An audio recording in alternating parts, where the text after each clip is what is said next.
Good evening and welcome to the closed session portion of the meeting for June 17th, 2025. I will call this meeting to order at 5:02. There is a request from Councilmember Finn to participate via telecommunication for this meeting. Government Code Section 54953 requires a motion of council before proceeding. Councilmember Finn, could you state your request, please?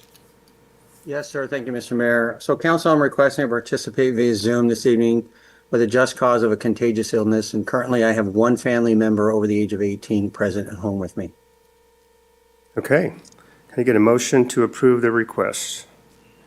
I'll move to approve. I will second. A roll call, please. Councilmember Finn? Yes. Councilmember White? Yes. Mayor Lara? Yes. Okay, now I will call, let's see. Have public comments. This meeting will be open to the public and conducted in a virtual format to be inclusive of all participation preferences. Public comment participation is encouraged by emailing any comments to the city clerk's office or by calling in using the phone number provided at the front of the agenda. Nicole, do we have any public comments for items on closed session? I have no written requests. Benny, do we have any callers on the line? No callers. Okay, with that, Mr. Pinckney, can you please read the items for discussion in closed session? Yes, the council will meet in closed session. Item B1 is conference with legal counsel regarding existing litigation. That involves a workers' comp case. The case number is listed in the agenda. Item B2 is conference with legal counsel regarding existing litigation, and that involves LL, an individual, versus Beaumont Police Department. Item B3 is conference with legal counsel regarding existing litigation. And that also is a workers' compensation case. The case number is listed in the agenda. And then B4 is public employee performance evaluation. This relates to the city manager. Okay, and with that, we will adjourn to closed session. Thank you.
Good evening, and I will call this meeting for, was it June 17th, the regular session to order at 6:33. Thank you for your patience. There is a request from Councilmember Finn to participate via telecommunication for this meeting. Government Code Section 54953 requires a motion of the council before proceeding. Councilmember Finn, could you please state your request, please? Certainly, thank you, Mayor. Council, I'm requesting to participate via Zoom this evening with just cause of a contagious illness. Currently, I have one family member over the age of 18 present with me in my home, and I do expect a second family member later this evening. Have a motion? So moved. I'll second. We got a motion and a second. Can I have roll call, please? Councilmember Martinez? Yes. Councilmember White? Yes. Mayor Pro Tem Voigt is out today. Which is approved absence. Mayor Laura? Yes. Thank you. Okay, so I will now, we got roll call, report out. Mr. Pinckney, can we get a report out from closed session, please? Yes, the council met in closed session. Item B1 was conference with legal counsel regarding existing litigation. That was a workers' comp case. The case number is listed in the agenda. There was no reportable action. Item B2 was conference with legal counsel regarding existing litigation in LL and individual versus the Beaumont Police Department. There was reportable action taken on that item. There was a motion authorizing the city to defend the matter and also defend the former chief of police that was named in the lawsuit and denying a defense to the individual former officer that was named in the case. And that motion was made by Councilmember White. The second was made by Mayor Laura. The vote was as follows. Mayor Laura in favor, Councilmember White in favor, Councilmember Finn in favor, and Councilmember Martinez in favor. The next item was item B3, conference with legal counsel regarding existing litigation, and that involved a workers' comp matter, and the case number is listed in the agenda. There was a motion authorizing defense of the matter, and that motion was made by Mayor Laura. The second was made by Councilmember White. The vote was as follows. Mayor Laura in favor, Councilmember Martinez in favor, Councilmember Finn in favor, and Councilmember White in favor. The last item was public employee performance evaluation involving the city manager. There was no reportable action on that item, and that concludes the report out from closed session. Thank you very much, Mr. Pinckney. That brings us to, we have action requests for, we do have a request for excused absence. We have Mayor Pro Tem Voigt, who has an excused absence this evening. This evening, we have invocation by Mr. Henry Lunn, and the Pledge of Allegiance will be by Councilmember White. Will you please stand?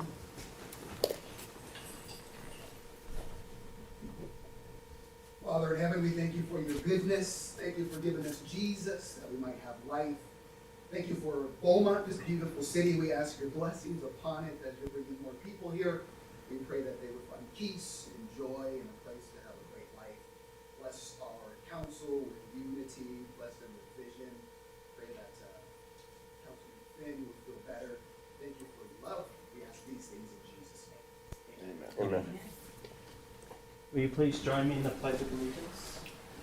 I pledge allegiance to the flag of the United States of America and to the republic for which it stands, one nation, under God, indivisible, with liberty and justice for all.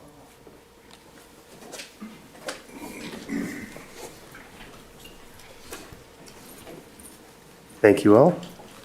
And Nicole, do we have any adjustments to the agenda? I have none. Okay. We have no conflicts or interest of disclosure this evening, so that'll take us to item E, announcements, recognition, proclamations, correspondence. Mr. Mayor, could I interrupt you for a second? Yes. I will need to recuse myself for item, it's our first public hearing, item I-1, due to the proximity of that project to my residence. Okay, Councilmember Finn, thank you very much.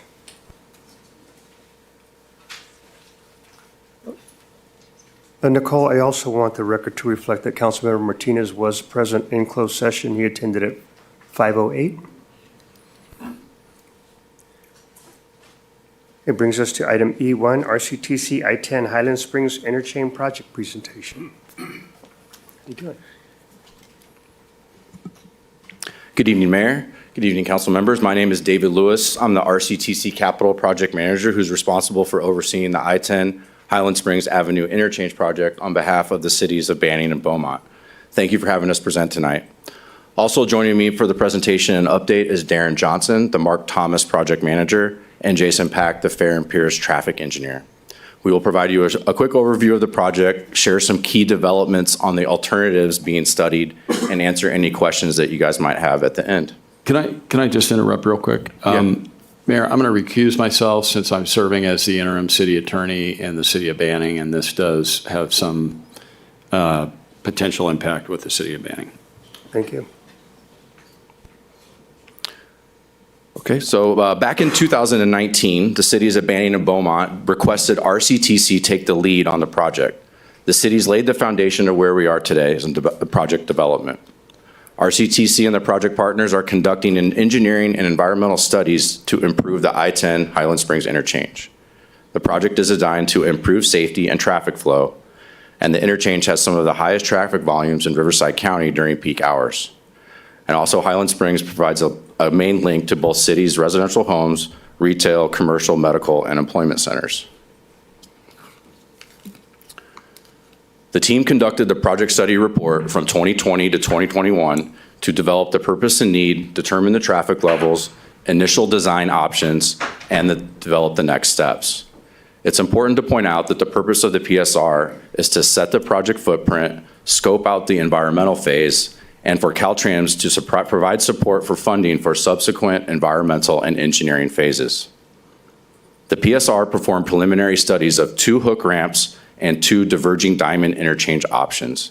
These alternatives were ultimately carried forward into the PAED, or Project Approval Environmental Document phase, which did commence in October of 2022. During the PAED phase, the team has completed more detailed traffic analysis and engineering studies, along with several environmental reports and technical studies to support the environmental document over the last couple years. Coordination with Caltrans is ongoing, and the team is working together with Caltrans to address comments and recommendations on the design and technical studies. Darren Johnson from Mark Thomas will come up shortly and explain the alternatives in more detail. However, I would like to point out that several alternatives have been studied and removed from consideration over the last 2 years. The DDI alternatives were removed from consideration in January of 2024, primarily because they did not meet the purpose and need of the project, and additionally due to poor traffic operational performance, high capital cost, difficulty to construct, and significant impacts within the established communities. Now, in 2025, the 2 hook ramp alternatives have also been removed from consideration due to Caltrans's concerns with the design and safety of the hook on and off ramps. Caltrans also expressed issues with the proposed design at the Joshua Palmer Way, Highland Springs intersection. And recently, Caltrans executive management has informed the team that they will not approve the non-standard design features of the interchange. To add more context to the removal of the hook ramps in 2025, Caltrans did request new alternatives be developed and evaluated in late 2024. Initially, Caltrans requested RCTCs and the cities evaluate an alternative that would widen Highland Springs, which would impact the I-10 overcrossing structure. This alternative would require full right-of-way acquisitions of both gas stations and significant impacts within the established communities. RCTC and the cities informed Caltrans widening Highland Springs would not be a financially viable option for the cities to undertake due to the significantly higher cost for construction, right-of-way, and local business impacts and other impacts that were previously mentioned. And our initial estimates to widen Highland Springs and completely reconstruct the interchange was approximately $150 million. After RCTC and the cities voiced opposition to Caltrans' proposal to widen Highland Springs, Caltrans came back and proposed developing a new alternative 5. And then Darren will come up and describe the alternative 5 in the next couple slides. Thanks, David. Mr. Mayor, members of the council, again, my name's Darren Johnson. I'm with Mark Thomas. I'm the project engineer on this project. First thing I wanted to just point out is the schedule. So you can see on the timeline, We're in the middle of 2025. We're a little over halfway through the engineering and environmental studies portion of the project. Public meetings will be starting, sometime before too long. And then after all of that, mid-27, we start moving into right-of-way acquisition, final design, and then, of course, it follows with construction. This shows the existing condition that's out there, what we call alternative number one, which would be a no-build. We always got to study, what if we didn't do anything and consider that as one of the alternatives. But just to orient everybody, I-10 is going left, right across the screen. Highland Springs is going up, down on the screen. And then you've got the ramps and the railroad just below or just south of I-10. The initial design options that were studied, again, no build is one of them. The hook ramps that David mentioned, we have option 2A and 2B. There's a diverging diamond interchange with the crossover before the railroad and one with a crossover after the railroad, so the two diverging diamond interchanges. Those are the four alternatives that were studied in the PSR. All four of those alternatives, those options include merging lanes on both eastbound and westbound I-10. First, just looking at alternatives 3 and 4, this is the diverging diamond interchanges. And I just brought up alternative 3, but 3 and 4, they're very similar in many ways. You've got the diverging diamond intersections right near where the existing ramp intersections are on Highland Springs. This alternative also realigns Joshua Palmer Way to take it up north and around the restaurants and the gas station over to Highland Springs. So as we studied that in greater detail, did more traffic studies, did more geometric studies, we determined that the diverging diamond interchanges do not meet the purpose and need for the project, mainly due to the following reasons. The operating lifespan less than 5 years, which means if it was constructed within 5 years, those intersections would start to fail from a traffic standpoint. And you don't want to build a project of that magnitude with a lifespan of less than 5 years. It just doesn't make economic sense. Required the closure of multiple private parcel driveways, and then also took substantial right-of-way acquisition, including full acquisition of the Highland Fuel Station there at the corner of Highland Springs and the ramps. So in January of this year, January of last year, 2024, the diverging diamond interchanges were removed from further consideration. So then looking at the hook ramps, 2A and 2B, the only real difference between these two is 2A, the one you're looking at here on the screen, has a hook on-ramp right in front of the hotel there on Joshua Palmer Way. And then if we go to 2B, that hook ramp slides over to Apex. Other than that, those two alternatives are very similar. And in May of this year, we had a meeting with Caltrans where, as David mentioned, Caltrans, informed us that they would not approve some of the non-standard features. They would not approve those alternatives, mainly due to poor operations of the Joshua Palmer Way Highland Springs intersection, the long eastbound off-ramp. They were concerned about the speeds of the cars exiting that off-ramp, and then geometric deficiencies with the eastbound hook on-ramp. And it's a very non-standard radius. We can't make it any bigger because we've got the I-10 freeway on the north side, got the railroad on the south side. We used every inch of right-of-way that we had available to us, but it was still significantly non-standard. And what would happen is cars, and especially trucks, would have to maneuver that ramp at such a slow speed and then try to get up to speed going up a hill onto the freeway to merge onto traffic before they get to the crossing over Highland Springs, and they would not be able to get up to highway speeds by the time they merged onto the freeway. So from a safety standpoint, Caltrans had concerns with that. We're expecting it to be formally removed during our PDT meeting next week. But again, all indications are that those alternatives will be removed from further consideration. So then alternative 5 is the one we have here. We're calling it Joshua Palmer realignment. I'll go into a little more detail on it and explain it. But first, just to talk about how it came about. It was initiated in a meeting we had with Caltrans in December of 2024. Caltrans wanted to provide other options that would provide improved operations. And again, their concerns were, and suggestions were converting Joshua Palmer Way to a right-in, right-out intersection. They wanted to eliminate the southbound Highland Springs left turn at Joshua Palmer Way. They wanted to realign a portion of Joshua Palmer Way north of its current location, which again, I'll show in more detail. Like I mentioned, the eastbound off-ramp, too long, drivers tend to drive too fast. That was one of their concerns. And then that hook on-ramp and the geometric deficiencies that I talked about. So alternative 5 was identified as a viable alternative that does meet the purpose and need for the project. So here you can see alternative 5 to try to explain a little bit on what's going to be happening on the south of the freeway. The eastbound ramps, they will stay essentially in their same location. The ramps will be widened, but the existing ramps will be in their existing location. So eastbound traffic will exit off the freeway and get on the freeway as it does today. If you're coming from the north, south on Highland Springs, and you want to go eastbound, same thing. You'll make a left onto that on-ramp, similar to what you do today.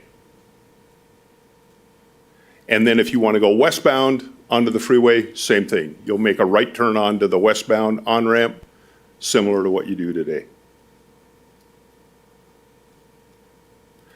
So then if you want to go westbound onto the freeway, if you're south of I-10, you're coming north on Highland Springs, you'll make a right turn onto the Joshua Palmer Way couplet that is in the location where Joshua Palmer is today.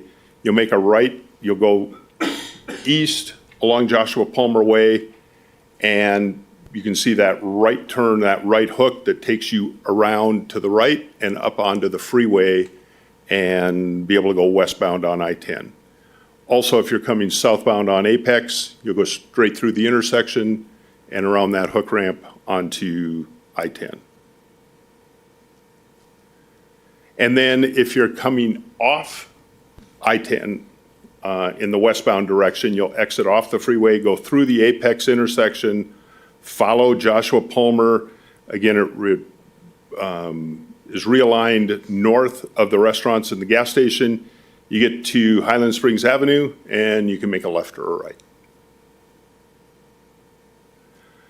So that shows alternative 5. That, like I said, is the alternative that we're moving forward with, continuing now to work on all of the technical studies and the geometrics that we need to get that all formalized and get the environmental document finalized and out for circulation. And with that, we'll turn it over to any questions that anybody may have. Thank you very much. Councilmember Wade? Before we ever started talking about this seriously, the entire time I've been here, option 5 has been what everyone's been talking about for 10, 15 years, that's what we were going to do here.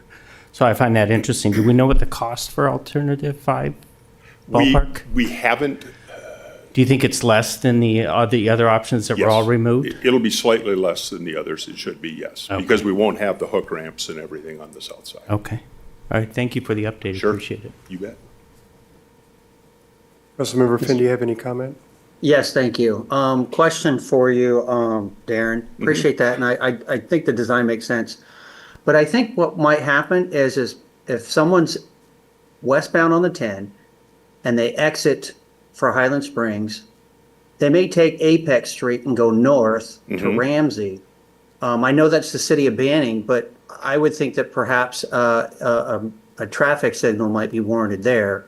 And then just to share with our neighbors, even further north up Apex as it gets to Wilson, I think a lot of members of the community that live in Sundance, Cherry Valley, and the Atwell neighborhood in Banning would probably take that street north all the way up to Wilson, turn left, and then get on Highland Springs at that point. And so with it being closer to, with the Ramsey and Apex intersections, would that be considered part of the project to put a light there? Yes, in fact, I'm guessing you must have been sitting in our meeting that we had yesterday. Because we were just talking about that, and the question came up, and it isn't shown on the map here. I didn't get a chance to get it updated, but we did just talk about that yesterday and confirmed that there will be a signal at Apex and Ramsey. North of that, I'm not sure. That would not be part of the project, but the signal Yeah. at Apex and Ramsey would. Okay, yeah, I figured the one at Apex and Wilson's getting too far away, Yeah. but that's good to Yep. hear. I appreciate it, and thank you for the update. Sure thing. Councilmember Martinez? Yeah, just a quick question. So for the realignment of Joshua Park, I see how it goes and takes it up further up Highland Springs. Do they still plan to keep that current road open that goes in front of the Denny's and in front of the It farm? will be open, but it'll be a one-way couplet going eastbound only in front of the Denny's. So that's where, with this move here, it's gonna, on the south side of the gas station, on the south side of the restaurants, it'll be a one-way going eastbound until it merges with Joshua Palmer Way where it Okay, splits and goes. so there's not going to be a way that anybody can go north on Highland Springs and cut over to? No. Okay, that was my concern, because then it would cause the backup all over. And that again. was the big concern with the hook ramp alternatives is going across Joshua Palmer Way, getting onto the freeway, Caltrans, they got the gas station driveway right there. Yeah, that whole intersection, Caltrans really didn't like it. Okay, very well, thank you. You're welcome. These changes, are we looking at improving efficiency and increasing capacity with these changes, or are we just looking at improving efficiency? I'll probably have Jason answer that. I mean, I would guess it's both, but you know better than I do. Yeah, it'd be a combination of both. This would increase efficiency as well as capacity. And then ultimately, there'd be other improvements that would be required, signal coordination, signal interconnect to make sure all the signals are talking together. But yeah, all that would be anticipated with the project. Okay. Thank you very much. I appreciate the update, gentlemen. That would be a much longer queue on Joshua Palmer, which is where the capacity comes in, right? Yeah, we're not could. anticipating the queue on Joshua Palmer to be too bad with this alternative. If you, we're changing some of the signal phasing and taking it away, which especially if you think about where Joshua Palmer currently comes in and all the phases that are occurring there, because we're eliminating that closely spaced intersection with the freeway, and we're realigning it to the north, it just really, we're decreasing the number of phases. We're allocating more green time to the phases that need it. So it just really improves that. And then the queue on Joshua Palmer isn't notable. Well, my thought was be that right now the traffic really is backed up for westbound. Correct. And so now westbound goes and has a much longer, our queue on Highland Springs is going to be a lot smaller. Correct. Yeah, think, it yeah. improves both Yeah. facilities. Correct. Thank you. Thank you, gentlemen, very much for the update.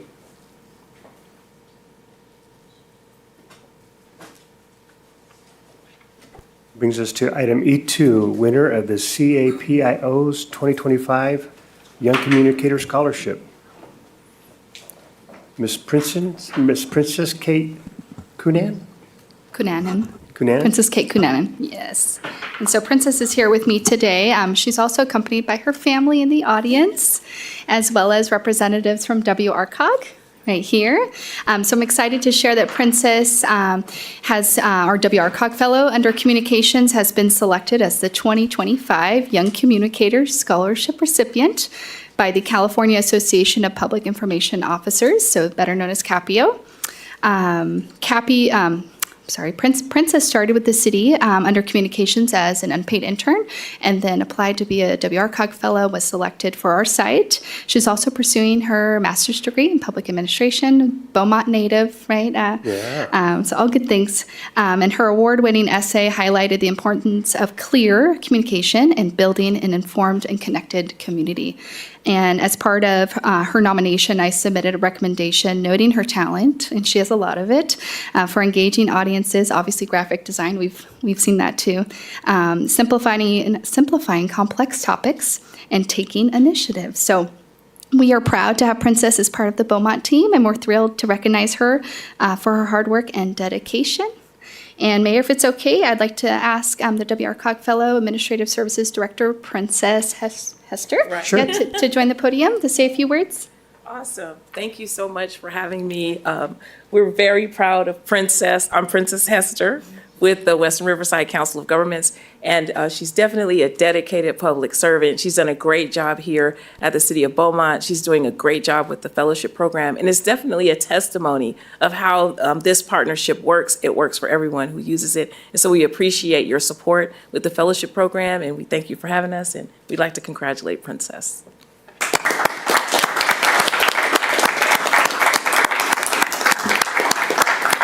Could I say a few words also? Sure. I just want to say, first off, thank you to Capio for selecting me for this scholarship and supporting my educational and career pursuits. Second, I would also like to thank City Council and City staff for always being so supportive of my endeavors, even just in the hallways saying, like, congratulations, like, oh, good job. It's always such, like, it's so meaningful to me, and especially to my supervisor, Julie Van Hook, for always encouraging me to thrive and succeed in the work that I do. I would also like to thank Council and WRCOG with Princess and Nikki here for giving me the opportunity to make a difference in the community that I grew up in. And a huge thank you to my family who is here, my friends that are watching online, and my partner. I'm so honored and humbled to have such a supportive community behind me, and I look forward to reciprocating this support through my service to the community. Thank you.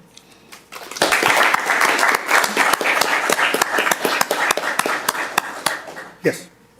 Take a picture. Sure.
That's good stuff.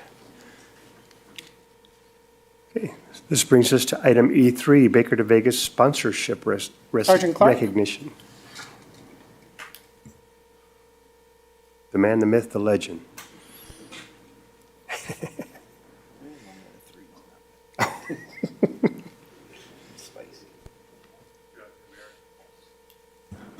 Good afternoon, Mayor, Council. I talked a couple weeks ago in front of you, thanking the sponsors and thanking the city for your continued support. We didn't have our plaque ready for you yet, but here's the plaque for a sponsor recognition to the city. And thank you for your past, present, and future support of our Baker to Vegas team. All right, thank you.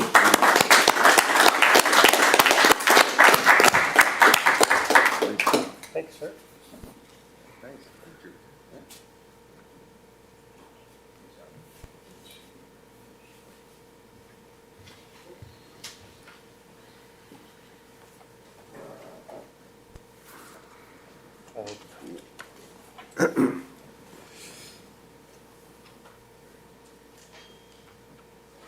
Thank you very much. That brings us to our public comment period. Any one person may address the city council on any matter not on the agenda. If you wish to speak, please fill out a public comment form provided at the back of the table and provide it to the city clerk. There is a 3-minute time limit on public comments. There will be no sharing or passing of time to another person. State law prohibits the city council from discussing or taking action brought up by your comments. Mr. Cole, do we have any public comments for items not on the agenda? I have no written requests. Benny, do we have any callers on the line? No callers. Okay, with that, we'll go to the consent calendar. We have any items wishing to be pulled off consent? Yes.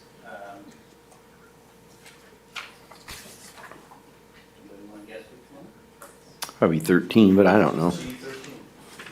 Bingo. Can we bring it back at the end of, rather than right now, bring it back at the end of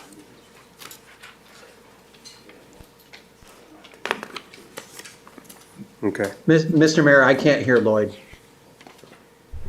I said I wanted to pull item G13, and I wanted to move it to the end of the, I think it says at the start, what's it say?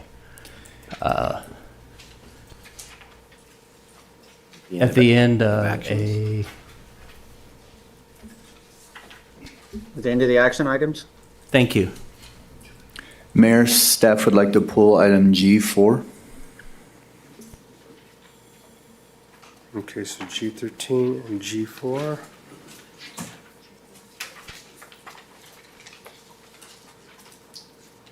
Any other items, or can I get a motion on the balance? Mr. Mayor, I'll move that we approve consent items G1 through G3 and G5 through G12. I'll second. A roll call, please. Councilmember Finn, Yes. Councilmember Martinez, Yes. Councilmember White, Yes. Mayor Laura. Yes. That brings us back to item G4. Mr. Vestal? Yeah, thank you, Mayor. The signature associated with this covenant is invalid. Not valid. Staff is recommending that council maybe approve the covenant to form, and then staff will engage the library, the appropriate owner of the library to sign the covenant and agreement. Okay. So moved. Is it just a signature? That is correct. Okay. Thank you. I'll second. We have a motion and a second. We have a roll call, please. Councilmember Finn, Yes. Councilmember Martinez, Yes. Councilmember White, Yes. Mayor Laura. Yes. Okay, so that will leave item G13 for the end of the meeting. By then, you may need to remind me, just so council's aware. Brings us to Youth Council report. None today, Mayor. Okay, that brings us to item I, public hearings. Councilmember Finn, you're going to recuse yourself for I-1, development agreement, or was this no? Were you recusing Yeah, yourself? so I'll recuse myself for that based on the fact that I live in close proximity to the project. And if Nicole can text me when to jump back on, I'd appreciate it. Okay. So with that, we will go, item I-1 for public hearing. Yes, Mayor and members of the City Council. This is a development agreement by and between the City of Beaumont and Beaumont Regency AVG. It's a public hearing to consider approval of the development agreement for the development of a 279,941 square foot commercial shopping center at Oak Valley Parkway and the I-10 freeway on a 29-acre site. Also, adoption of resolution approving the off-site traffic improvements reimbursement agreement. Adoption of resolution to approve Amendment 6 to the City 5-Year Capital Improvement Plan for fiscal years 2025 through 2029, and also to amend the fiscal year 2024-2025 budget. The DA has been determined to be exempt under CEQA Section 15183. I'll turn it over to our consultant, Mr. Rob Steele, for the report.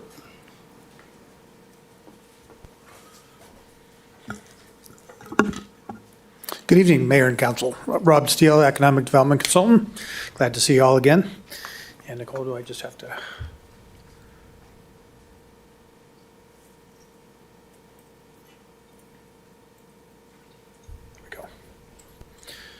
So I have about 20 slides to briefly summarize the staff report, focusing in on the more important aspects of the development agreement and the project. First thing with the development agreement is who are you partnering with? A development agreement is a partnership between the city and a developer. In this case, Beaumont Regency AVG LLC is your developer. It is a joint venture between the landowner, AVG Partners LLC, and Regency, which is a major national shopping center developer. They develop throughout Southern California and the nation, focusing primarily on neighborhood and community shopping centers. And what are development agreements? They're authorized by statute, the government code, and the city of Beaumont has adopted a resolution, 1987-34, setting forth certain procedures and goals for entering into these agreements. But basically, they're a form of mitigating risk for the developer. They give the developer assurances that once a project is approved, that there are no threats to those approvals from voter initiatives, referendas, changes in future councils. So the rules that get set the day the project is approved are the rules that govern the project for a defined term. In this case, the city also intends to participate in financing a portion of the public improvements. So the Oak Valley Parkway improvements that will show a few illustrations of the work that the developer will do and the city will be obligated to contribute towards the cost. For the city, you're mitigating risk for the developer. Again, you're fixing the rules, you're participating financially in the project, and the goal here is to mitigate risk for the developer, and by so doing, encourage the project to take place. So to realize the jobs, the public revenues, the added goods and services to your community. These agreements help create that partnership that makes that investment from the private sector worthwhile. So what were our goals when we started the negotiation of this agreement? One was obviously to reduce your retail sales tax leakages. As you well know, you lose retail sales to surrounding communities and restaurants and general merchandise and a whole host of retail categories. So this project, 280,000 square feet, will pull back some of those sales to your community. At the same time, it'll produce sales tax revenues by capturing those sales. Significant sales tax revenues. And then, as I mentioned, it'll also expand the range of goods and services for your restaurants, so more dining opportunities, more apparel opportunities, more general merchandise opportunities. It'll also provide jobs, always a key goal of economic development. And as I said, the main function for the city in this partnership is to help offset the cost of the public improvements. And the last bullet there is we wanted to comply with the statutes and avoid the application of prevailing wages to the construction of the private improvements. The public improvements I'll talk about a little bit later. The developer will pay prevailing wages on those. That is a condition of the statute. But we did not want to obligate the Target construction, the Sprouts construction, the other retail shops with the burden of prevailing wages. And the statutes have given us a very narrow window within which to make that happen. So there's two things we had to accomplish. One is we could not put $1 more into the public improvements than the cost to construct those public improvements. So it has to be an actual cost reimbursement. And two, the city could not have what's called a proprietary interest in the overall project. And generally that would mean revenue sharing, equity sharing, could be some operational controls, restrictions on tenancies. So it would be an unusual city role with respect to the project that would create a proprietary interest. So we, both the developer and the city, aggressively negotiated the agreement to avoid either of those two trips. So this is an overview of the site. The red boundary is the larger property that AVG owns, 64 acres in total. And the blue is intended to show you approximately what the development site is going to be. So a smaller portion of that 64 acres, 29 acres in total. The balance of the property will be used for habitat conservation, the floodway that's on the south of the property, detention basins, And then there is a parcel for future development that's on the east side of that project that there are no plans for at the moment, but that property will receive some of the benefits from the public improvements. So the basic scope of the project, I mentioned some of them already. The first phase is 230,000 square feet, and that includes the 148,000 square foot target and a 24,000 square foot Sprouts, and then an additional 58,000 square feet of pad space and inline shop space. So those will take your fast food, fast casual restaurants, and some of your specialty retailers and service providers. Target of note will build their own store. So they will ground lease a pad, a finished pad from Regency, and then pull their own permit and go vertical on their own construction. Regency will build the remainder of the center, except for 2 pads, which they intend to ground lease at this time. There is potential for a future phase 2, I'll show on the map in a minute, and that could accommodate an approximately 50,000 square foot retail. That could be a Dick's, a TJ Maxx, something in that line, producing additional revenues and jobs for the city. The developer intends to improve both the phase 1 and phase 2 site all at the same time. So even though the phase 2 site will be a subsequent phase, it will be graded. It just made a lot of sense from scale economies to do it all at one time and to put some of those less desirable uses, detention basins, on the back portions of the property. So here's an illustration of the project scope. The yellow buildings are the intended phase 1 project. So you can see the 230,000 square feet, most of it there. So it includes the Target, the Sprouts, and then the various pads and shop space. The blue building there is that phase 2 that would be constructed in the future. And then the red circles are your entry and exit points, 2 signalized intersections there with the bigger circles, and then a right in, right out only there with a smaller red circle.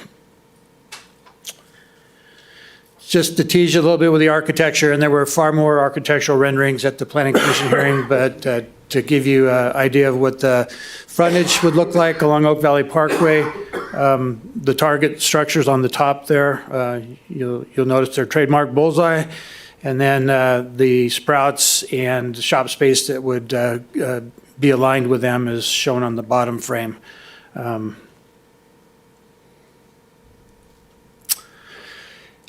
Now I would like to turn it over to Melody Archiega. She's going to briefly talk about the Planning Commission actions and the land use entitlements that are the component part of this project. I'm right here, Rob. Oh, there she is. Good evening, Mayor and Council. Melody Archiega, planning staff. So the listed entitlements were approved by the Planning Commission on May 28th as discussed by Rob Steele, with the exception of the development agreement, which is before you today. On May 28th, the Planning Commission approved the Resolution 2025-2, recommending that the City Council approve and adopt the proposed development agreement. The plot plan approval was for the establishment of the use and development of the shopping center, the plotting and design of the buildings, which Rob showed a few of them in his presentation, and then review of other municipal code requirements as well. However, the project has been conditioned for the drive-through uses to submit conditional use permits once they've identified those tenants. Variances were also approved for parking and open space due to some of the challenges presented by the limited land available after the conveyance of approximately 23 acres to RCA for conservation. So that was that initial site plan that Rob showed. The remaining area will be conveyed to RCA for preservation. The parking variance was to allow for shared parking for the shopping center, and the open space variance was to provide relief from the usable open space requirement of the municipal code. So for example, seating areas, water fountains, etc. However, the applicant did provide some alternatives for open space as well. A master sign program was also approved, which established development standards for 2 pylon signs, 1 freeway-oriented pylon sign, and 2 monument signs. All these are for on-site advertising. Additionally, design standards were set in place for Pad A, Shops 1 and 2, Retail 1, and Major 2. And then as noted in the staff report, the electronic billboard was not a part of the sign program approval. Further, the project was found to be exempt from CEQA under Section 15183 projects consistent with a community plan or zoning due to it being consistent with the general plan EIR as well as a project-specific EIR that was approved in 2007. As approved by the Planning Commission, a notice of exemption was filed with Riverside County Clerk and the State Clearinghouse on May 30th. And then pursuant to the Beaumont Municipal Code, the 15-day appeal period for these entitlements did end on June 12th. Now I'll turn it back to Rob Steele to continue the presentation. Thank you, Melody. So what's important in what Melody just described is those are the project approvals, and those are the vestings that we're granting to the development team. So those rules become locked for the term of the development agreement, which is 10 years with a potential extension, one extension for 5 years, so a total of 15 years. So those project approvals, and then your current zoning code, general plan, what we call your applicable rules, all of your existing development standards. The city is bound to review any future project submittal according to those project approvals and your applicable rules. The only thing that you reserve and you can change in the future are things like if federal law or state law changes or mandates that the city do certain things, then the city can apply those rules to this development. But basically, the city can only vest what it controls. So if there are other agencies that have control over certain decisions, then the developer is bound to abide by those. So what are the basic DA terms? It becomes effective when the ordinance is effective, so there's a second reading and 30 days notice. The developer also has to acquire fee title to the property, and we gave them an outside date deadline of June 30th to 2026. Now, they don't intend to go that far out. They tend to close much sooner than that, but that was just intended to give a drop dead date. If something came up and they weren't able to accomplish it, the DA could terminate at that point just on its own without any further action. I mentioned it's a term of 10 years with one 5-year extension, so they'll have those vesting privileges for that term. And the city will reimburse the actual cost. Again, I emphasize actual cost of Oak Valley Parkway public improvements in the accordance with the terms of a separate reimbursement agreement, and I'll talk about that in a minute. Should be noted that the developer will pay all of your development impact fees and any development impact fees levied by third parties, so there's no waiver of development impact fees.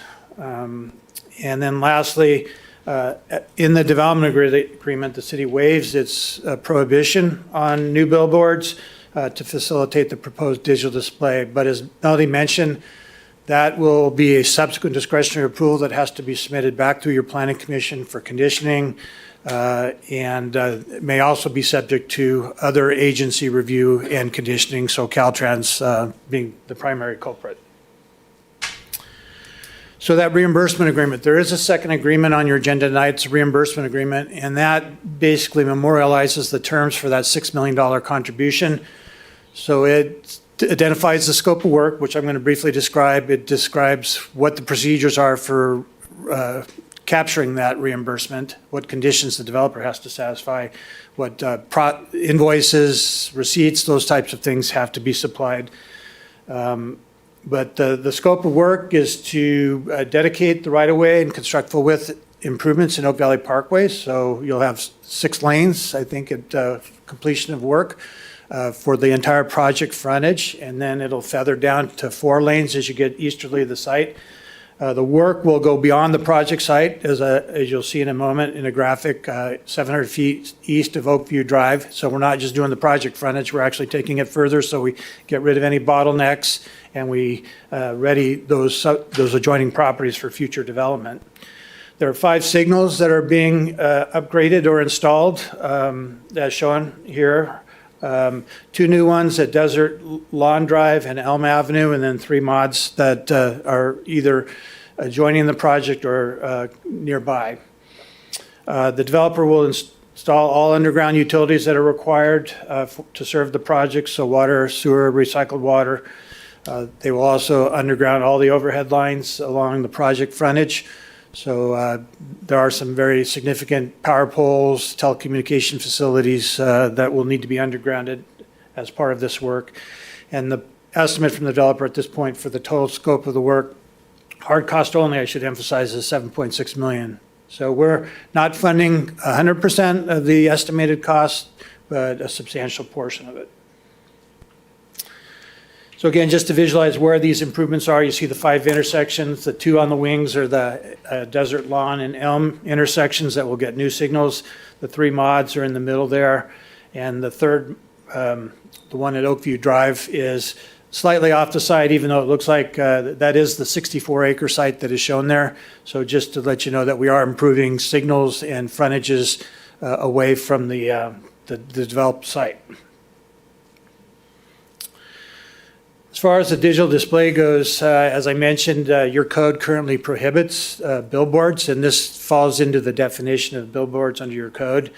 The developer requested relief from that requirement so that they could construct one digital display located near the I-10 freeway, and they would provide both on and off-site messaging. So there would be a digital board that would scroll messaging, advertising, and then they would also have placards for key tenants on the site.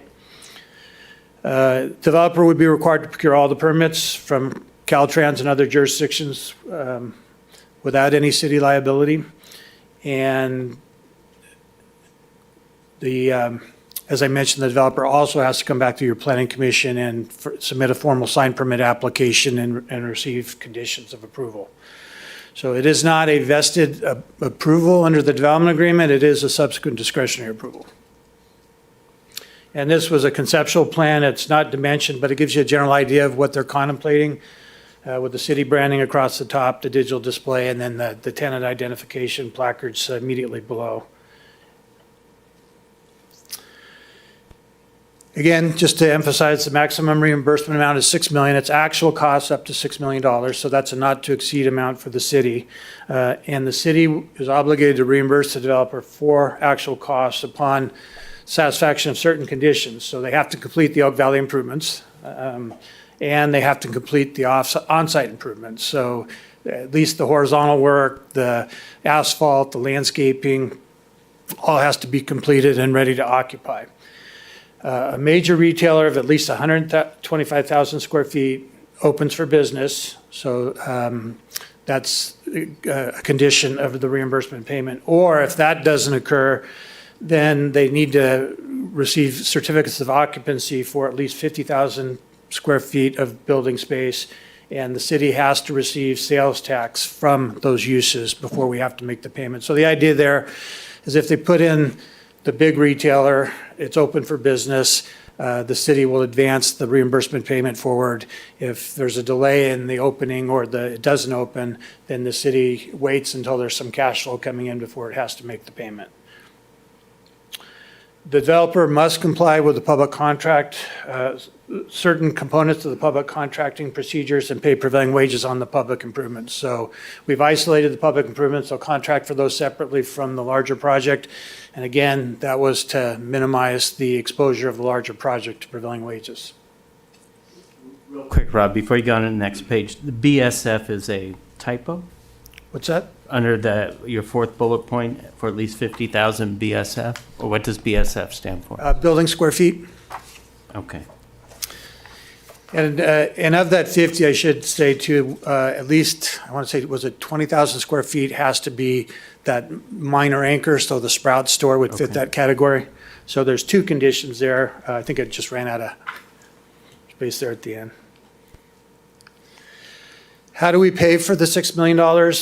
This is the proposal that's in your resolution amending the capital improvement plan.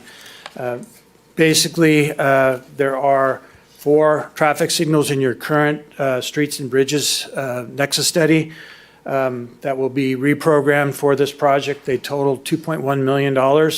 So you see the 4 there. And again, it's actual costs of eligible improvements to be charged against the Streets and Bridges Development Impact Fee account. The residual monies, $3.9 million, you see they're all derived from the general fund. A portion of it, $2 million, comes from canceled or deferred capital projects, and those projects are listed there in the schedule: the fire engine, street name signage, and the California storm drain replacement. Those will be reprogrammed for this project. And then the last resort is general fund reserves for $1.9 million. So the general fund is the last in funding source. Streets and bridges is the first in, and then the general fund picks up the residual obligation. So how does that general fund investment get paid back? These are the public benefits that this project is expected to produce. I mentioned the goods and services, obviously the street improvements, the improved circulation near that on and off ramp to the I-10 freeway. You get 450 new full and part-time jobs. They will pay development impact fees in total, ranging between $3.6 million to $5 million. And the range depends upon when they pull permits. As you know, you have fees that went in or go into effect July 1st, and you have an increase scheduled for January 1st. So if they pull them sooner, it's towards the lower end. If they pull them later, it's towards that higher number. And within that 3.6 to 5 million, I think it was 2.5 million to 3.5 million is what gets deposited into the streets and bridges account. So if you relate that to the 2.1 million we're proposing to pay from there, you can see that they're basically paying fees in excess of the amount that we're proposing to reimburse them from that account. Sales taxes, and I'm just going to sum it up there, it's $675,000 in net sales taxes. So we've taken a small discount to reflect cannibalization that may occur within the city, sales being reallocated within the city. So this should be a net number to the city. And then you'll also see an increase in your pool allocations. So slightly more than $700,000 in sales tax. And then property taxes, $89,000 is the estimate. And then your motor vehicle in lieu increase would be about $73,000 for just phase one. So it totals to about $905,000 a year. If phase two comes online, another $175,000 could be expected. So you're seeing there's roughly 1.1 million in general fund revenues when the project's fully completed, stabilized occupancy, and that's your revenue to recover that general fund investment of 3.9 million. So a payback period of approximately 4 years. And here's just some of the, I think, the higher order risks that we've identified. Just you're vesting the land use entitlements for 10 to 15 years. So if preferences change downstream, you're locked into these project approvals for that term. As always, public revenues may not materialize in the amount we project, just simply because recessions happen, inflation, tariffs, you know, all the things that you can throw into the pot that may affect performance of a retail center.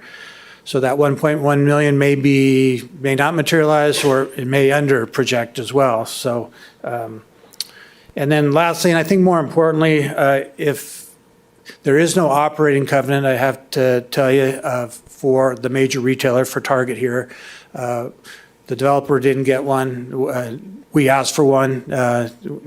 We didn't get one either. And those are very rare and difficult to get during negotiations. So there is a possibility that you could be obligated to make the payment for the street improvements of $6 million, and then the store either opened and closed or never opened. The one compensating factor I would say about that is you still have public improvements. You still have street improvements that are in. So the investment went into improvements that cities customarily pay for. So you're not out, or there's not a significant loss. The property will be improved and ready for development. So the owner will be very incentivized to find a replacement tenant if that were to happen. So it is not, the worst scenario outcome if the anchor doesn't open. Obviously, we hope it opens. We expect that it'll open, but if it doesn't, you still derive some benefit. And lastly, the schedule. We're kind of at the July stage there with the development agreement approved. The agreement becomes effective late in August. Regency expects to start grading in the fall, in the fourth quarter of this year, pull permits either late this year or early next year. Target likewise will pull permits in the spring of next year, with the center coming online, at least the first occupancies in the second quarter of 2027. So your assignment this evening is to conduct the public hearing. Development agreements generally or do require a public hearing. and then adopt the ordinance approving the development agreement, the first reading, and then there will be a second reading next month.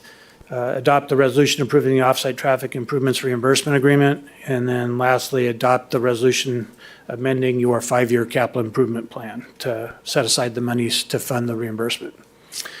That concludes my presentation. I'd be happy to answer any questions, or I can wait until. Yes, Mayor and City Council. The applicant is also here, Mr. Chris Sanchez, in case you do have any questions of him before the public hearing is open. Thank you very much. So with that, I will go ahead and open the public hearing at 7:33. Nicole, do we have any public comment on this item? I have no written requests. Benny, do we have any callers on the line? No callers.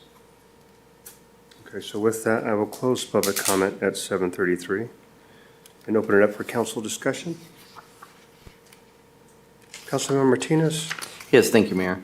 A couple of quick things. Number one, I don't see anything on the development's contribution to the Oak Valley interchange. Where does that come in as far as study or the contributions? I know the public's going to be concerned about the trucks getting off and the traffic and how it should be, a bigger, and we're underway in our study, I realize that. But what can I say to them when they say, hey, what's the developer doing to contribute to fixing that interchange? Councilmember Martinez, I can address that. So the project as a whole will contribute to TUMF. The Oak Valley Interchange Project is a TUMF facility. And as such, they're subject to receiving TUMF funds. In addition, the Oak Valley Interchange is a DIF facility. So by the project paying their DIF fees, a portion of that can be allocated to that project.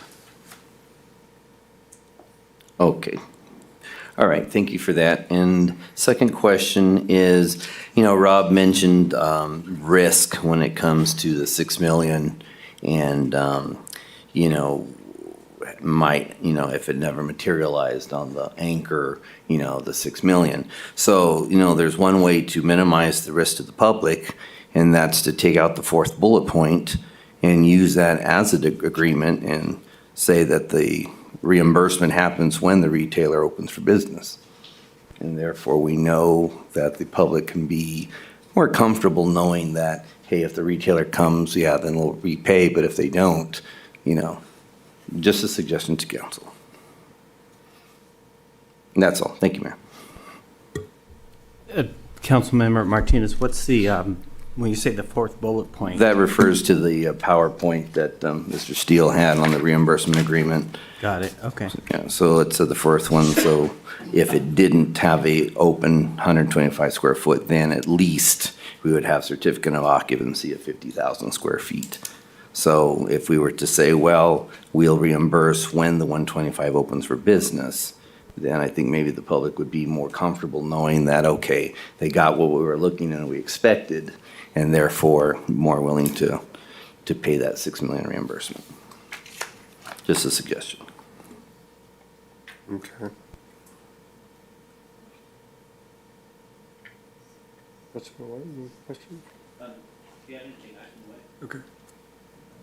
That's right, Councilmember Pisani. We're still on the same one. We don't have any, this just us. Yeah, no, Fourth person. what is do we have a time frame for target submittal of plans? It's my understanding that they plan to submit next week, is it now? That is the plan. For building plans. Building plans for target by next week, okay. Councilmember Martinez touched on it. I do appreciate Regency's willingness to give us some assurances on the retail sales tax, whether target's there or not, that we do have some type of an assurance, so I appreciate that. I do have concerns, as Councilmember Martinez has referenced. So that it is something to think about.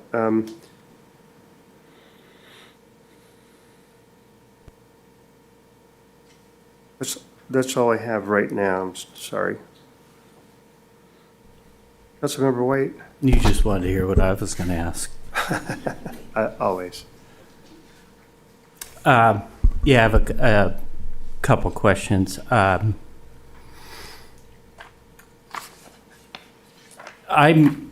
This is a project we need, and I don't think that people are going to be too upset that we're working through the traffic issues. And I'm not as much concerned about Target not performing, because I think it's clear that they're going to be very profitable here.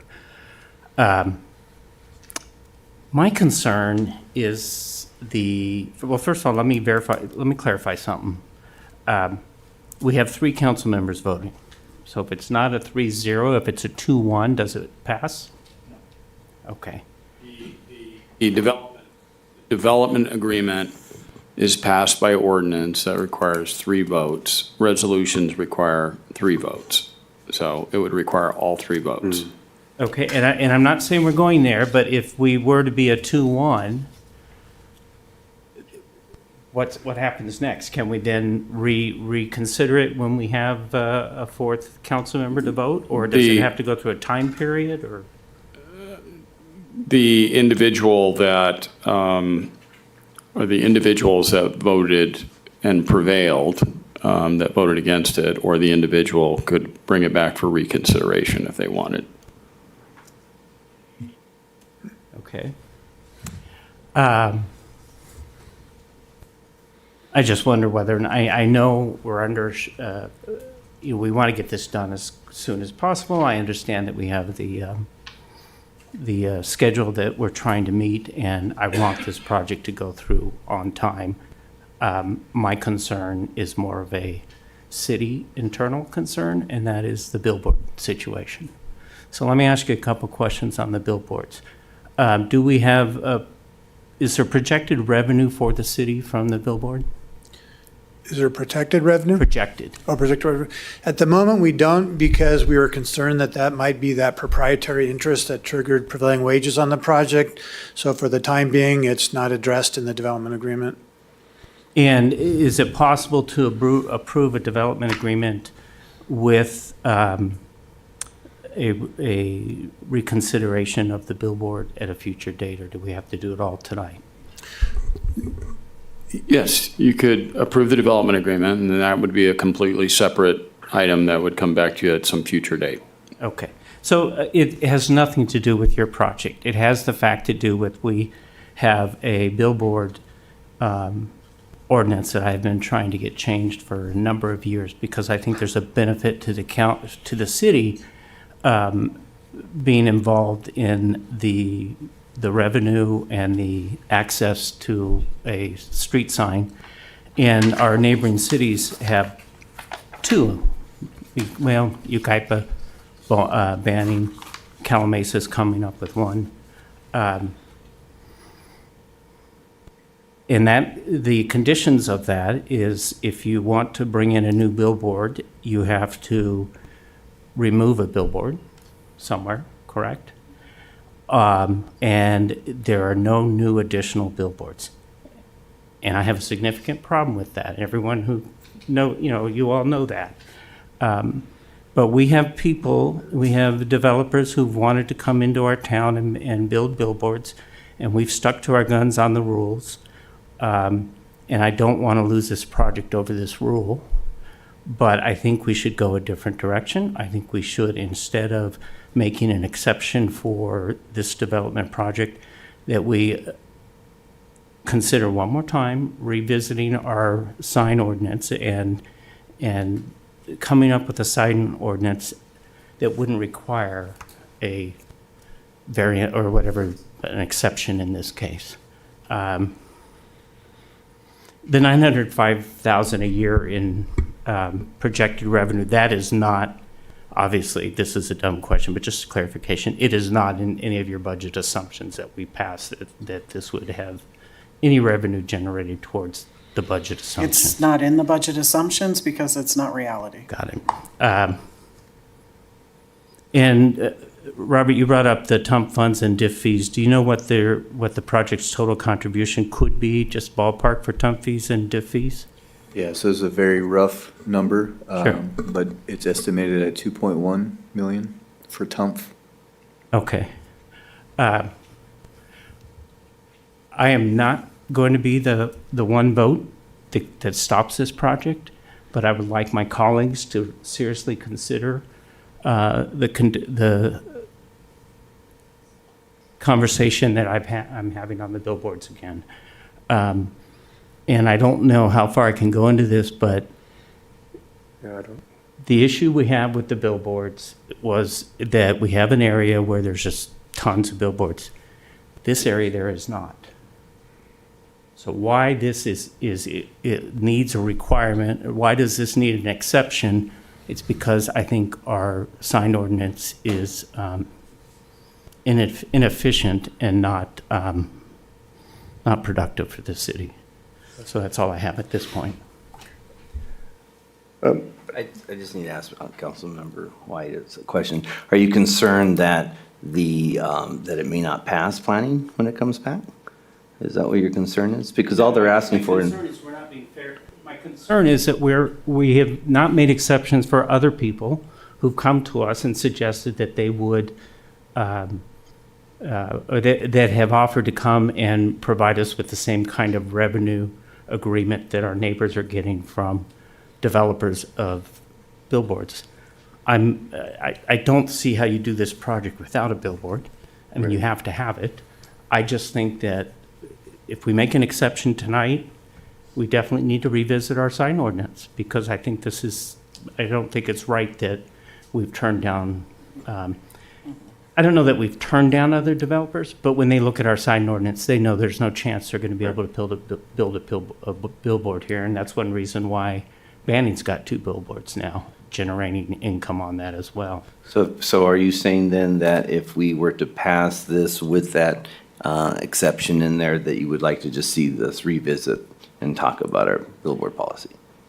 I don't know how to get out of this. What I'm saying to you is that I'm going to vote yes on this project, whether the billboard, regardless of what we do with the billboard tonight. I want you two to look at it seriously as to whether what I'm talking about has merit. I'm not going to stop this project because of the billboards.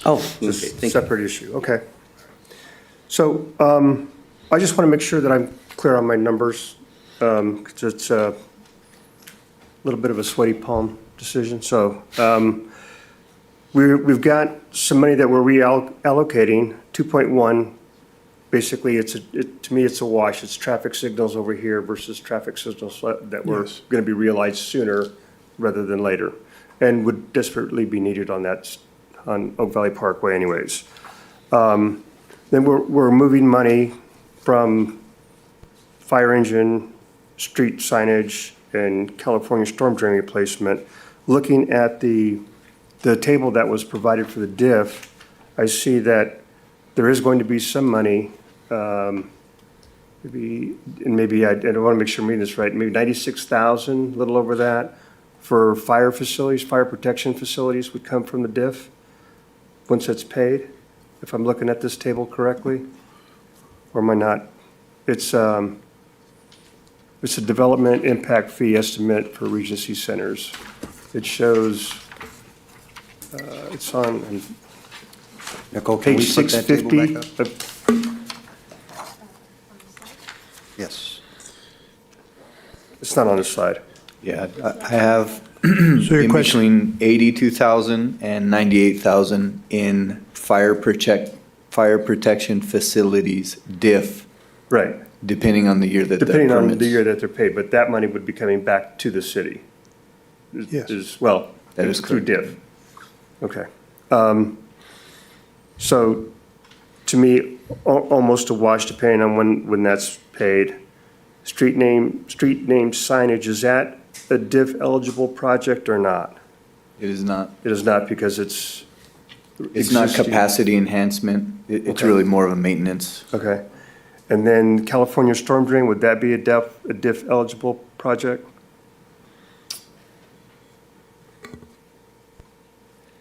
I think that that one could be a Okay. potential diff.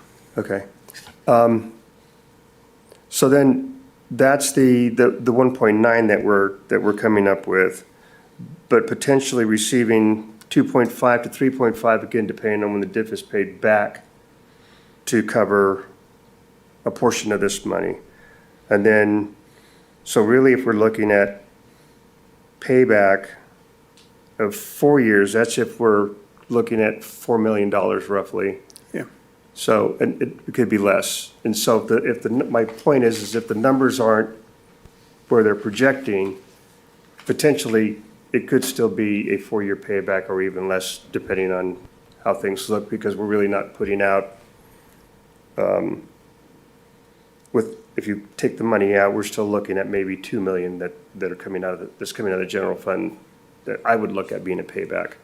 Does that make sense? Kind You would have a short, if you're looking at the $1.9 million number as your general fund investment, then your payback period's 2 years Yeah, instead okay. of 4 years. So, I mean, that is a little bit more comfortable for me in this regard, but I just want to make sure I did have the numbers square in my head. Councilmember Martinez? Yeah, so just to summarize then before we go on, is have you considered my request to modify the agreement to only include the reimbursement to the developer upon the major retailer of at least 125,000 square feet opening for business, minus the other part? So again, what I'm looking for is if I'm asking the public to come up with 1.9 million out of the general fund, which will be reserved money. And I agree, the project's needed. We've been waiting for it. The public's been waiting for it. It's an excellent project. Everything's a positive. The only thing I'm doing is trying to reassure the public that we're watching their best interest. And if there's a way to say, hey, you want the major retailer, we're getting it. We're very confident it's going to work. But to make and reassure that to dip into our funds, we're going to make sure that that retailer is up and running. Because if they're not up and running, we're going to have some little pads around there with an empty middle, and we're still paying back the money. Mm-hmm. That's my only picture. Councilmember Martinez, can I ask, we have not heard from the developer yet, Chris Sanchez. Sure. And I think he should speak to that. I'm okay with that, Mayor. Yeah, me too. Mr. Sanchez? Yes, good evening. Mr. Martinez, I echo your concern as well. This is something that, I think I would say we're investing upwards of $50, $60 million. Nobody who does business with Target gets any sort of guarantees that they will open and operate. We, as the developer, will be severely impacted from a value perspective on our invested dollars if they do not open. So we're in it together, if you will. It is a critical component to this project. But by no way or shape could we guarantee that they will open. And that's why that language is drafted that way, and that's what we've discussed. Without the conditions as set forth in those bullet points with the couple variables or the options, and without the up to $6 million contribution from the city of Beaumont, we don't have a project financially. It's unfeasible. So if you were to remove that requirement or only tie the reimbursement of the offsite improvements to Target, that would severely impact our consideration for this project and potentially derail it and definitely significantly delay it. That would be our concern as well. Let me comment on that if I can. So I'm not asking to just tie it to that. So everything's still going to be there. It'll still be contingent upon completion of the Oak Valley project improvements, the completion of the on-site improvements, and the major retailer of at least 125 square feet opening for business, period. And then we're getting the improvements for the project. We're setting everything up and ready to go. They're open for business to reimburse. Because if you're as confident as you say you are, then it makes it sound like you should be okay with that if you've done business with them before. Understood. So to clarify, you're saying that either or Yes. is changed to and that's something that we are not comfortable with and would significantly, likely derail our project here. Okay, so then you're not as comfortable as you might have been because you're just taking out the 50,000 square foot pads and getting the sales tax in. That's the only thing I'm looking at. See, I'm looking at it from the public's point of view. They're looking for it, they're waiting for it. We're gonna put in public money. It's not there, little pads are there, we're still paying. That's the way I'm looking at it. I think I understand where you're coming from now better, but I think what we're saying is, in the development agreement, we're saying 50,000 square feet at least will be built, and also requires a 20,000 square foot grocery store to be built, or the 125,000 square foot general merchandiser be open. So it's either or, and I'm confident in both of those scenarios. Okay, and I apologize slightly because that part wasn't in here, and I remember Rob mentioned that it didn't make it off on there, so it didn't say the 20,000. So we tried to provide as much certainty and that as we could, similar to what we have. Right, and I'm glad you saw it. I'm just looking from our perspective as the public. Completely understand. Okay, thank you then. Thank you, Mayor. Thank you. Councilmember White? No good? Could I add one more, just? Sure. And we understood your concern, Councilmember, and that was probably one of our earliest discussions with Chris and his team. We asked for a covenant that Target would open a store, and very quickly, we were told that's not going to happen, that they don't even get that covenant. So we backed up and we said, well, how else can we demonstrate to the council that it's a real deal, that Target's a live entity? And we asked for a copy of the lease, just to look at it and make sure that there was a real deal and there was some substance behind it. Target objected to that because there's proprietary information in the lease that they didn't want to become public record. But we did end up with something in the agreement that maybe gives you some assurances.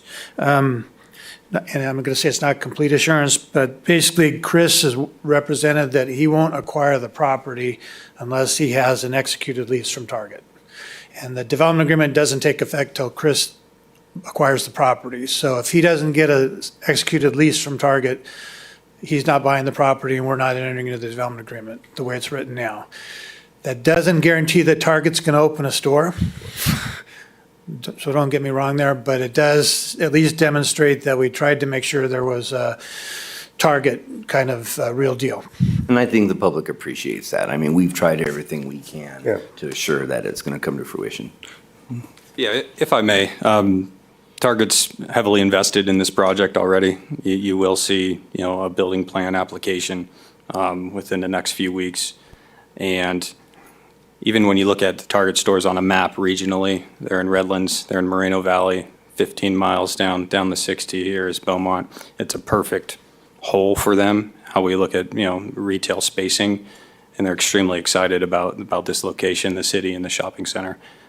Very well, thank you. Thank you. Okay, we don't have any other further discussion. Look for a motion. I'll go ahead and make the motion to waive the first full reading and adopt by title only an ordinance attachment E, the City Council, City of Beaumont approving a development agreement, attachment F, and between the City of Beaumont and Beaumont Regency EVG LLC, and making findings that the development agreement is exempt from CEQA in accordance with section 15183 of CEQA guidelines. Adopt the resolution of City Council, attachment G, approving the off-site traffic improvements reimbursement agreement to be effective only with the development agreement.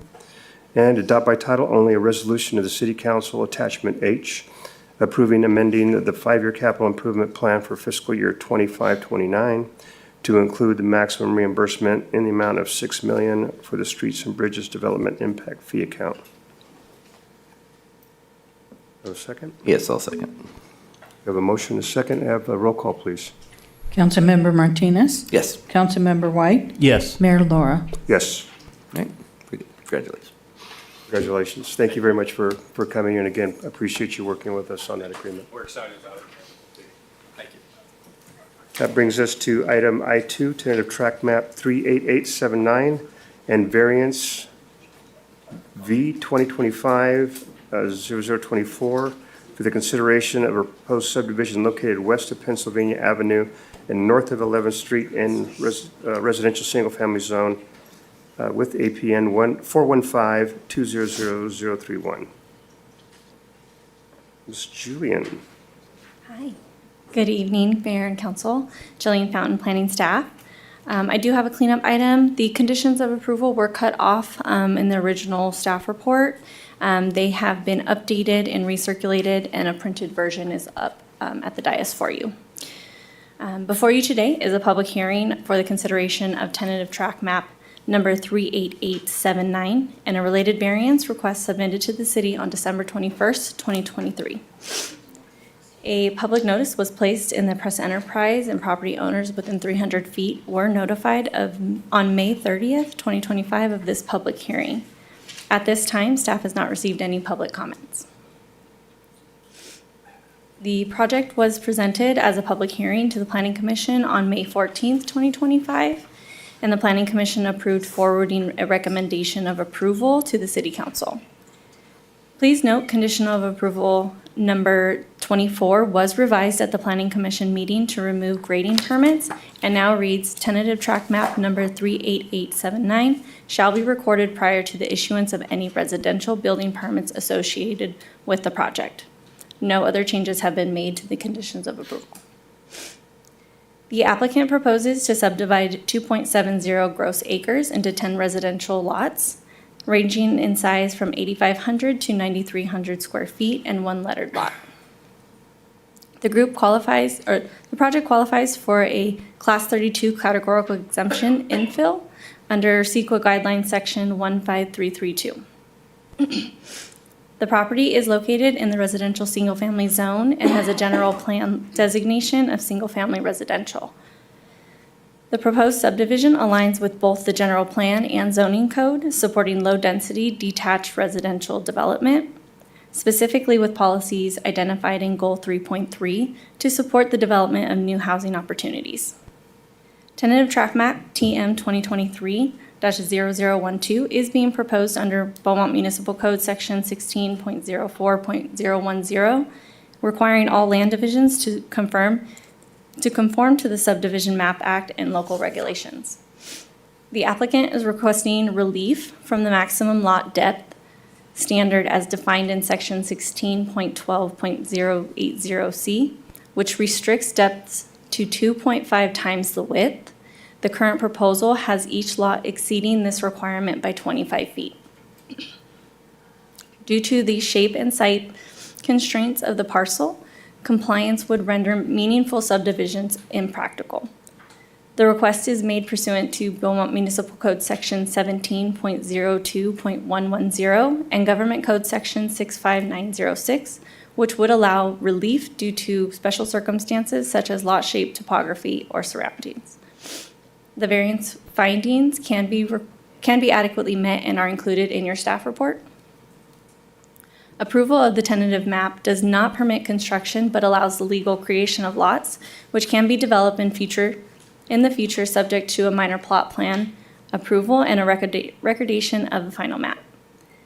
At this time, staff recommends opening the public hearing and approve tentative track map 38879 TM 2023-0012, subject to the conditions of approval, and approve variance 2025-0024 to allow the lot depths to exceed 2.5 times the width, and direct staff to prepare a notice of exemption for the applicant to file with the Riverside County Clerk Recorder. This concludes my presentation, and I'm available for any questions. Thank you very much. With that, I will go ahead and open the public hearing at 8:01. Nicole, do we have any public comment on this item? I have no written requests. Benny, do we have any callers on the line?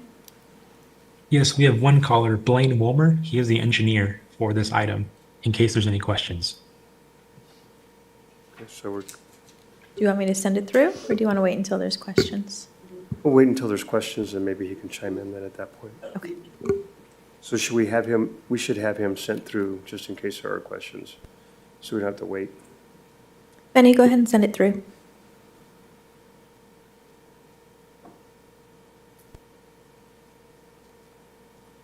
Since the engineer is not technically a public question, I'm going to go ahead and close the public hearing. and open it up for council comments at 8:02.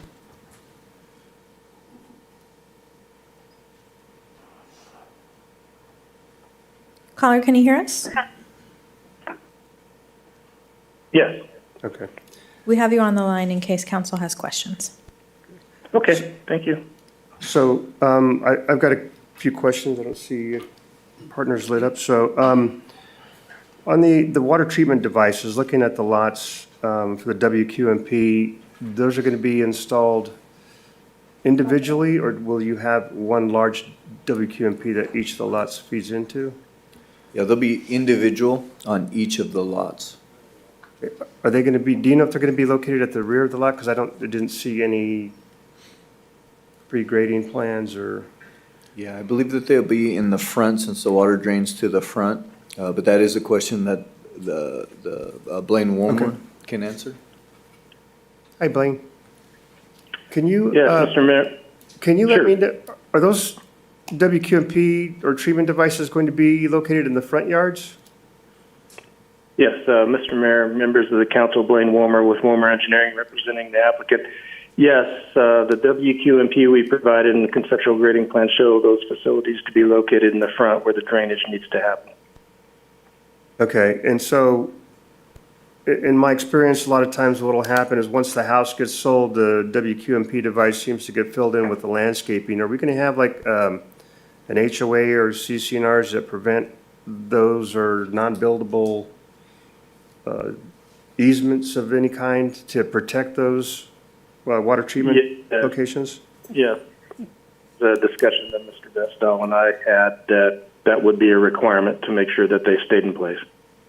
Okay.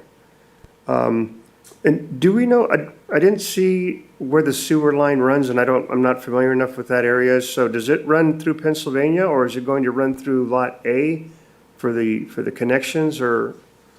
There are two sewer lines there. Yes, the existing sewer is in Lot A. Okay. Okay, excellent. So, and I saw a comment on there that the lots are consistent with the sizes, or at least the depths of the lots are consistent with the sizes, but the widths don't seem to be consistent, but they are per zoning, correct? Yes, they are meeting the requirements of the code. Okay.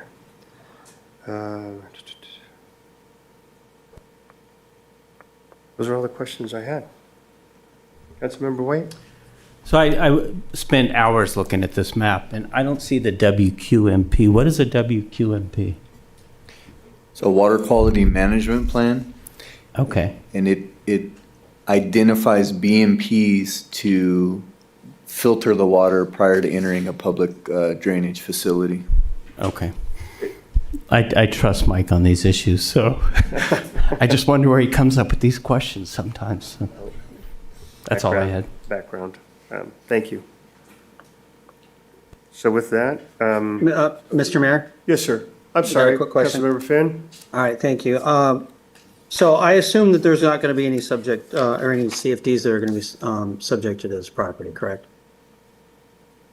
That is correct. Okay, and then Jillian, can you quickly explain the plot plan approval process? One of the things I wanted to make sure as a council member is that the setbacks of the home are far enough back from the sidewalk that we have an adequate driveway to keep as much parking off the street as possible, since Pennsylvania is a busier street than most. Of course. So they once this has been approved and they start their final track map process, they will be submitting with the planning department for a minor plot plan. It is an administrative plot plan that we will be reviewing against the code and our objective design standards that we have in place. For driveways specifically, that is in chapter 17.03.060. And that is for parking design and access. So we do have requirements on the size of driveways as well as our required setbacks, which is the 20 feet. Okay, very good. All right, appreciate it. Thank you, Mr. Mayor. That's all I had. Okay. So the current pad locations as shown are taking into account the driveway design guidelines that we have for driveways? Blaine can correct me if I'm wrong. I believe that the pads that are shown on the map are just showing how big each lot is, or each home is gonna be. They're still working on their designs. Okay.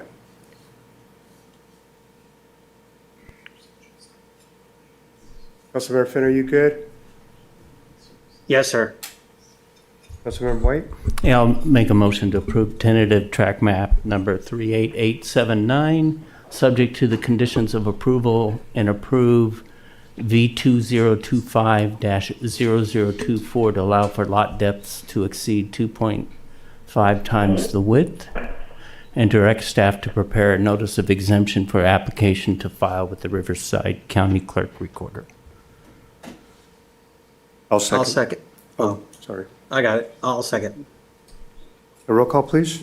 Councilmember Finn, Yes. Councilmember Martinez, Yes. Councilmember White, Yes. Mayor Laura. Yes. So with that, brings us to item I3, Plan 2025-0204, public hearing to consider resolution repealing the Noble Creek Vista specific plan. Melody? Back again. Good evening, Mayor and Council. Melody Adechiga, Planning Staff. The item before you this evening is a request to repeal the Noble Creek specific plan. I'll start off with a bit of background from the Planning Commission's review of this request. So on April 9th, 2025, the Planning Commission opened the public hearing and continued the public hearing without discussion to the May 14th meeting.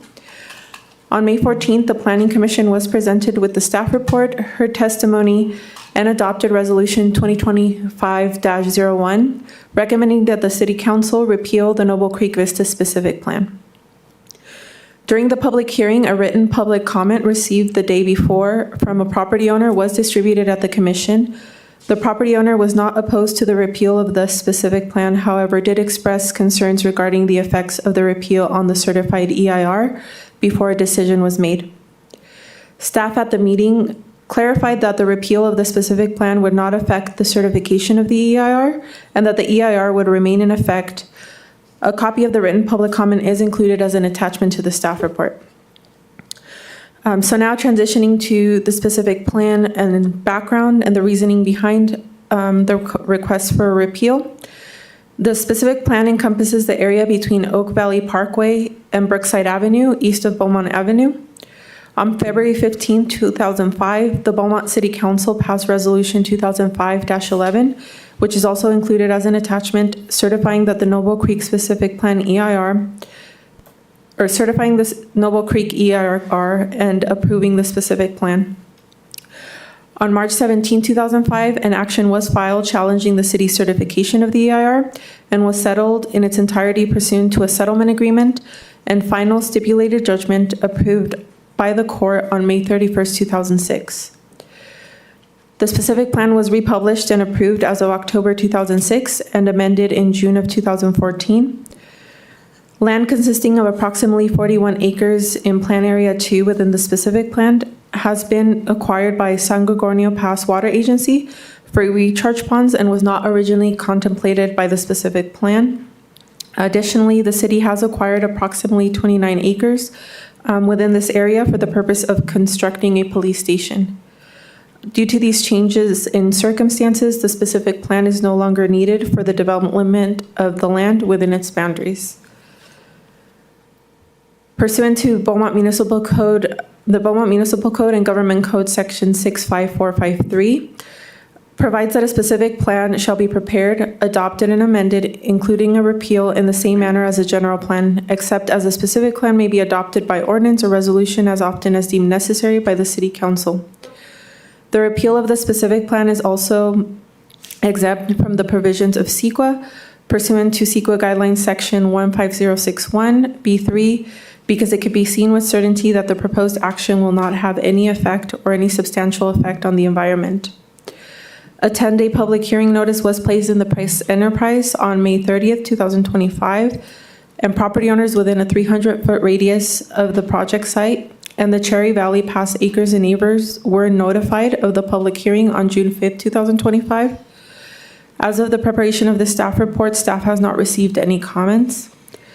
With this, staff recommends that the City Council hold a public hearing and waive full reading and adopt by title only a resolution of the City Council of the City of Beaumont repealing the Noble Creek Vista specific plan, and direct staff to prepare a notice of exemption and file with the Riverside County Clerk Recorder and the State Clearinghouse. This concludes my presentation, and I'm available for any questions. Thank you very much. With that, I will go ahead and open up the public hearing at 8:13. Nicole, do we have any public comments on this item? Yes, I have a request from Dr. Blair Ball.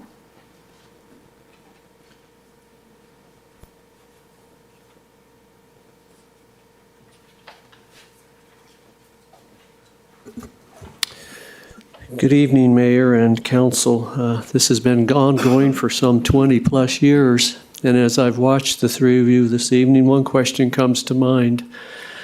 Over those 20 years, my hair has changed color, but the three of you seem to still have that youthful hair coloring. Perhaps we could chat after this meeting about I'm just saying I don't dye my hair. My question is, there was a lawsuit with CVAN on this project, and it had some certain stipulations. With the decommissioning, I guess you call it, repealing of this project, where does that lawsuit stand with the stipulations? Some had to do with Beaumont Cherry Valley Water District, Beaumont Cherry Valley Rec and Parks, the taking care of the deodar trees, and so forth. You may not have an answer to that, but that would be a question I would have. Thank you. Thank you very much, Dr. Ball. Do we have any? We don't have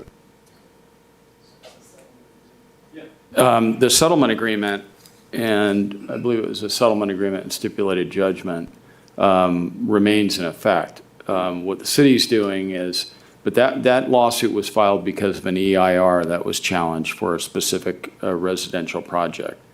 For example, the city is considering they're looking at building a police station.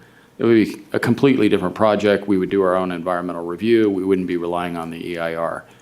If a property owner within this area that was covered by the specific plan and the former EIR relies on that EIR, they may have to comply with the settlement agreement. That's something really for them and their lawyers to evaluate, not for the city to opine on.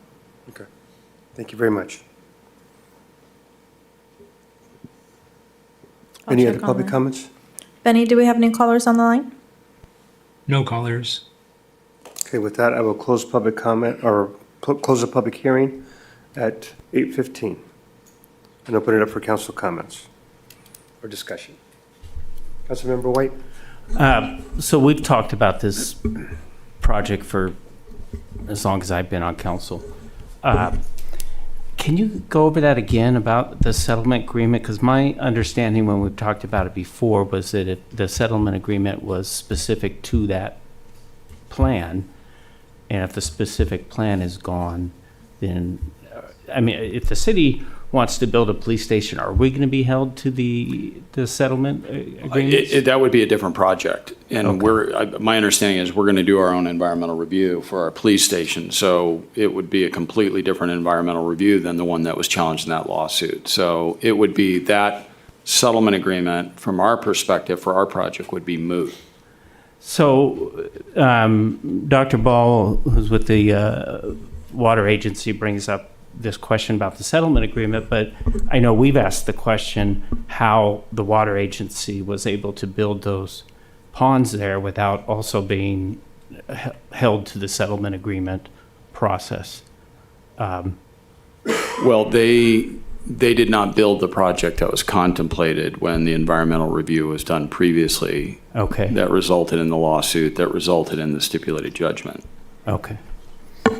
Okay, thank you. Councilmember Finn, you have anything? No, sir. If there's no further discussion, I'll look for a motion.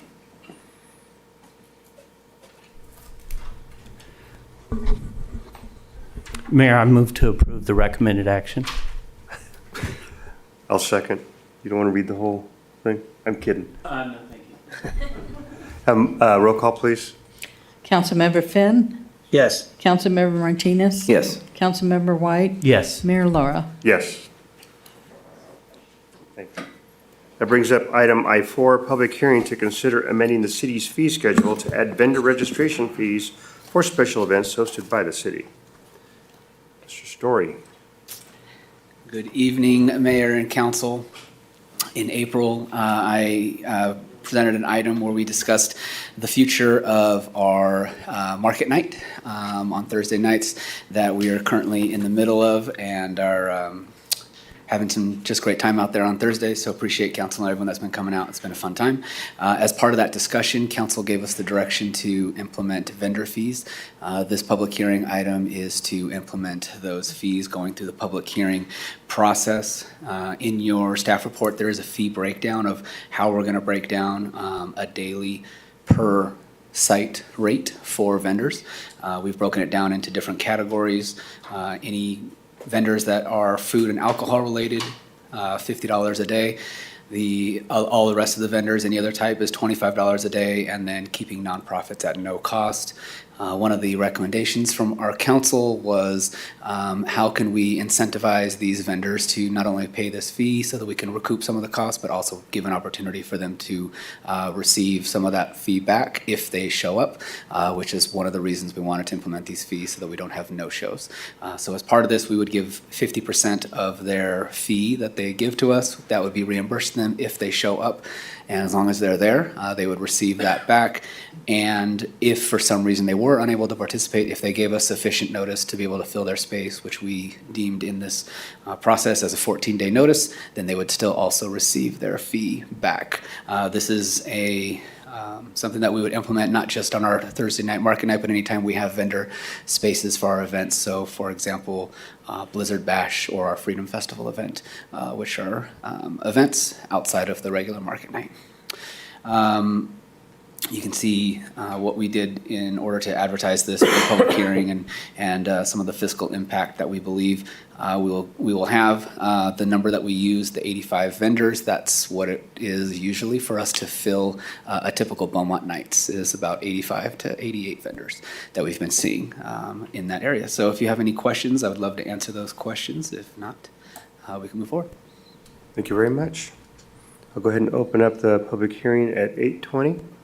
Nicole, do we have any public comments on this item? I have no written requests. Benny, do we have any callers on the line? No callers. Then we'll close the public hearing at 8:20 and open it up for council discussion. Go ahead. Councilmember White? Oh. Well done. I think you accomplished all of our goals with your fee schedule, so I appreciate that. Thank you. Appreciate it. Doug, I just had two quick comments. One, if you look on attachment B at the very bottom, there's a comment that talks about the hang on one second. Oh, okay, the notice, the advance notice, it doesn't reference 14-day advance notice in there. I think that you might want that in there, I'm assuming. Okay, under attachment B. Yeah. I don't have attachment B. Sure. It's got the little table.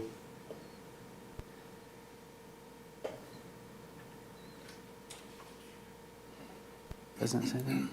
Vendors who cannot attend but provide at least 14 days advance notice to staff will also be eligible for a 50% refund?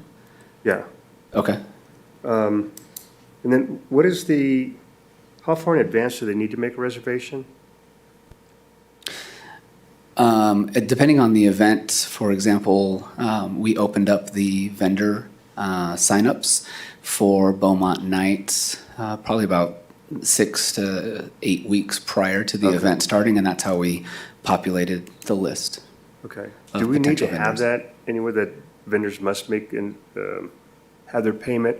What I'm trying to avoid is if you have, so you have commitments, but you don't have payment yet, would you have that issue at all? Or once you have the commitment, you don't take a commitment for a vendor spot without a payment? Correct. Okay. Yeah. If they failed to make a payment, we would not put them on our list. Okay. And did you see the comment I was looking at on the attachment?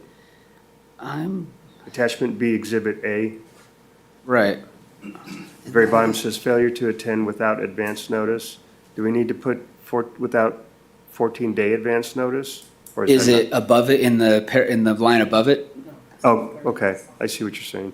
But I'm not talking about the line above it. But yes, it says the same thing, so it's duplicative. Okay, never mind, I apologize. No problem. That's all I have. We have,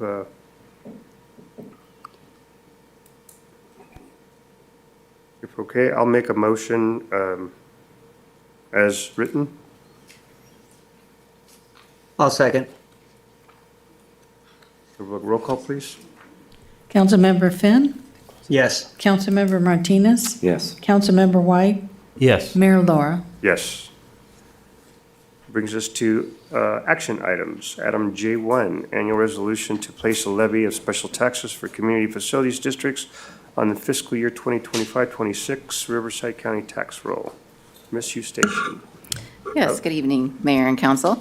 Tonight, we are presenting the annual resolutions required to place the levy of special taxes for the city's community facilities districts on the fiscal year 2025-26 Riverside County tax roll. And this is a routine but important action that ensures the city meets its financial and contractual obligations tied to each CFD and allows the county auditor controller to levy and collect these taxes on behalf of the city. And at this time, I'll turn over to our CFD administrator, Shane Spicer, who will walk you through the levy process and resolutions before you this evening.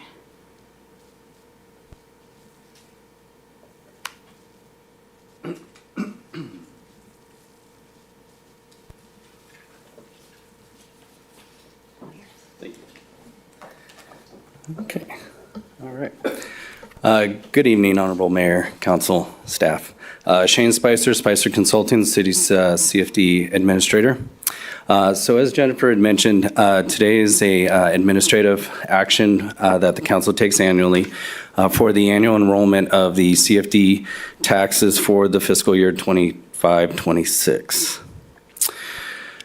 Each year, the council approves the annual enrollment resolutions, and this year there are 33 improvement areas and CFDs, including 2016-1, 16-2, 16-3-4, 2018-1, 19-1, 21-1, and 23-1. The special taxes collected each year is to pay for the annual debt service, costs of providing maintenance service, costs of providing public safety service, administration costs, and collection of future facility funds. So this chart shows the year-over-year change of the total annual enrollment from last year. The total number of parcels levied is estimated at 15,968, with 34,205 individual charges. The year-over-year comparison shows the total expenses of $30.9 million compared to $29.9 million from the prior year, which is a 3.13% increase from the previous year. This increase is due to the new development, bond issuances, and service cost escalations for the next fiscal year. New development resulted in 387 new parcels being realized in CFD's 93-1 improvement area 17D, 2016-3, 2018-1, and 2023-1. In addition to the new development, there are also two bond issuances that occurred over the last fiscal year. In November 2024, the city issued bonds for improvement area 17D, and in April of this year, parity bonds were issued for 2016-3. This contributed to the 4.83% bond debt service payment reflected here. However, on all fully bonded CFDs realized a 1% reduction. I'd like to note that this does not include the recently approved refinancing of the 5 improvement areas for refunding. This has the higher amount on there so that when we do recognize that bond sale reduction, we can then levy less than the amount per the resolutions. As far as service costs for the CFD, the CPI for maintenance services for 25-26 is 2.93%. The increase shown here also includes new parcels with a net change of the 4.17 increase from last year. We recommend increasing at the CPI given the continuous cost increases of utilities, materials, and labor. Additionally, for public safety, the 13.91% increase in public safety results in the 5% annual increase for all CFDs with public safety services, as well as inclusion of the new development for those CFDs that include public safety services, such as 16-3, 18-1, and 23-1. The delinquency reserves increase as a result of new development requiring more coverage. However, the fully developed CFDs are averaging between 1% and 2% delinquency coverage due to low delinquency rates. And future facilities represents a reduction that is a result of the CFD for Improvement Area 17D bonds being issued, as I mentioned previously. The remaining balance shown here is the anticipated collection for CFD 2023-1 to be levied on developed properties ahead of a bond issuance which should occur by the end of this year. So as stated in the staff report, the fiscal impact to the city's general fund is indirect, as the administration and maintenance portions of the assessments collected are the funding source for the administration of the CFD processes and the maintenance of the various areas. Therefore, staff recommends the adoption of all 5 resolutions confirming and authorizing the annual levy of the fiscal year 25-26 for the city's CFDs. That concludes my report. Thank you very much. Nicole, do we have any public comment on this item? I have no written requests. Benny, do we have any callers on the line? No callers. Okay, I'll open up for council discussion. Councilmember White? So you brought up, you said that this, if you can go over the details a little bit for me on that, this does not include the 5 that we just approved that have not yet gone to bond sale. This includes them at their prior to refunding assessment Okay. amounts. And you mentioned that there might be less amount. So if you go and tell the tax collector that this is their share, their taxes for that, and then the refunding changes that for the next year, how does that get changed to the taxpayer? So due to the timing of the refunding, actually, I think the bond's priced today. So due to that pricing, what we're going to end up doing is recalibrating that tax roll for this fiscal year. But in advance of that, we were prepared to present to the council a resolution that had the higher amount. And then we're just going to enroll the actual amount on the 25-26 tax rolls. Okay, so you're not going to go with the higher amount and No. then have to cut. Oh, got it. Okay, thank you.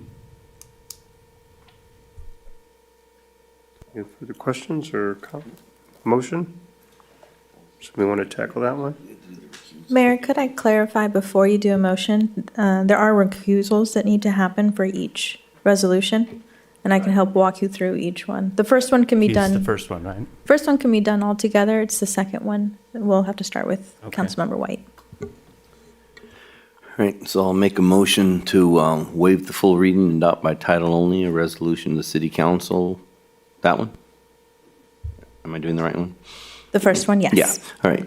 Resolution of the City Council of the City of Beaumont, California, levying the special tax in community facilities districts 93-1, 2016-1, 2016-2, 2016-3, 2016-4, 2018-1, 2019-1, 2021-1, and 2023-1, and directing the county auditor to collect the same on the tax rolls 93-1, 2016-1, 2016-2, 2016-3, 2016-4, 2018-1, 2019-1, 2021-1, and 2023-1. I'll second that.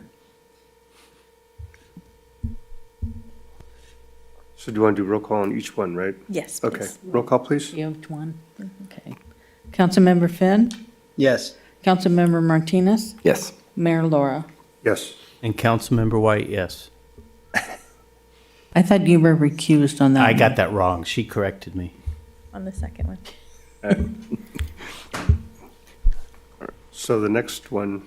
Is Lloyd's recusal. I'm going to recuse myself on the next one because I live in Improvement Area 18.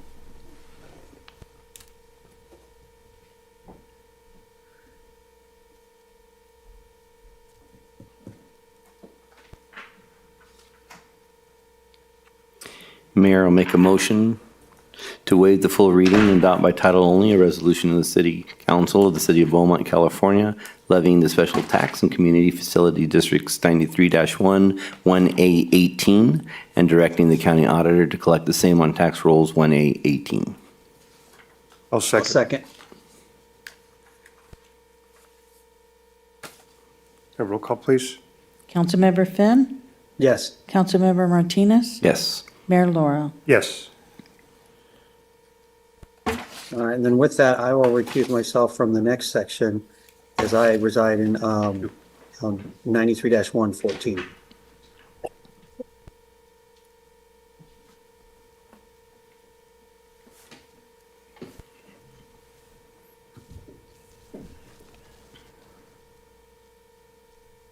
Okay, Mayor, I'll make a motion to waive the full reading and adopt by title only a resolution of the City Council of the City of Beaumont, California, levying the special tax and community facility districts 93-1, 1A14, and 14B, and directing the county auditor to collect the same on the tax rolls 1A14 and 14B. I'll second. A roll call, please. Councilmember Martinez, Yes. Councilmember White, Yes. Mayor Laura. Yes. And I'll be recusing myself on the next item, 1A9. I live in that improvement area.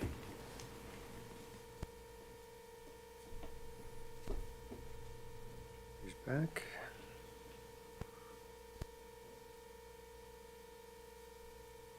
I'll go ahead and make the motion to waive the full reading and adopt by title only a resolution of the City Council of the City of Beaumont, California, levying a special tax and community facilities districts 93-1, I1, 9, and directing the county auditor to collect the same on the tax rolls for IA9. I'll second. A roll call, please. Councilmember Finn, Yes. Councilmember White, Yes. Mayor Laura. Yes.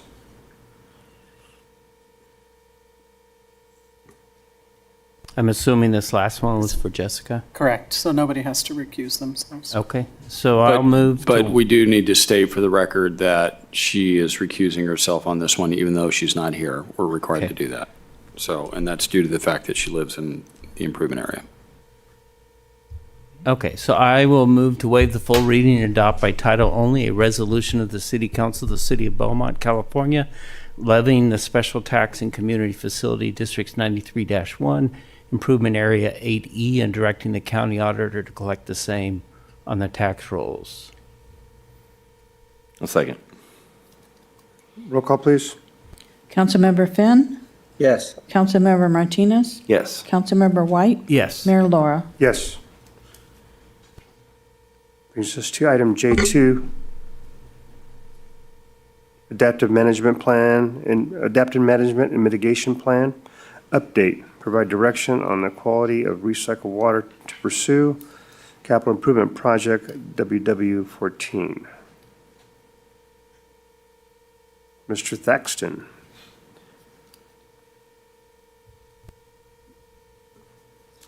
Good evening, Mayor and Council. Tonight's item includes a report out of the first phase of our AMMP study. That's the Adaptive Management and Mitigation Plan. An overview of the study will be presented by Caitlin Dodson Hamilton. She's Vice President of Tom Dodson and Associates.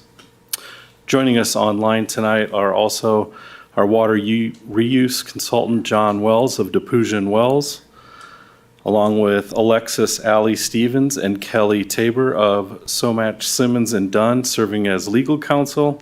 And additionally, we have AMMP contributor Clay Sorensen from West Yost to answer any questions regarding the report. And with that, I'd like to introduce Caitlin.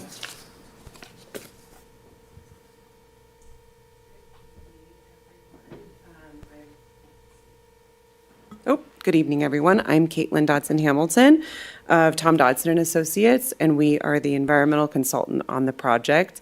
On the line, Thaxton described who's available, but I'm going to be doing the presentation. Just have to find it. Let's see. Here we go. All right. Okay. So just to introduce the team together with West Yost and HDR, who is not on the line, they're the biologists and regulatory consultants on the project. We were selected to aid the city in preparation of an adaptive management and monitoring plan, which I'll refer to as AMMP, from here on, to address a potential reduction in discharge from its wastewater treatment plant to Cooper's Creek, where the wastewater treatment is currently discharged, to ultimately support utilization of the city's recycled water for other use. So I'm going to try to make this presentation clear and concise, as we've all been here for a while tonight. But the agenda is just to provide an overview of what I'm going to talk about. I'm briefly going to go over the results of the Phase 1 report, which you've all had a chance to review. And then we're going to move on to the recommended next steps, which I believe is what you're taking action on tonight. So for the first slide, we're just showing an overview of the areas that we studied as part of the Phase 1 report. So to evaluate the health of the riparian habitat, a number of segments shown on the map before you were developed along with a riparian zone indicative of the vegetation that exists within Cooper's Creek and its confluence downstream with the San Timoteo Creek. Keep in mind that by discharging treated wastewater to Cooper's Creek for the past decades, vegetation, i.e. riparian habitat, has grown in response to this water source. The goal of the Phase 1 report was to characterize the historical and current conditions of the area shown on this map in support of the ultimate development of the AMMP.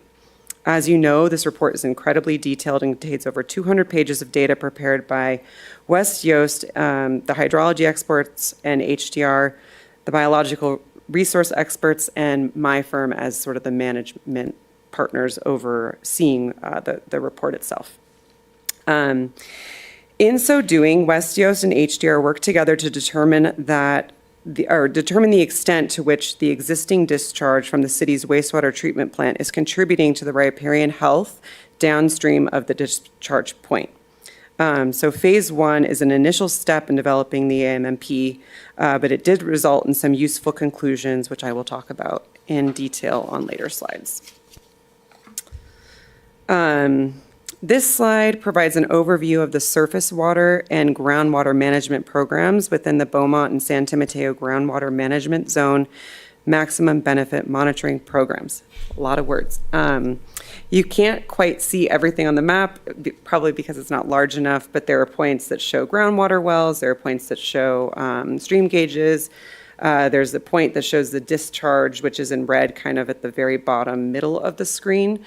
As well as sort of the Beaumont wastewater treatment plant boundary and the groundwater management zone. So there's a lot shown on this map. The importance of existing resources is that they can be drawn upon to continue baseline monitoring of riparian health as part of the AMMP down the line, and further provided a lot of background and baseline data that is characterized in the Phase 1 report.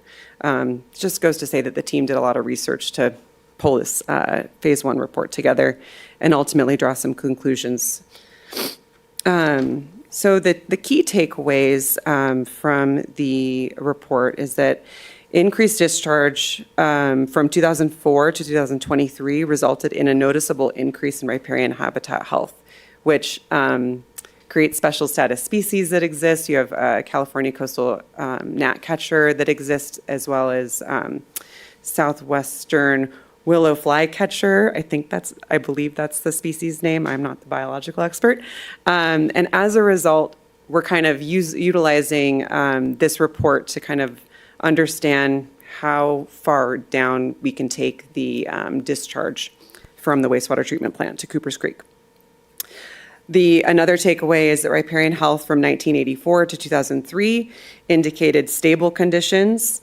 Groundwater levels remain stable while surface water increase, which can kind of indicate that the groundwater table is taking on a certain amount of water and maybe doesn't have the capacity to take on more.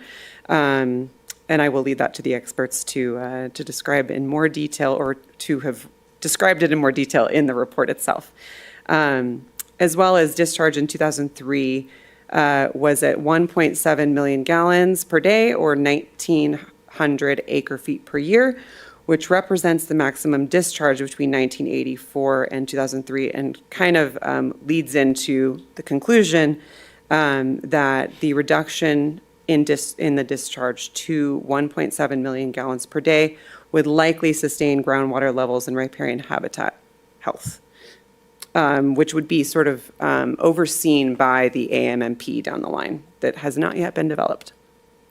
The draft report also created some performance criteria, including riparian habitat will not be adversely, that riparian habitat would not be adversely affected by the reduction in discharges, that minimum discharges will be maintained to levels determined necessary to sustain habitat along the study area, have historically benefited from the wastewater treatment plant discharges that are currently happening.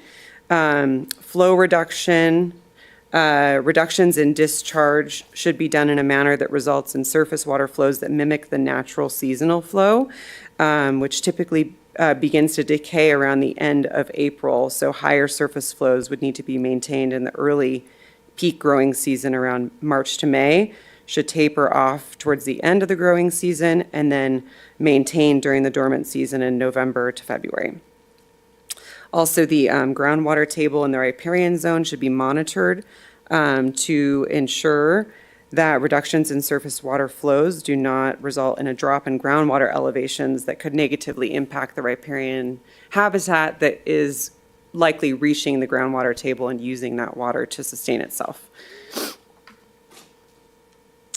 All right, so for next steps, the city has before them not only the phase 1 report, but the memo report that West Yost, TDA, and HDR developed that outlines the next steps based on which scenario the city chooses to implement. The first involves baseline monitoring, and the second involves detailed modeling to determine theoretically how the various water systems, surface water, groundwater, et cetera, and their interactions with riparian health of the area downstream from the city's discharge location react to the proposed reduction in discharge to Cooper's Creek. Within that memo, we did not outline that at this stage it has become obvious that the AMMP and the city's change of use permit, which is the 1211 permit referenced on the slide, for its wastewater discharge could be covered under a singular CEQA document. So this is point 3.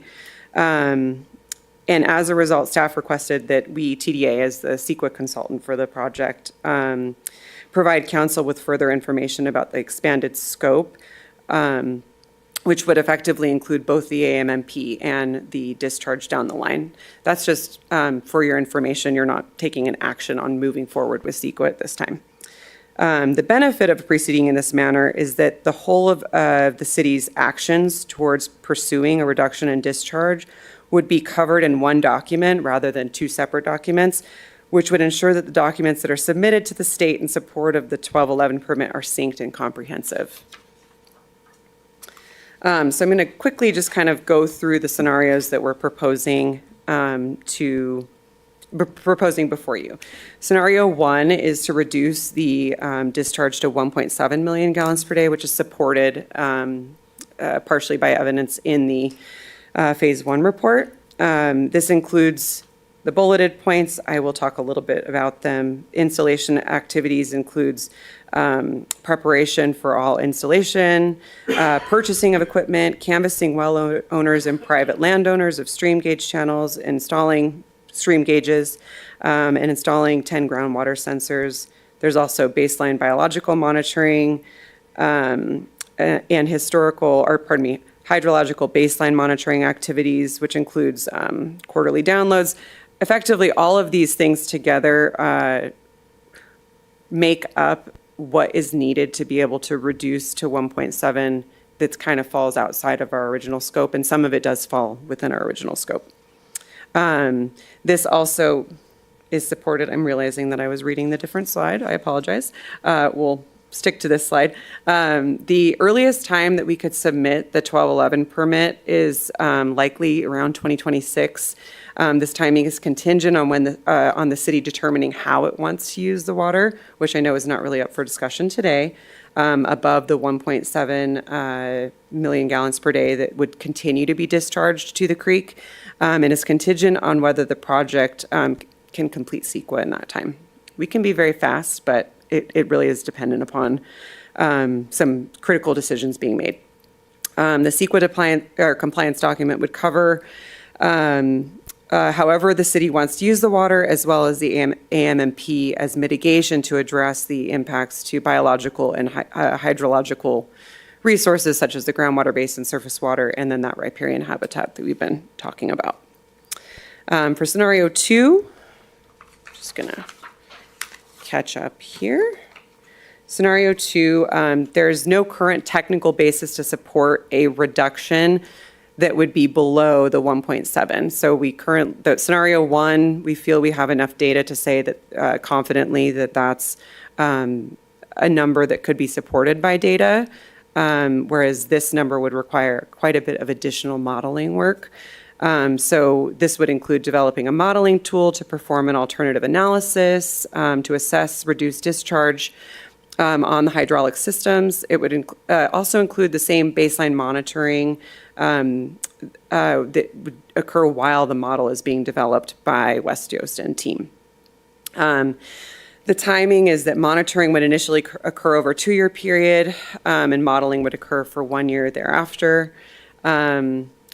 The earliest submittal for this is probably 3 to 4 years out, so it is a bit more of a time-consuming process.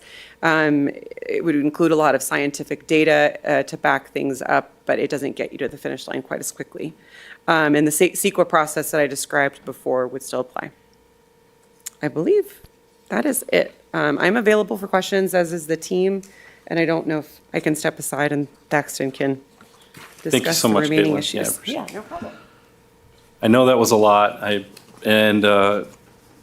quite a challenge to try to sum up a couple hundred pages in over a year of, research and data collection. But we're trying to boil it down. We basically come into the first fork in the road. We're seeking direction from council on if they want to pursue what the data initially supports in the study, and that is a reduction of flow to the 1.7 MGD level, with some bullet points. I think the biggest one, in my opinion, is the timeline. I think the time is even more so there than the money, but there is a cost factor too. Scenario 2 does,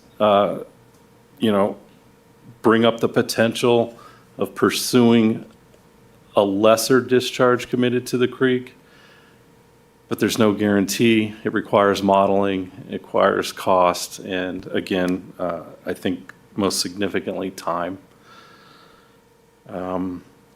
With that, I'll turn it over to the council for discussion. I would like to acknowledge that Mr. Dan Jaggers from the Water District is in attendance tonight on his birthday.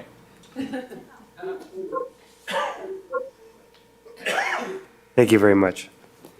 Nicole, do we have any public comments? Yes, I have a request from Mr. Jaggers.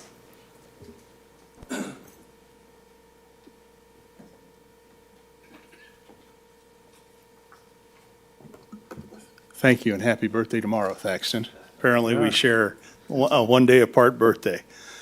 With that, I wanted to say thanks to the city for getting this project to this point. I've read the adaptive management mitigation plan. Mr. Van Bell identified last week it was coming forward. I thought it was important to be here. I thought it was so important to be here, I wasn't going to mention my birthday, but since Thaxton did that, that I'm sharing my special evening after 59 years with you, the city council, and members of the public. I support the city's recommendation, staff's recommendation, to move forward with scenario 1. There are a number of reasons for that, but primarily time is of the essence, and not for the reasons we all think. California has initiated some new water conservation measures. I sat down and just looked up some numbers. And currently, as of 2024, the indoor water use was 55 gallons per day per capita. In 2025, it went down to 47 gallons per day. That's what we're required to try to achieve in a water system. And in 2030, it goes to 42, as I understand it. What that means is a reduction in flow. And it's about 24% reduction in indoor water use, which is what goes to the treatment plant if the state can achieve it. Don't know if they'll really get there, but that's the idea. When you run the numbers, if you have about 3.8 million gallons per day and you take out about 85% for the recovery component, 15% lost to the brine RO system, doesn't mean that's going to be the number. You're at 3.23. You take off from there the available water supply, you're down in the 2-something range of available water with conservation and indoor water use. The faster we get to recovery and understanding and riparian support, the better we're going to be with a real target. And if we continue to study it, I think you'll get to a point where you'll find that the state will continue to manage you down and what you can take out of the creek. And so, the water district is here to partner in whatever form we finally land on with the city of Beaumont. We want to work hard to provide secured water supply with you as well as the San Gornio Pass Water Agency. And I thought it was important to support the city staff recommendation for the reasons of A, time is of the essence, but B, for some of the elements that I talked about tonight. And I think it's important because we could wind up with reduction in indoor water use with an amount less than 1 million gallons per day in 2030 and beyond, not including the riparian habitat support contributions. I'm not saying that to scare anybody. I just wanted to deliver some facts. And I feel like I've consumed almost all of my 3 minutes. So with that, I will bid adieu to the city council. However, I'm here to answer questions if you have any. Thank you. Thank you very much, Mr. Jaggers. So your birthday is this evening? It's the 17th. All right. All day. All right. I have another request from Dr. Ball.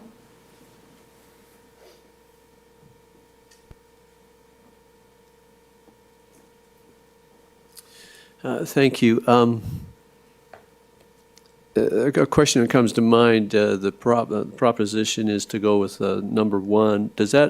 Would that stop us in the future from going back and do scenario number 2 at a future date?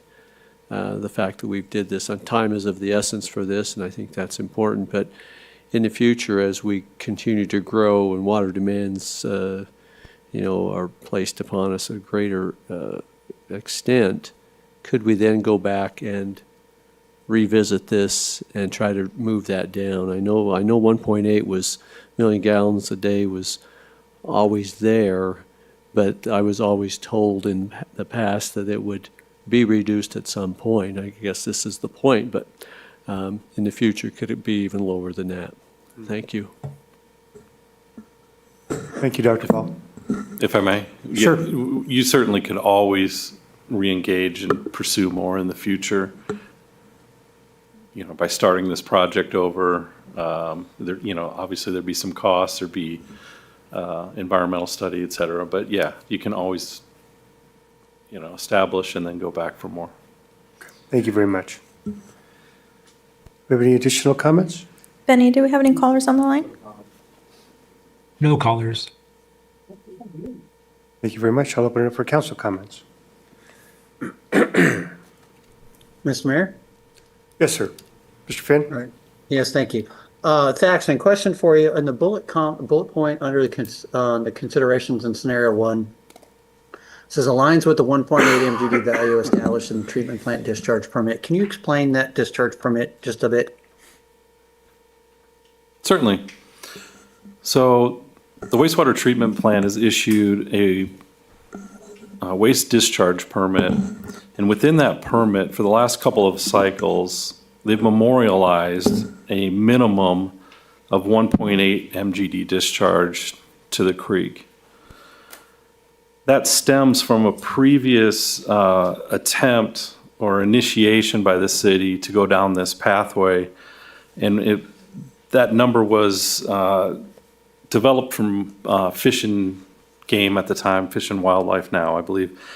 And it, essentially our research shows that it was an arbitrary number. It was all the flow that the plant put out at the time. They just said all of it, it's 1.8. And ever since that point came across, it's been memorialized and passed on permit to permit. It's further support for the 1.7 because I think everybody all along has always had that 1.8. It's already memorialized in the permit. And now we have data that shows, very relatively close number of the 1.7 being appropriate. So would a new permit be needed to change it from the 1.8 to the 1.7, or does this kind of initiate that whole process? We could either do a reopener provision or, with the timeline that we're facing, the next permit would come due in that timeline, and we could negotiate at that time with the regulators. And if that were to then match up with the 1.7, does that just kind of further secure what we're doing and a better chance of it remaining that way in the future? Yes, that would be memorialized. It would be approved by going through the change petition process, and then it would be, and if you did both, you'd have it memorialized in your permit. Okay, all right. Thank you. That's all I have, Mr. Mayor. Thank you very much. Councilmember Martinez? Just on that note, would it make more sense to keep 1.8 as the number, since that's kind of where we started and what we're asking? Or is the data driven at 1.7 and 1.8 and 1.7? I mean, it doesn't sound significant to us, but I know it is when it comes to supporting it, with the numbers. Yeah, in a general sense, I think you'd always pursue the most that you have the data, the support, and you can, always fall back with, challenges and such. Yeah, and to me, it makes more sense because you always go around what we have data for. I mean, I don't think we were prepared to sit there and reinitiate a whole nother study again at this point. And it doesn't make sense. And that to go from 1.7, what are we going to ask to take it all? I think you probably have a better chance with the board showing that we're playing ball by leaving some in there and trying to, be realistic with what we're trying to do, maintain wetland, here's the number, and now we're going to look at this number and take out above that. But to me, it just makes more sense to stay in one than go into a scenario two. So I support that. I'm not sure I understand what you say makes more sense. The 1.7, or are you talking about? No, the 1.8? 1.7 makes sense. I mean, that's Okay. what I thought 1.8 would make more sense because it's already there. But if the data is showing 1.7, then you can make more of an argument for 1.7 as the data shows, and and let them decide whether 1.8 or 1.7. It has to be whatever David asked about a re-permit, another permit. But surely 2 doesn't make sense at this time. And I was saying that it makes more sense to show to the state that we're leaving some in rather than try to go down to a 0.5 or something that we would really have to justify for. And really, what are we gaining between the 1.7 and 0.5 or so? So I think I made sense. Tell me if I did. Happy birthday, Jaggers. Councilmember White? No, I agree. I think we should go with scenario 1. I want to start by thanking 2 of our pass areas water experts for being here tonight, Dr. Ball and Mr. Jaggers. The fact that Mr. Jaggers approved of the plan and was able to do it in less than 3 minutes, it's got my approval. So one of the questions I have is when you looked at scenario number 1, it talked about monitoring downstream, making sure the water levels are where they need to be, and which is going to be costly. Even if we leave it at 1.8, would that still require the same type of monitoring, so we wouldn't be saving any money is what I'm looking at? No, sir. Okay, then I would support scenario number 1 as well. Any further questions, or I'll look for a motion? And are you just looking for direction at You're this looking for, time? I'm sorry. So you have your direction. You have your direction? Yeah, and I'd support scenario 1 as well. Thank you very much. Thank you. You need a break or? Need a break? I'm good powering through, but. You look good to go? Okay. You good, David? Yeah, I'm good for a bit. All right. J3, revenue outlook and revenue options. Receive and file, that's okay. Mr. Station, back again. Yes, thank you. Good evening again, Mayor and Council. Tonight's item is a critical component of our long-term financial planning. As the Council is aware, the city faces potential fiscal challenges on the horizon, including the risk of significant sales tax losses due to proposed changes at the state level. Sales tax currently represents over 40% of our general fund revenues, and a preliminary analysis shows that Beaumont could lose up to $9.4 million annually, beginning as early as fiscal year '27. At the same time, there are rising costs and the need to build a new police station that could potentially further straining general fund resources. In response to these growing concerns, the city retained Grassroots Labs to conduct a comprehensive revenue outlook and strategy report. This report evaluates our current revenue structure, forecasts future risks, and outlines potential strategies the city may consider to maintain fiscal sustainability over the long term. This is phase one of a potential three-phase process that includes both public education and community engagement, should the council wish to explore potential revenue measures for a future ballot. At this time, I'd like to introduce Rob Karenke from Grassroots Lab, who will walk you through the findings of the report, including revenue risks, funding options, and possible next steps for phase two.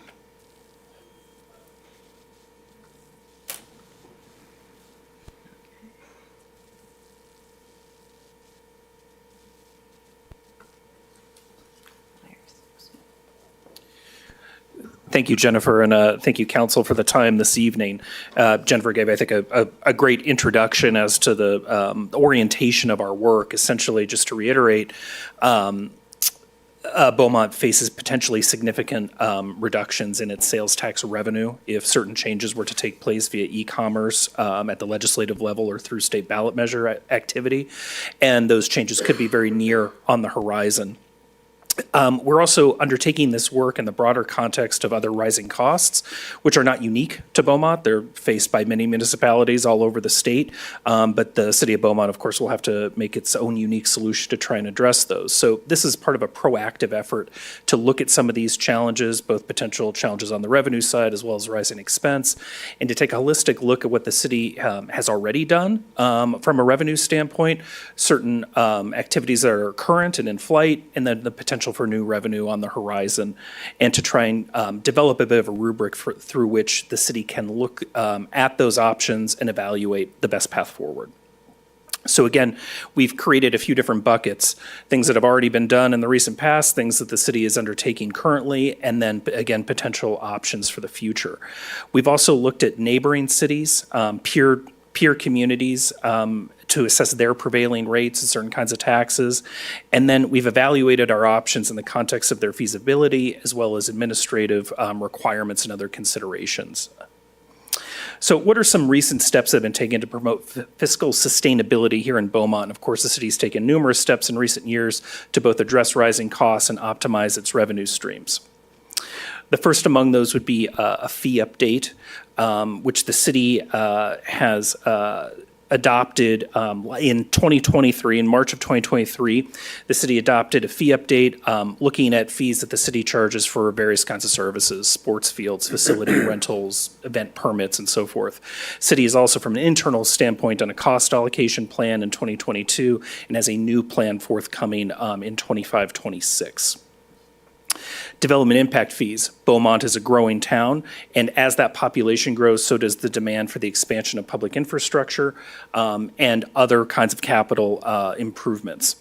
The state law requires that a update to development impact fees be undertaken every 8 years and updated, and Beaumont completed its analysis in 2024. Investment returns. The city has reserves and it invests cash based on a policy of safety, liquidity, and rate of return. Obviously, investment returns can increase revenues, but have to be looked at carefully, and the city reviews those on a quarterly basis, on a continual basis.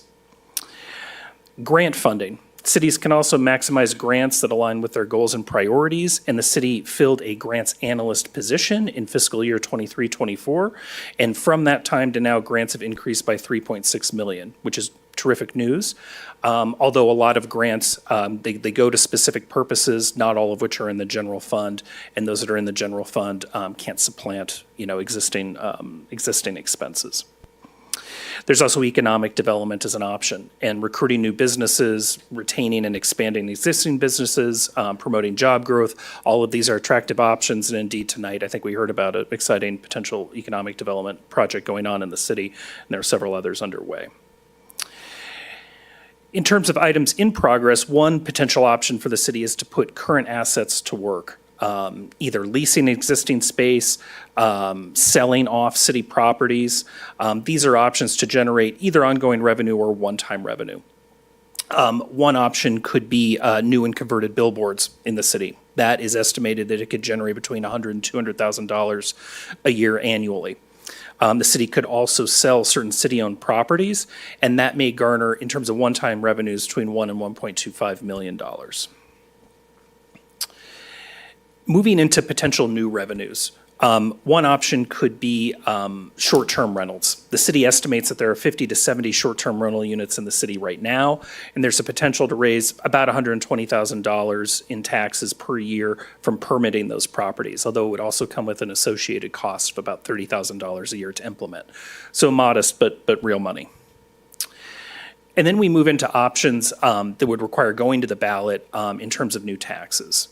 So the first is sales tax, and it's one of the more straightforward measures because it's a flat rate. It applies to purchases. There are exemptions to sales tax like groceries, many medical supplies, utilities, and so forth.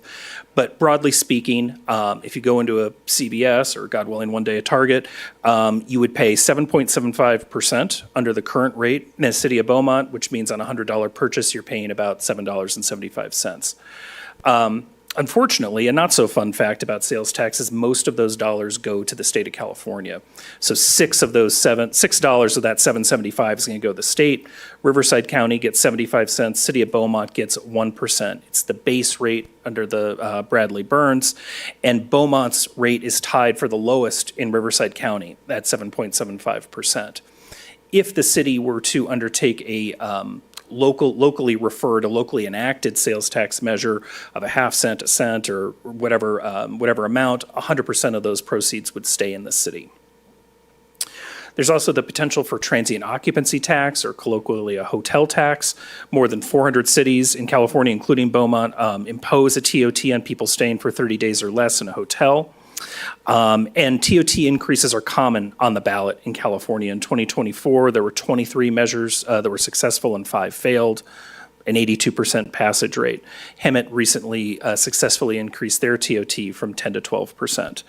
And I believe I skipped over in the sales tax. Those are the most common revenue measure that you see on the ballot. In 2024, this last November, there were 81 measures on the ballot, 81 measures that passed and 14 that failed. So nearly 100 measures, and about 85% of them did pass.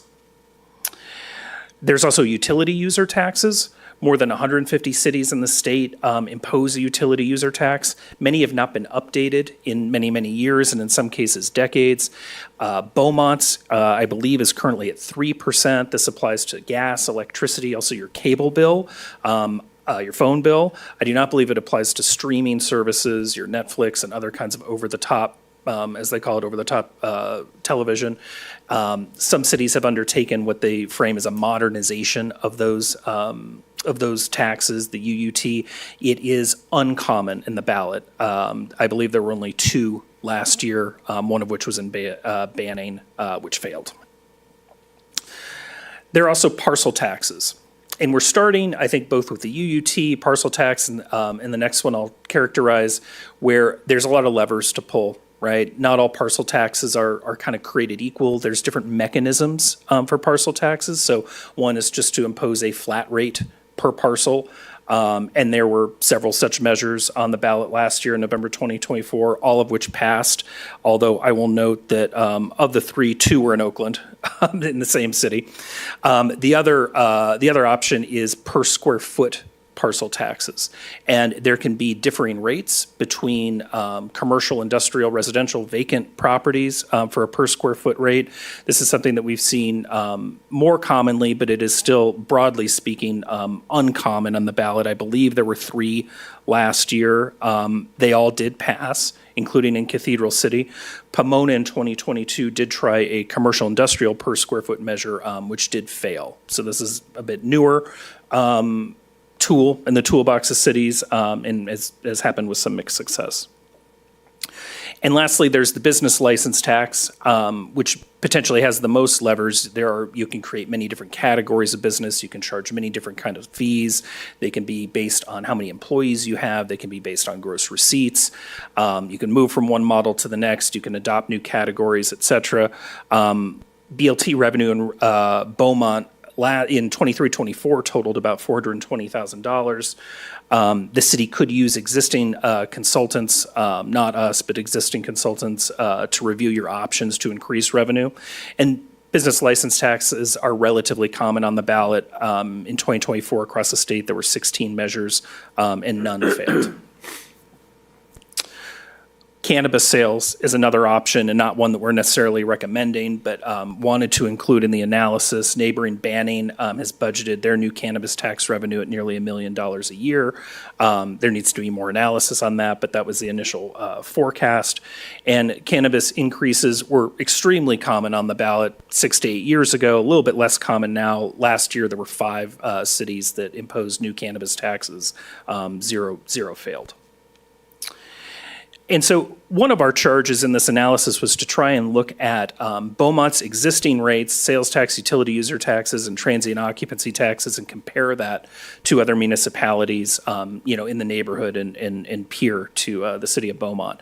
So as I mentioned, the sales tax, it's tied across the county for the lowest rate at 7.75%. There's a few, Banning is at the same rate, but many cities do charge a higher rate. There's about 10 cities that are in the 8.75% range. Palm Desert recently raised theirs too. I think you can add them to that list. And if you look across these comparable cities, the average rate is at 9%. Again, Beaumont is at 7.75%. If the city of Beaumont were charging that average rate, that would be a potential increase of about $7 million annually. We mentioned the utility user tax is currently at 3%. Not every city charges a UUT. There were a handful in our analysis, most of which were significantly higher than what Beaumont charges, most of them, approximately double.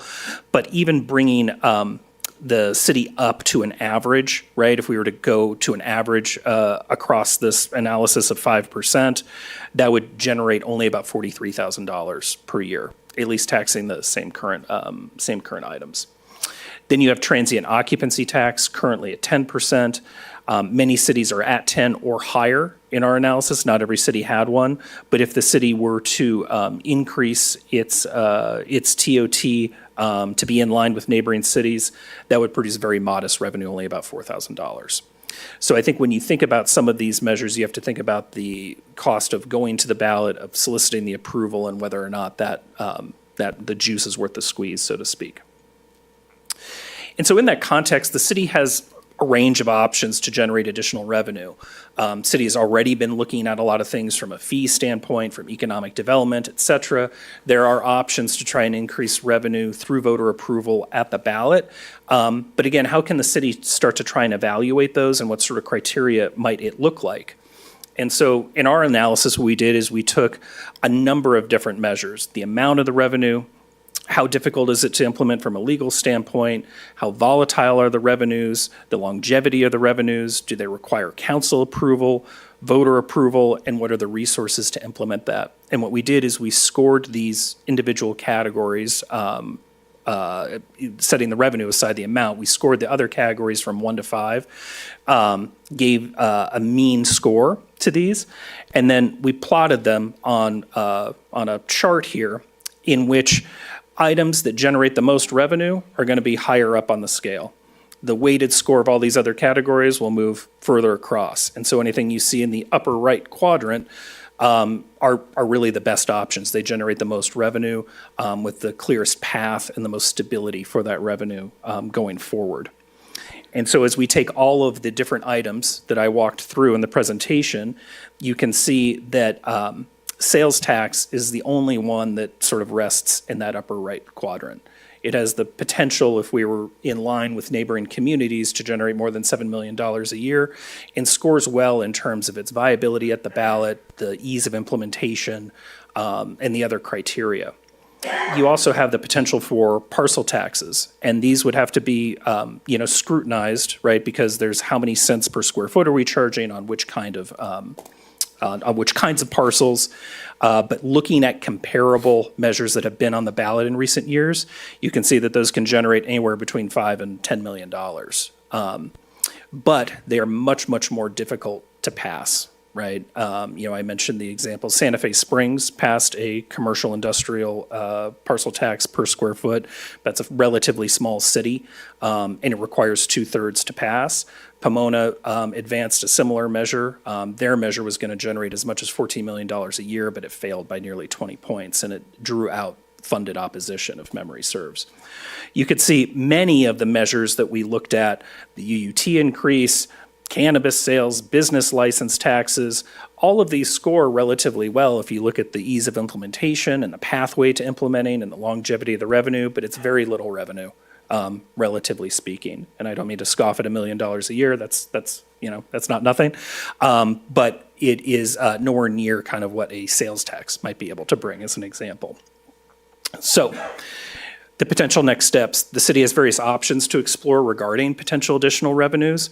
Those that require voter approval are recommended to either go through further vetting through potential public opinion survey work and community outreach. Essentially, what you would want to do is to further assess the viability, to engage a professional researcher to assess community opinion and community sentiment on these measures, to test the various different kinds of rates, and then to do some significant outreach within the community to gauge their opinions before you took any kind of potential vote to refer a measure down the road.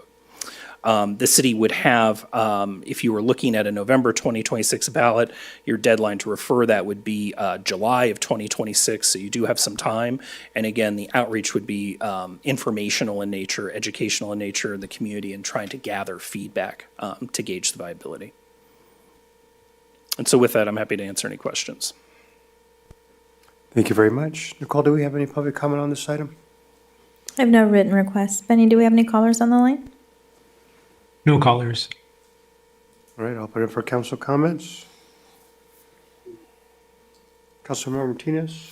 Yeah, given a lot of the potential shortfalls we have, the e-commerce thing really has me nervous, where that's going, where it's going to end up. It's just something that bothers me, especially with the potential that we could lose as a city.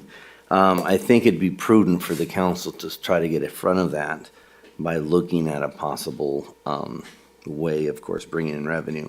And, unfortunately, I'm not the biggest for tax increases, but a sales tax could help. I would probably be more for a sales tax over an industrial parcel type tax. I think that would kind of stunt what we're trying to do as far as bringing in commercial, in my opinion.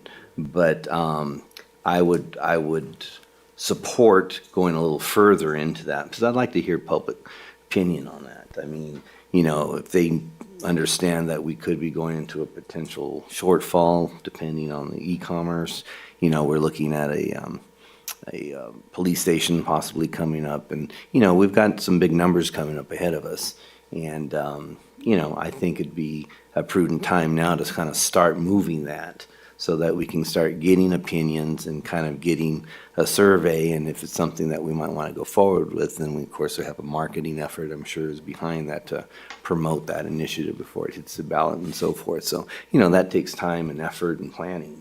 So I don't think we're at the point where we can just dismiss the idea. Let public opinion, let us kind of guide us. And I think that's something that we should look forward to and move forward with as far as researching. Thank you very much. Councilmember Finn, you have anything? Yes, Mr. Mayor. So just so I understand the process, should we pursue a potential sales tax increase? Well, obviously, we do the public outreach first, does that come to the council first for a vote and then it goes out on the ballot for the general public? Any measure would have to be referred by a supermajority of the council. I think what we're recommending is to do additional due diligence and public education around the feasibility of such a measure and to gauge community sentiment. And so then we have basically an entire year to sort that out before we would have to make that decision, correct? That's correct. Okay. And I'm not in favor of raising any taxes, but I see the potential problem at hand, especially with the revenue loss on the sales tax from the point of sale in the warehouses. I would be okay with it, checking with the public to see what their thoughts are on the matter. Okay. I appreciate the table that you set up. Obviously, nobody's in favor of sales tax, but we do need to look at that. I would not support looking at a utility tax increase. One is the revenue doesn't produce. You get into where you've got folks on fixed incomes and things like that tends to be a hindrance. And we've got a large retirement community out here. And so the sales tax seems to be the one to look at, as well as potential, maybe looking at billboard revenues. But I would support looking into sales tax more to get feedback from and do studies on that. Councilmember White? Yeah, I have a couple questions. You mentioned supermajority, that's a 4-1? You would require, I believe, the city attorney is probably better Right, 4-1. position, but 4 votes, yeah. Okay. And your numbers here, on one slide, you mentioned that we had the lowest rate in the county. Tied for lowest. For the lowest rate in the county, which is actually a good thing. When I bought a car in Redlands for $25,000, I saved probably about $2,000 in sales tax because they use my sales tax and not Redlands. Yeah, it's the home city. Mhm. So there are advantages to having a low sales tax. A couple questions I have. So on that, the numbers that you put for 7 million, I think was the revenue generated from a sales tax if we went to the average. To the average. So we're at 7.5. We're not talking about going to the average. We're not talking about 1.5%. I mean, are we even considering that? I don't think we're considering any specific rate at this time. Okay, I would imagine if that analysis is going to come back, that it's a little more reasonable. How much does it cost to go from now to a ballot measure? I think that it was in the staff report. There's the cost for doing outreach, I think, is between $5,500 and $7,500 a month, depending on, we have several off-ramps within that program as well. Okay. So the city has some gates to go through. And then there would be the cost of a opinion survey, which we would want to solicit bids, I think, from multiple qualified firms. I would estimate run between $20,000 and $30,000. And can a public agency advertise in favor of the No. ballot measure? No. So we'd have to find someone who wants to come in and start to argue in favor of. All the city can do is, in a factual, neutral way, well, I'm going to let the attorney talk. That's right. You can provide factual information and you cannot support or oppose a ballot measure. Okay, and that is the city as a whole? How about individual council members? Well, you have First Amendment right to do whatever you want on your Okay. own, but the city cannot use any of its resource to support or oppose a ballot measure. In some cities, what you see are leaders in the community go out, and maybe you can speak to that, influence centers within the community go out and advocate. Yeah, I mean, the shape of the public information, let me talk about that a little bit. I think it is important for the community to recognize and to have a greater awareness of some of the challenges the city may be facing, specifically this e-commerce issue. The rank and file man on the street is probably not aware of that, right? And residents should also be, I think, tuned into the services that the city provides, because it can be confusing, right? Well, is it the sheriff? Is that the county? Is that the city, right? So some of the things we want to do is establish a baseline of understanding with the residents of what the services the city provides, what those cost, what some of the trends are, and what some of the challenges are, right? That is, I think, an important part of informing the community and helping them understand why the city might consider more revenue, right, before a decision is made and undertaken. What we would want to do is to try and communicate with as many members of the community as we could, your civic associations, your HOAs, other kinds of groups like that. And, you know, potentially if we get far enough down the road, to convene town halls, right, to bring people in. And those presentations can be made by a consultant like me, in conjunction with members of the city, leadership, staff, et cetera. This is the program that we would want to design in collaboration with you. So did your costs that you mentioned earlier cover the actual ballot measure, putting the ballot measure on, or was just sounded like public outreach? That's public outreach and the survey work. The ballot measure, of course, would have to be drafted, but I think that would be the work of the city attorney. I don't want to commit you, city attorney. And is that like when you're running for city council that we have to pay for that election for the ballot measure, I would assume? Can you state the question again? Yeah, so let me get back to that. Are there costs to putting it on the ballot? The cost to put it on the ballot, of course, would be Yeah, incurred so there by is the a city, cost. yeah. I mean, I think for our elections, as city council, it's 30 grand, something like that, Right. right? Oh, it's 125,000 for city council. And so a ballot measure like this is going to be around that much, more, less? Okay. And it has to occur on a year when you've got a council member that's up for election. So Mr. Mayor, I didn't hear that response. What? What we paid the registrar of voters for the last election was about 125,000. Okay, so the assumption is it may be about the same cost for a ballot measure? Yeah. Okay. There were all right, thank 5 candidates, and I don't know how they break it up. We don't get quotes from the registrar. They give us a bill. If it's if it's consolidated with a normal election, then that's typically what it would be. But if it's a standalone election where it's by itself, it's almost double. But it would be consolidated. And what kind of percentage do we need to pass these? It varies by the measure, but a sales tax that supports general city services is 50% plus one. Parcel taxes are by default 2/3. If you pursued a special sales tax, only for roads, only for fire, that would be 2/3. Okay. How many of these, in your experience, how many cities who put a sales tax measure on the ballot and it was defeated have come back and put one again, and how long do they usually wait to come back and try again? I have in fact worked in cities where that was the case, although I was responsible for the subsequent victory and not the defeat. But that is relatively common. I think that when you talk about the factors that go into success on the ballot, an enormous driver of that is the community's confidence in the local government, as well as their understanding of the need for the revenue. Perfect. Are we all under the? Are we all aware that it's very likely that RCTC is going to put a 1% measure on the 2026 ballot, and they are going to? Right now, the discussion is that it'll be brought on as a citizens' initiative, so it's not. It's got a better chance of passing. They've done a lot of studies already, and the city of Beaumont is about 64% would approve it because it's regarding transportation. So I'm concerned, I think most people here recognize that transportation, sure, the long-term solvency of the city is a very important issue, but it's not top of mind for most of the people who live in the pass area.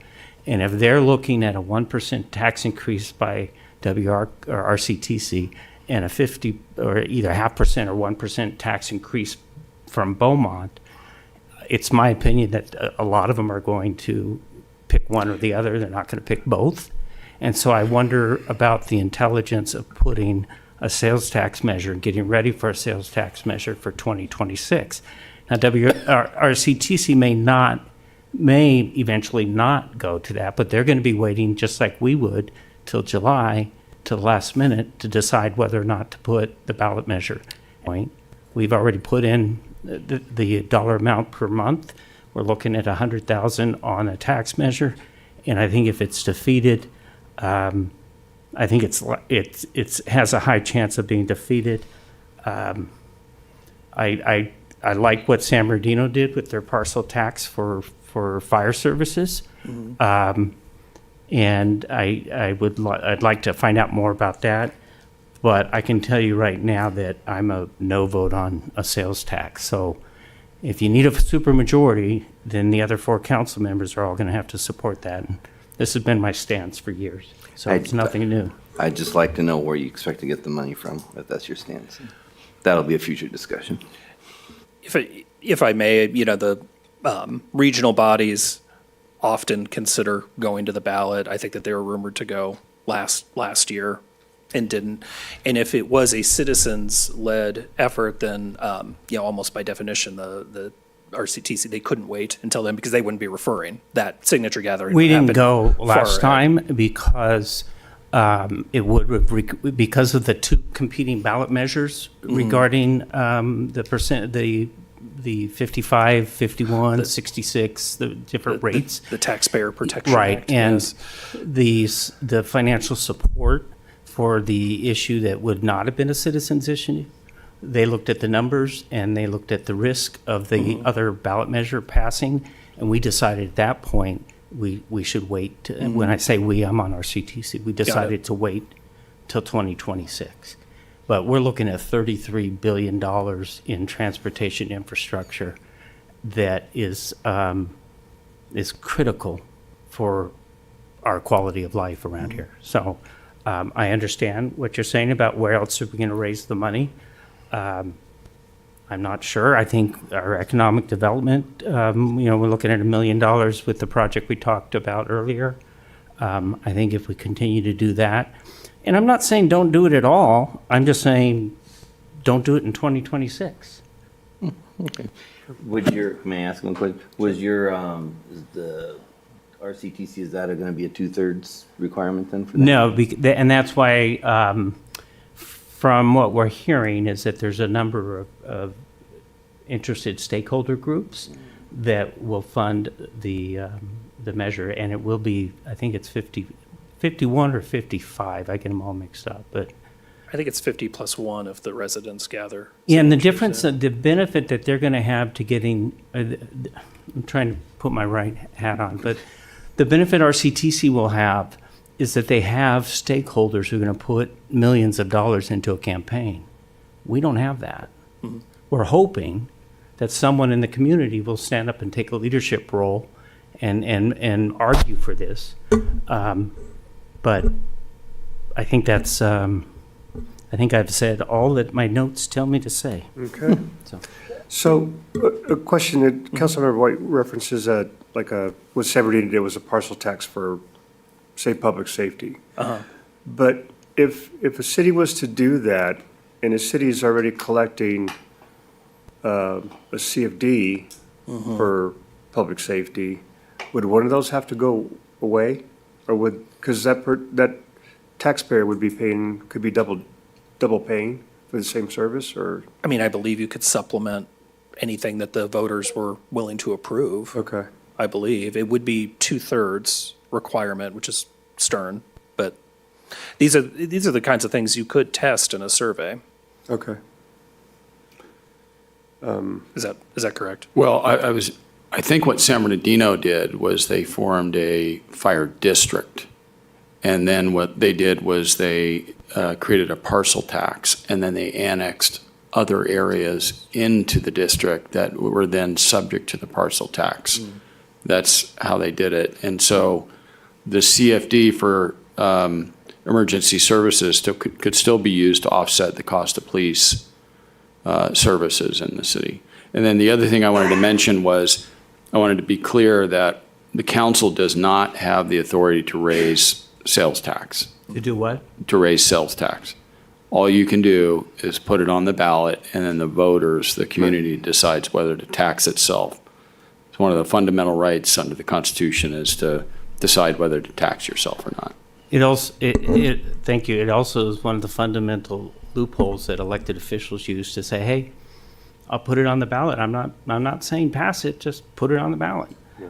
And I think that is, if you believe that a sales tax is not right, then putting it on the ballot just because you don't want to approve it and you want the citizens to approve it, that's a loophole that electeds use.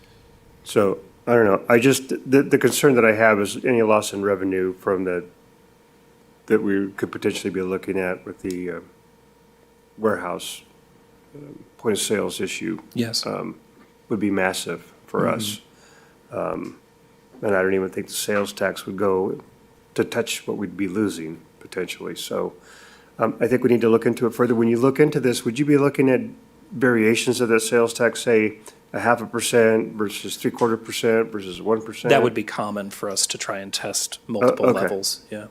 Okay. So I'm willing to proceed further and to look into that. So do we need a consensus or just?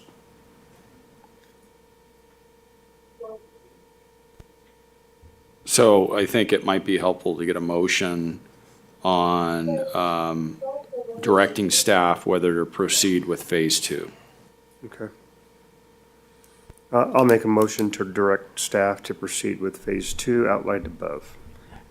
May I get a clarification what phase 2 means? I mean, it means still everything is on the table, options, or we're not focusing on any option at this point? Yeah, phase 2 includes potentially doing a scientific survey of the community in which we would test the various kinds of mechanisms, and we could test multiple options, right? We can test multiple levels of sales tax. We could test sales tax alongside a UUT or a TOT or a parcel tax, right? We could look at various options. That same survey will also look more broadly at resident attitudes towards the city and its existing services. And then based on the outcomes of that, we would then, if it looks like there is potential, if there's potentially a viable measure, we would go proceed to public education, do the community meetings to try and gather that kind of feedback from the residents directly. Would you have a question on the survey that is compared two sales tax measures on the ballot at the same time in 2026? So, I'd want to talk to the researcher about that, if that's something that they have done or can do. I want to say that I have been party to efforts that have done exactly what you're talking about. Okay. So we can investigate their best advice on how to gauge that. Okay, thank you. Did someone second that? I'll second that. Okay. Roll call, please. Councilmember Finn? Yes. Councilmember Martinez? Yes. Councilmember White? Yes. Mayor Laura? Yes. Thank you very much. Thank you all.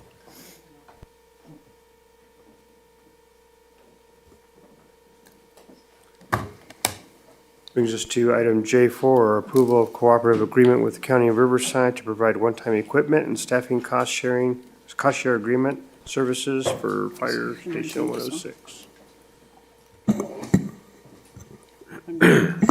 Thank you, Mayor. Last year, when council directed staff to issue a PO to the county for the ladder truck, CAL FIRE and the county fire were in the room, and there was a discussion about sharing the cost of staffing services on that ladder truck. The discussion involved talking about purchasing an engine in lieu of a ladder truck, and it kind of went back and forth. And the one thing that became very apparent to the city was that the staffing levels on a ladder truck were more so than on an engine, and the engine, the council at that time was concerned with the increase in the staffing levels because that is a recurring cost as opposed to a one-time purchase of the ladder truck. And so recently in April, Deputy Chief Pemberton was here discussing with council that we had the opportunity to get a ladder truck quickly because there was one available in Texas.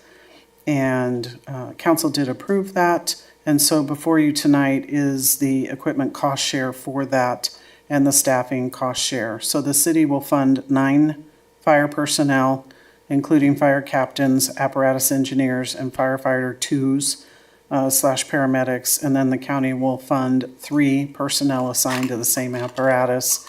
And then when it comes to the equipment cost share, the city will purchase and outfit the new ladder truck to meet the CAL FIRE specifications. And the county of Riverside has committed up to $250,000 towards the truck's equipment costs. And so with that, I'm happy to answer any questions. Deputy Chief Pemberton is here, as well as Division Chief Hopkins, and the cooperative agreement is attached. It has been reviewed by legal counsel with no concerns. Thank you. Thank you. Nicole, do we have any public comments on this item? I have no written requests. Benny, do we have any callers on the line? No callers. All right, I'll open it up for council discussion. Mayor, I'll move to approve the cooperative agreement between the City of Beaumont and the County of Riverside for Fire Station 106 equipment and staffing, and authorize the city manager to execute the agreement and any related documents. I'll second. We have a motion and a second. Can I have roll call, please? Councilmember Finn, Yes. Councilmember Martinez. Yes. Councilmember White, Yes. Mayor Laura. Yes. It brings us to item J5, discussion and direction on rescinding purchase order number 24/252033 in the amount of $1,383,753 issued to the County of Riverside for a fire engine Smeal Type 1 apparatus, capital improvement project number PS 2505. Thank you, Mayor. This was a purchase order at the direction of council issued in August of 2024 to purchase a Smeal Type 1 pumper fire engine. Again, Deputy Chief Pemberton was here and had mentioned to council that the county had 7 engines, I think it was 7 engines on order, and council requested a purchasing of one of those. And so it did move forward. Subsequently to that, in May of this year, council also authorized the issuance of a purchase order to the county to outfit that fire engine in the amount of $211,912.18. Since the May 6th meeting where that second purchase order was issued, the council subcommittee consisting of Mayor Lara and Councilmember White has met with Deputy Fire Chief Pemberton, and several things were discussed in that meeting. The takeaway from that meeting was the proposal from Pemberton to put the fire engine into the engine use agreement that the city currently has with the county, and therefore the PO would need to be rescinded. Since that time, I have discussed with Fire on the outfitting of that engine. There is a PO still outstanding for the $211,000. I do not want to rescind that PO at this time because there is some apparatus, and Chief Pemberton can explain that. There is some apparatus that still needs to be purchased. It will not be the full $211,000, but we can administratively reduce that PO at such time. The one thing that does need to be purchased is the Jaws of Life. What is it called? Extrication equipment, and it's roughly about $65,000, and then I'd like a little bit of buffer in there. So at some point, the PO will be reduced when that piece of equipment is ordered. And so I don't want to touch that PO right now. I'm just recommending that we rescind the fire engine PO, the 1.383. And I believe that Chief Pemberton might have some comments as well. Thank you. Go ahead, Chief. Thanks for coming this evening. You're absolutely welcome. Thank you for having me, and thank you, both to Councilmember White and Mayor Lara for our meeting that we had with the city manager as well. I think after our discussion, I think in the best interest of the city and moving forward on this engine, I concur with Mrs. Gibbs' analysis that we just keep you in the engine use agreement. Currently, and it will go up a little bit because it's based, as we talked about, on the actual cost that we've received engines this year. So for the next fiscal year to go up to $43,350 per year, that's the cost of the apparatus that we're accepting today over 20 years. So I think in the interest of dollars, when you look at the 1.4 that you would have spent to buy an engine, you're going to have that same engine, although you moved up in the line because we've already numbered it, right? You probably would have received a replacement engine to the current engine 66 within the next 9 months regardless. But I think it's important that we've already numbered that. It's ready to go. We're just about ready to release it to Chief Hopkins for use here in the city. As Ms. Gibbs already mentioned, the extrication equipment's already on order. It should arrive in the next couple weeks. So we're set to move forward with that. I'm happy to take any questions if you have any. Thank you very much. Nicole, do we have any public comment on this item? I have no written request. Benny, do we have any callers on the line? No callers. So one of the things that we had talked about when I was with Councilmember White was obviously there's cost savings doing that. The other item, when we looked at purchasing the fire truck, was also the insurance, which this would also be covered. Do I understand that correctly? Correct. If you're in the engine use agreement, the county actually retains the title of the apparatus. It guarantees you a serviceable engine as long as you're in it. So if you were to open a new station, if 106 was a new station and we weren't putting a truck in there, that truck's already on order. But if we were to open that station new, you would buy the first one, and then from there on out, it would be a part of engine use. But in this case, we're replacing the current existing engine. But the county is responsible for the insurance, any accidents that happen to it, and making sure that it's serviceable moving forward. So there's obviously a large cost savings. This is something that we would pay over time, which is a benefit to the city in looking at the finances that we have. So in speaking with Chief Pemberton, it made more fiscal sense. So that's why we wanted to bring that back. I think the other thing that was discussed in the meeting, and Chief, I just want to make sure I understand this. So if at some point down the road, the city changes its mind, wants to go a different direction, that fire engine would still remain with the city. Do I understand that correctly?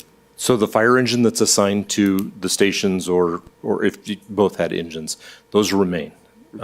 I don't want to say that engine because it could get wrecked in week one, but yes. Okay. There is no intent of the county to pull that engine out if the city chose to go a different direction with its fire protection. But we enjoy our relationship, and hopefully this is a good step in the right direction. I agree, and I do appreciate the time that you took to go ahead and go through all the details with us at that time. So that's why we thought it was a good idea to bring this back, let council hear the reason for that, and those are all the comments I have. Councilmember Martinez? Yeah, I agree as well.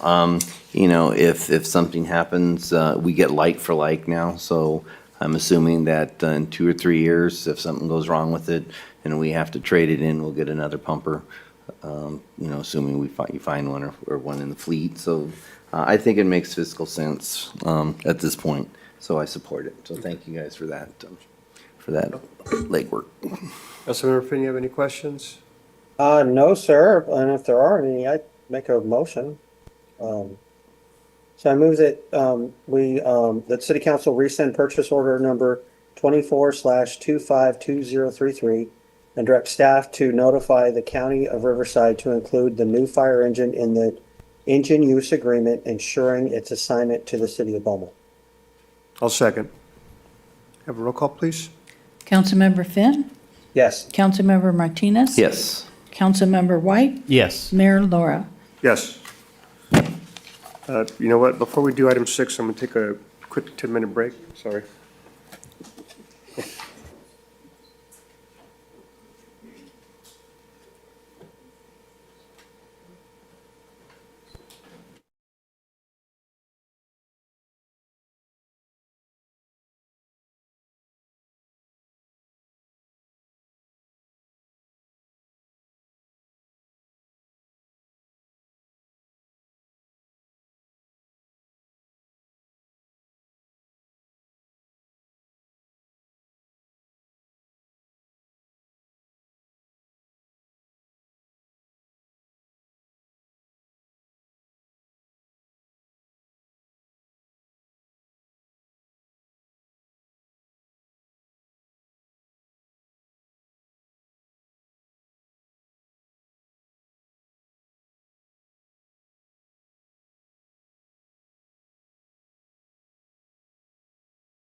All right, and we're back. So that brings us to item J6, 2025 Payment Management Program, PMP update. Mr. Vestal? Yeah, I'll introduce this item. However, your project manager, Vince, will present and introduce the NCE consultant. If I could switch to the screen. I just want to revisit this graphic. This was presented to the council last council session. And if you recall, it is our next year annual street project. What's particularly important is the distribution of funds or the funding sources there. So if you recall, every year we receive approximately 34%. The annual project is made up or funded through approximately 34% through SB1 funds, approximately 20% through Measure A, about 7% from the gas tax, and 39% from CFD maintenance source. If you recall as well, there's no diff in there because this is a maintenance project and there's no general funds being used in there. So the presentation that you're going to watch today and listen to has a lot of information. And what I would like is for council to consider during this presentation is if you are satisfied with the performance of the street project. And if you're not satisfied, if you want to increase it, the appropriate funding source would be general funds, because all of these funds that you see on the screen are issued to the city of Beaumont, or they very rarely change. We don't have the city does not have the opportunity to request more SB1 or Measure A funds. And like I said, we can't use diff, so it would be,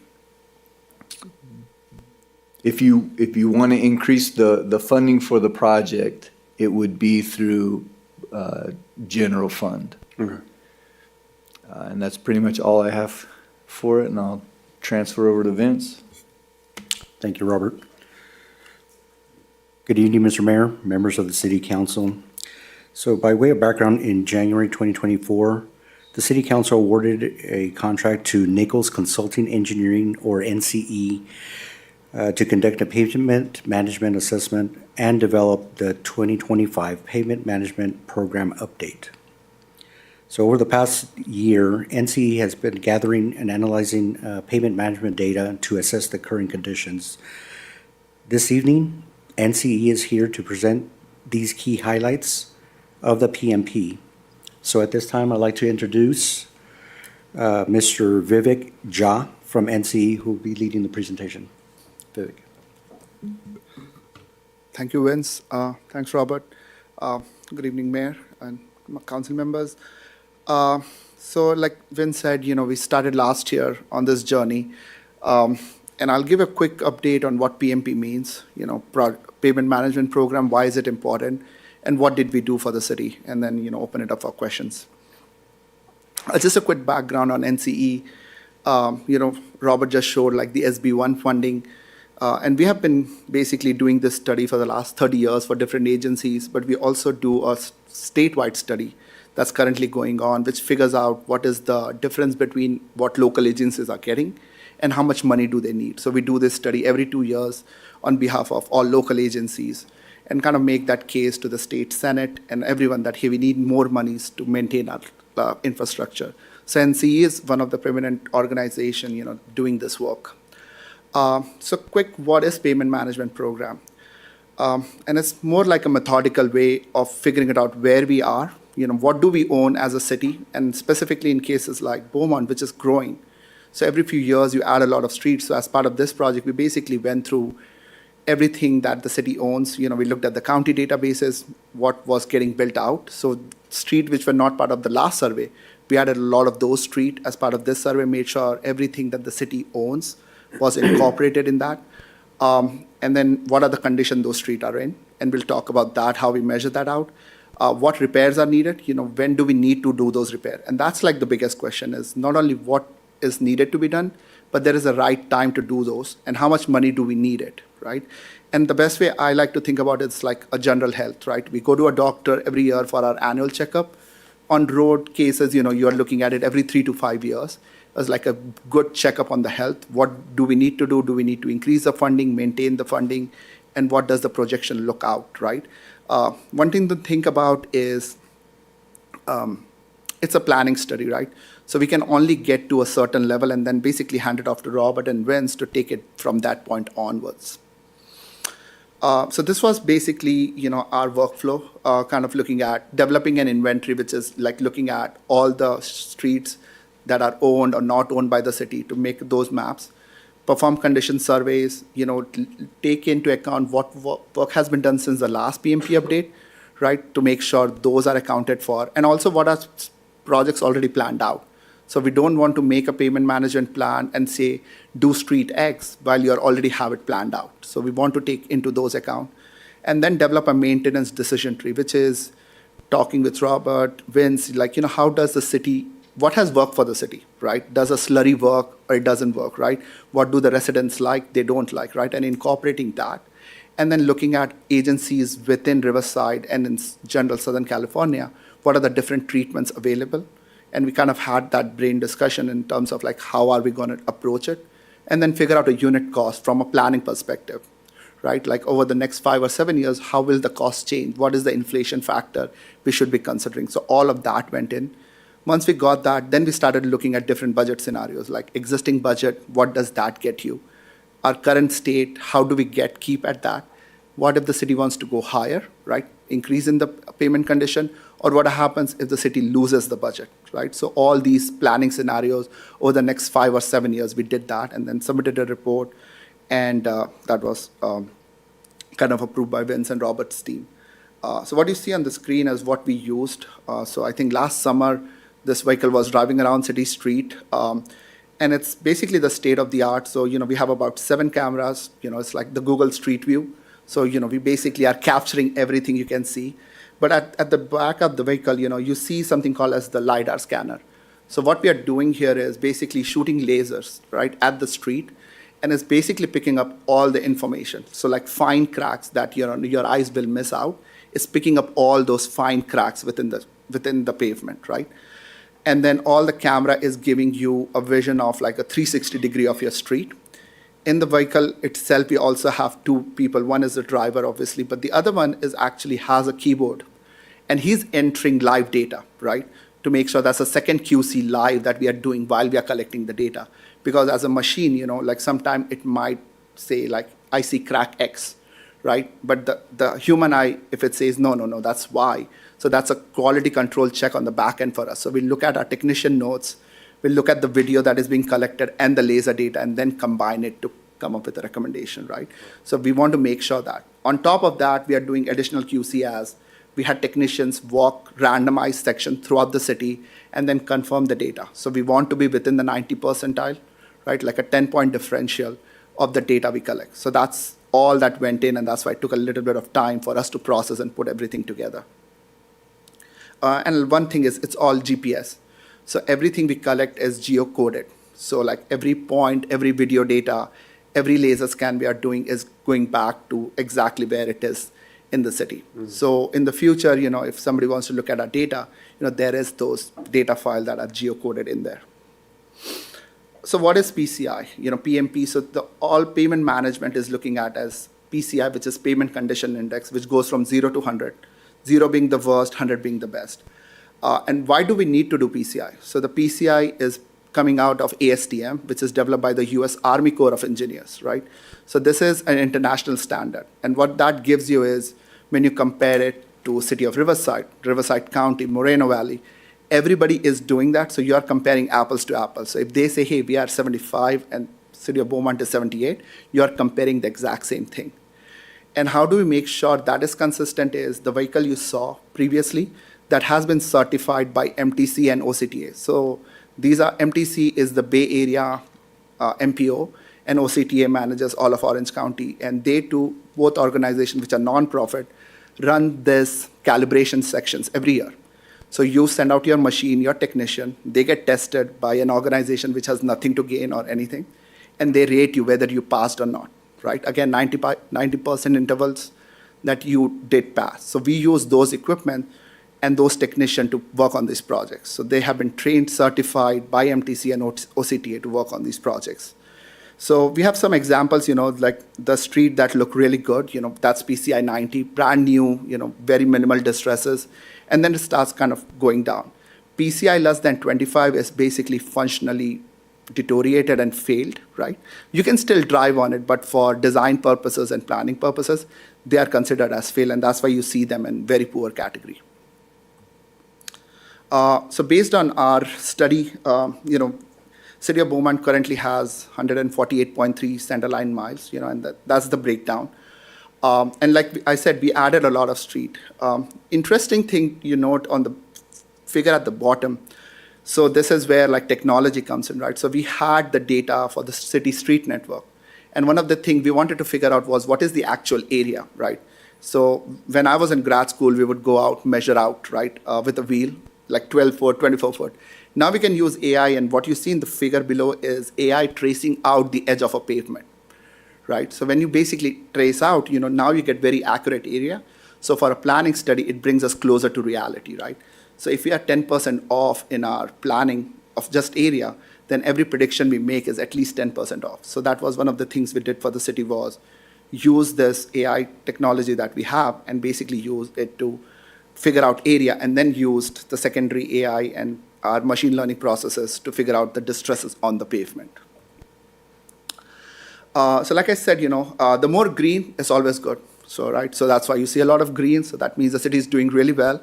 And the PCI 78, so close to 80, which is as good on a network of this size as it can get to be sustainable, right? You can always go higher, but after a while, it's like a case of diminishing returns, right? So you get to a point where you're going to put in a lot of money, but you won't get that value out of it, right? So in this case, we are at that point where now the city can start thinking long-term of how to maintain it.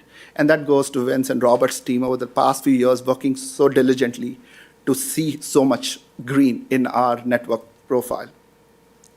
The other thing from a planner perspective is what are the other categories in there? So we see a very small amount of red, right? Very poor. It's like 0.5% in the entirety of the network. And that's spread across your residential and collectors, right?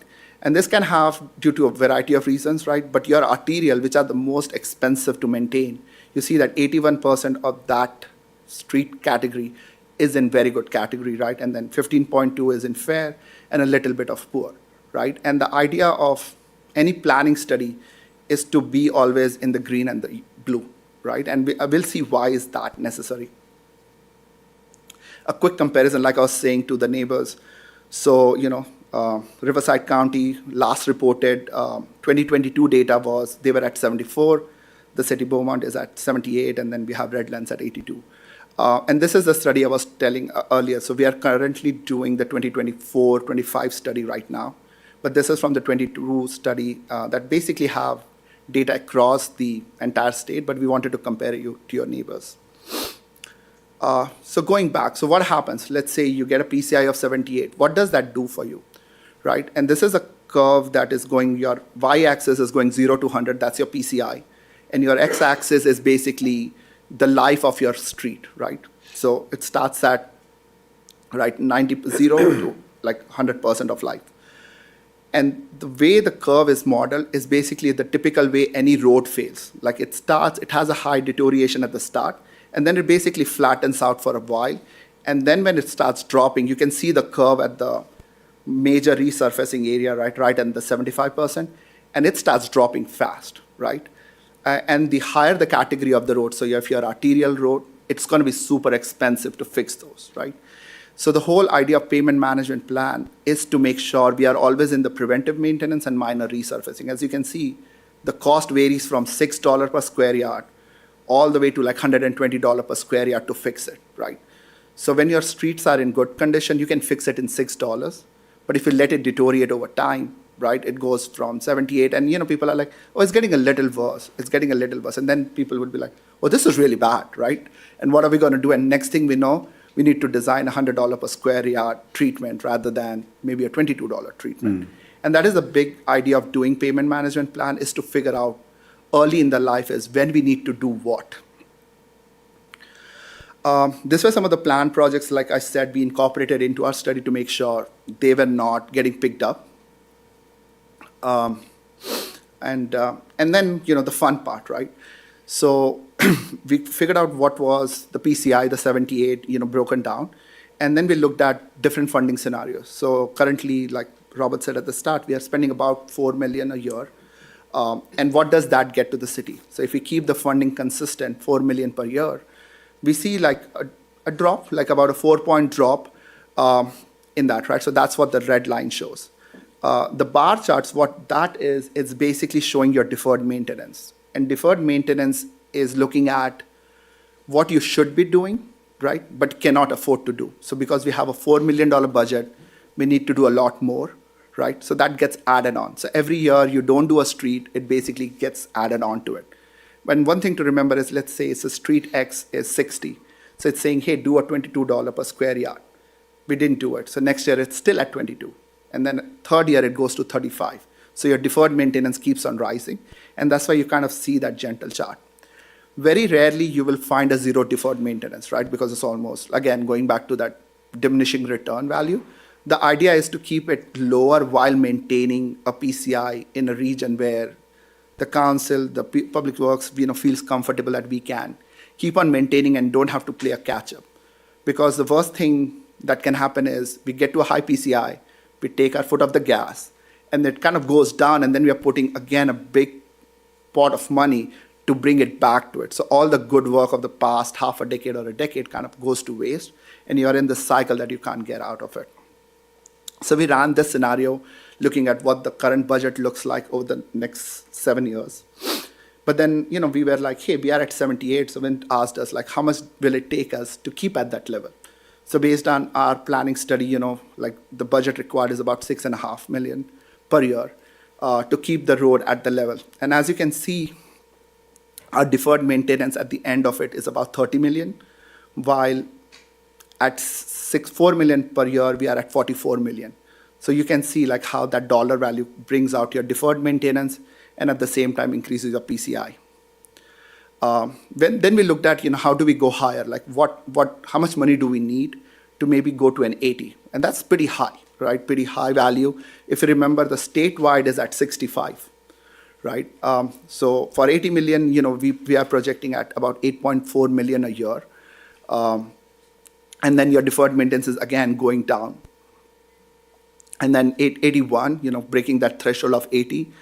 And, your deferred maintenance goes down, but again, your yearly expenditure is almost double, more than double of what the city is spending right now. But we also looked at what happens if we kind of went down. Like, if it was 3.5 million a year, we'll drop to a PCI of 73. Our deferred maintenance will go up to 46.5. And this is basically kind of summarizing it, different scenarios. We ran 5 of them.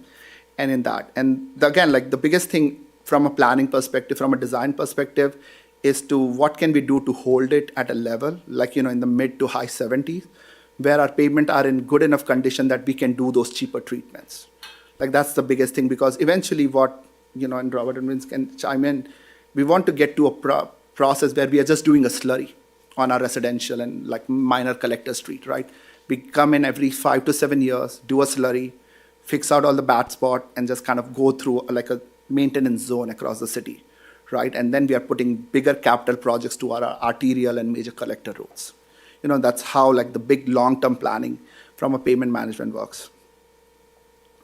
And then the last slide was, based on the city's budget, we kind of looked at and kind of started grouping streets together of a possible, like I said, it's a planning study. So we wanted to give something to Vince and Robert's team that they could use going forward and, kind of club those streets together. And then typically what happens is from this point on, like Vince will select streets based on other inputs and then come up with a CIP plan, and then it kind of goes into construction. yeah, so that's pretty much it from me, like a quick summary. We did a fully automated survey for the entire city, figured out the updated database, updated unit area. And again, like it's the PCI of the city is in a very good state. So, everyone who has worked on it should be very proud. Because I do this presentation, I've been doing it for the last month every week, right? And it's really high. So that we should be proud of the work that has been put in for the last decade. Very small portion is in bad condition, right? And we developed like 5 budget scenarios over a period of 7 years. And that's it. Quick and easy. Thank you. All good. Nicole, do we have any public comments on this item? I have no written requests. Benny, do we have any callers on the line? No callers. Okay, I'll open up for council comments.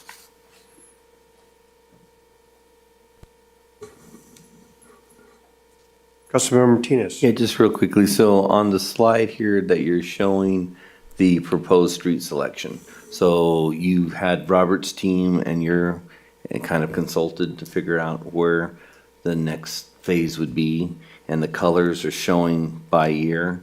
So if I'm reading it right, the red is supposed to be the 25-26 proposal, and then the next color would be the next proposal and so forth.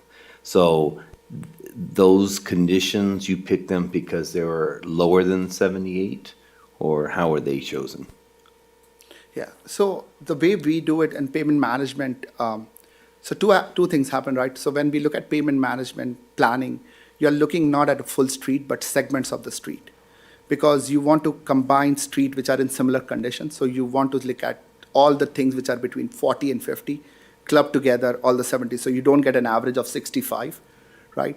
And when we run those modeling, you get these chunks of street, right? So what we do is, and it's picked on cost benefit analysis, right? So it's not closer to actually 75, it's closer to 60, because after, if you remember the curve, around 60, it starts to get super expensive, right? So that's what it looks at, right? So that's like the first round of analysis that we get out of our modeling is these small sections, right? And then we present it to, the stakeholders and say, okay, this is what we got. How would you approach the planning, right? And, we get some directions like, hey, this neighborhood is where we want to target next year and the following year and stuff like that. And then we basically take that neighborhood, look at all those streets where the software is already recommending, and start making them real projects. Like you're gonna do one whole street, one full track each time, right? We cannot do two streets in a track and skip the third street, right? So we look at that and manually kind of go through that process, and that comes out of it. And like I said, this is about, I would say our planning leaves it at about 70%. And that's when the CIP team at the city comes in and they kind of finalize that plan to be built out. Right, and that's important to know, so I appreciate it. Because the first thing the residents want to do is why is ours not picked, and why did they, and ours looks just as bad as theirs, and why are you doing there first, So it makes kind of a sense to kind of know what goes behind it in order to what's picked. Yeah. And then do you recommend then that the ones that are really poor, that I know we had talked about that before, that they're ridiculously expensive to fix. So is it better to concentrate on the ones you said that are at that 68 level, 60 level, that's a little, less expensive, but better to, and then just kind of wait for the other ones, or will they ever get fixed at some point, or is it kind of a... Yeah, so for the last 5 years, the city has kind of picked the low-hanging fruit, and we've escalated each year, each annual project. It has been more and more aggressive approach. Like the first year was just slurry seal, Right. and then now we're doing a lot of mill and overlaying. And I think going forward, like you're seeing, a lot of the roads that are left are way more aggressive. They'll need either a full reconstruction, a full rehabilitation, or a very deep mill. So I think that's where we take the planning document, and then staff kind of thinks about it, processes it a little bit more, and develop a strategy for all of Beaumont. And what's been successful recently is maybe picking one or two of the streets that have a very low PCI, and then including those in a project that we're doing a lot of other slurry seal and mill and overlay. That way, those roads are being addressed and not just being cast aside, but the intent is to preserve what we have and, maximize or minimize the future cost. And you also talked at one time about we have to look at, how much use is it getting, and whether it's worth putting all the money into that if it's one of the roads that just aren't being used that much. But I appreciate this, looking at the condition and seeing the overall condition of the city. It's always one of the things that residents really, really talk about is streets. So I'm impressed. So I appreciate the work you put into that. Yeah, and just to add to and what Robert's approach is, that's like the ideal one, right? You have these buckets, right? And you basically are saying, oh, we want to keep the good street good, but still kind of work on the really bad ones at a slow, methodical way. So, you basically make that zero and then push everything in the higher category, right? But it has to be this very focused, methodical way. And that's why I said multiple times, to get to a PCI 70, it takes a lot of methodically focused effort to get to that level. Great. Thank you. Thank you, Mayor. I just wanted to comment that staff has a lot of focus and methodical thinking. Councilmember White? You had the one slide where you had the revenue sources that came out to the 4 million. The Measure A was 885,000. Is that's our share after our WRCOG payment? And how much is it? What's the total with if we weren't paying WRCOG? Sure. So that represents 40% of what we should be receiving. Okay. And then WRCOG keeps 60% until that debt is paid off. Okay, so that number would more than double the 885. Okay. Thank you. One last thing, it would be nice sometime to see the first map that you brought to us 5-6 years ago for the street plan. Compare it to today's. Don't want you to go to too much work on that. But. Councilmember Finn, you have any questions? No, I don't. I'm good. Thank you. No, I'm with you. I want to see a map because I just, I think it's really impressive to see how far we've come from where we were 5-6 years ago, when we even started on council 11 years ago. So staff's done a great job in bringing us along slowly but surely and keeping it steady. So when we look at the options that you're presenting to us, in essence, option one, according to the slides, gives us a little bit of a taper, still in the very good range, but only uses the money that the 4 million would be consistent for the next 5 years. That way we're not pulling any money out of general fund, still maintaining the roads. The only concern I have is, well, I guess the question would be is, let's just say in 2 years, there's an influx of revenue that we didn't anticipate. We could always put more money to that to buy down on the long range, the 44 million that would be in essence required at the end of the 5 years, correct? Yeah, that is correct. At any time, council can elect to contribute more funds. You'd never turn any money down, is what you're saying? I would not. Yeah, okay. He does have a tie on tonight. Yeah. So, and what's the PCI, what does that stand for? What's that acronym again? Pavement Condition Index. Okay, that's what I thought. Any other questions from council? So we have a motion?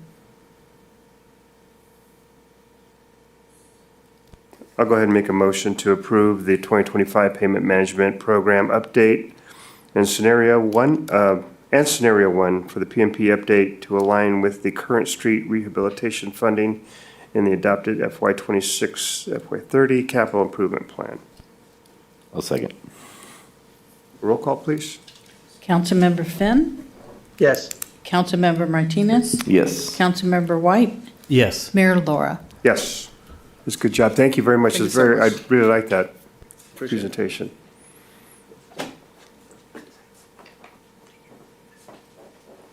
It brings us to the First Amendment to agreement with NV5 for plan checking and inspection services.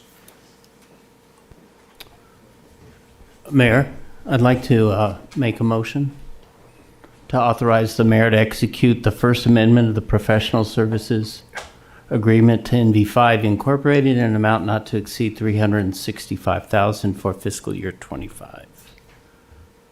I'll second. A roll call, please. Do you want to see if there's public? Oh, sorry, was there any public comment? I got So excited. fast, I apologize, let me slow down here. I have no written requests. Benny, do we have any callers on the line? No callers. Thank you. A Ready? roll call, please. Councilmember Finn, Yes. Councilmember Martinez, Yes. Councilmember White, Yes. Mayor Laura. Yes. Okay, that brings us to item J8, discussion of city parking citation fees. Darren. Good evening, Mayor and City Council. Tonight's item is a discussion on a potential adjustment of city parking citation fines. Our goal is to align Beaumont's fines with surrounding jurisdictions and improve compliance with parking regulations that directly impact public safety and neighborhood quality. The current fines amount in Beaumont are noticeably lower than those in the nearby cities. This may be contributing to a lack of deterrence and challenges that our police department in gaining voluntary compliance from its residents. This also is increasing traffic, limited enforcement, resources, and growing concerns over public safety that make this all an issue, timely and relevant. Some of the key comparisons from our survey of 10 cities is registration violations. So the current registration fee for Beaumont is $60, while the regional average is $70. Fire lane infractions, the current fee in Beaumont is $35, while the regional average is $67. And then handicap violations, Beaumont is $325, while the regional average is $340. These discrepancies suggest that Beaumont's current schedule may not reflect the seriousness of these violations or the cost of enforcement. While this is not intended to be a revenue-generated item, any increase in fine would be secondary to the intended goal, better compliance and improved community safety. We're asking council tonight to provide feedback and, if appropriate, direct staff to return with a draft ordinance and resolution for formal adoption at a future public hearing. That concludes my presentation, and staff is available for any questions. Thank you. Nicole, do we have any public comment on this item? I have no written requests. Benny, do we have any callers on the line? No callers. Okay, I'll open it up to council for discussion. Or payment of any undue or payment of any due citations that have yet to be made.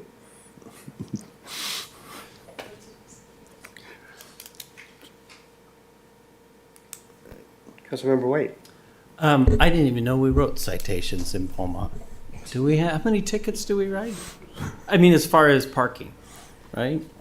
That I don't know, and I have to apologize to council. I sent Sergeant Clark home about a half hour ago. He's going on 16 hours. Okay. So I don't have that data in front of us, but we can bring that back to you. This is specifically just to have a discussion and then at some point go to public hearing. So we can collect that data for you. No, I definitely think that you should bring it back for public hearing. Yeah. But we do write parking citations. That's our traffic enforcement.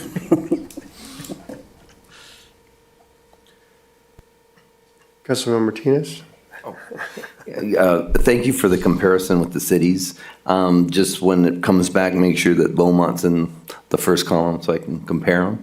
But yeah, I think it's, yeah, and you know, and then we knew it was coming back anyway. But I'm curious to see, because looking at some of those other ones, yeah, we are definitely way off. And I'd like to see where we are, and I'm all for making sure that we are in line with our neighbors. So, thank you. Councilmember Finn?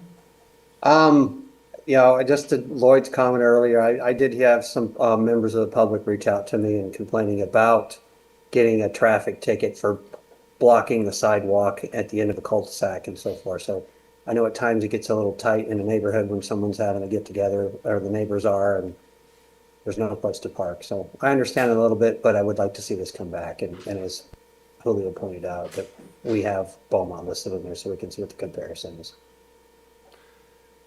All right.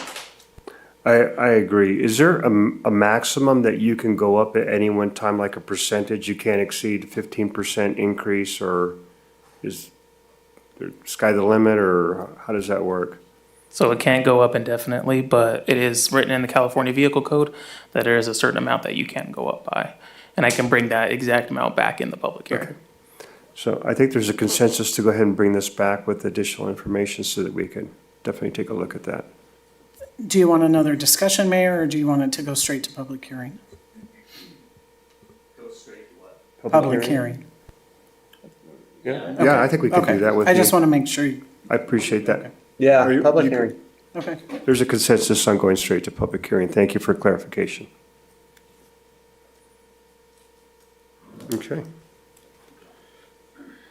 So that brings us to item J9, Beaumont Transit Yard Update.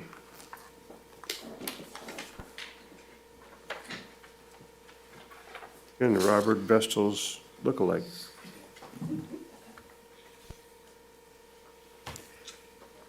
Good evening again, Mr. Mayor, members of the City Council. So tonight, we're going to be providing you with an update on where we are with the Beaumont Transit Yard. So just a little bit of background. In May 2019, the City Council approved the purchase of a 6.15 acre undeveloped parcel at the corner of Veely and 4th Street, paving the way for the new city facility. In July of 2024, the City Council awarded a contract to Gillis Banichipan Architects to develop the comprehensive plans, specifications, and cost estimates for the new Beaumont Transit Yard. So at this time, I'd like to introduce Jack Banichipan from GPA, who will be providing an update on the preliminary design.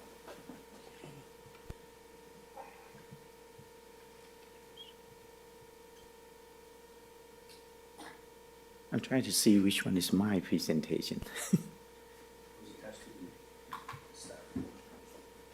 See.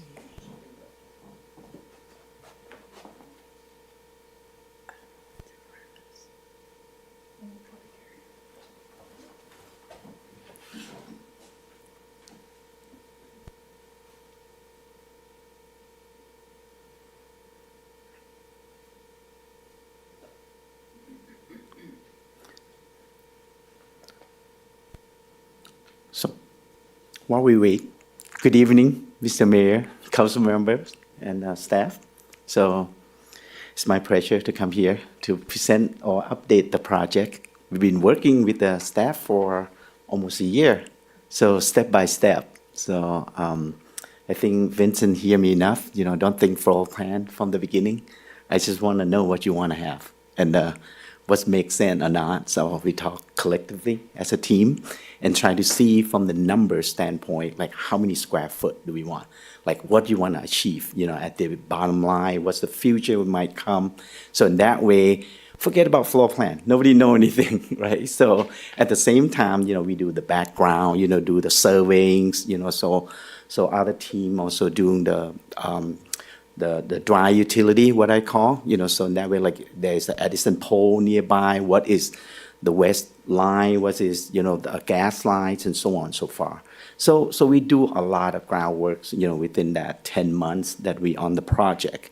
So when we get to certain point, so we start talking like, okay, I know this project primarily is a transit yard, right? So, but what else do we want? You know, like what potentially could happen to this site? So in that way we start thinking, okay, what about other department, this and that, trying to combinations, you know, I came out like, I don't know, maybe 12, 15 site plan, different scheme, you know, try to fit everybody. And for me, everything is possible, but I also know work with public agency for the past over 3 decades, so you never have a blank check.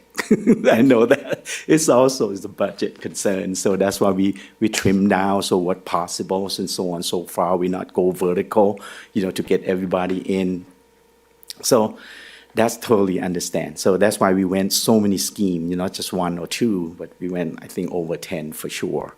And then with every scheme we try to run, we want to make sure that the California legal side trucks can go by inside the yard, or how do we maintain, all the public refueling stations, so beside, the two building that you see on the presentations, one the administration building and one's vehicle maintenance.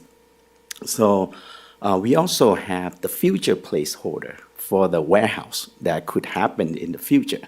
So, and with that say, beside those three components that I mentioned, we also have the refueling stations, the public function, and the fleet vehicle, stations. So on the public side, we have the CNG and hydrogen stations, and those are 3 lanes that can run. We have it up here, but okay. this might be easier. I can't see that. Okay, Yeah. thank you. It's not on here. I need to start it on here.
Here we go.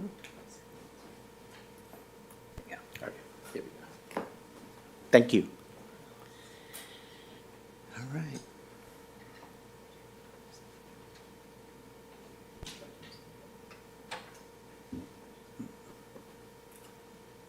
Should I close that? Okay. Great. Okay.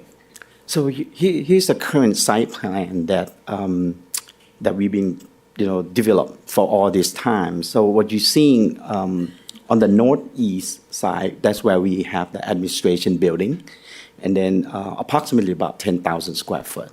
And below that, on the Valley Street, that's a placement for the future warehouse. And then further left, on the purple color, that's a fleet garage that about 11,000 square foot in that range. And also on the north of that, so you see the slow field, for our buses.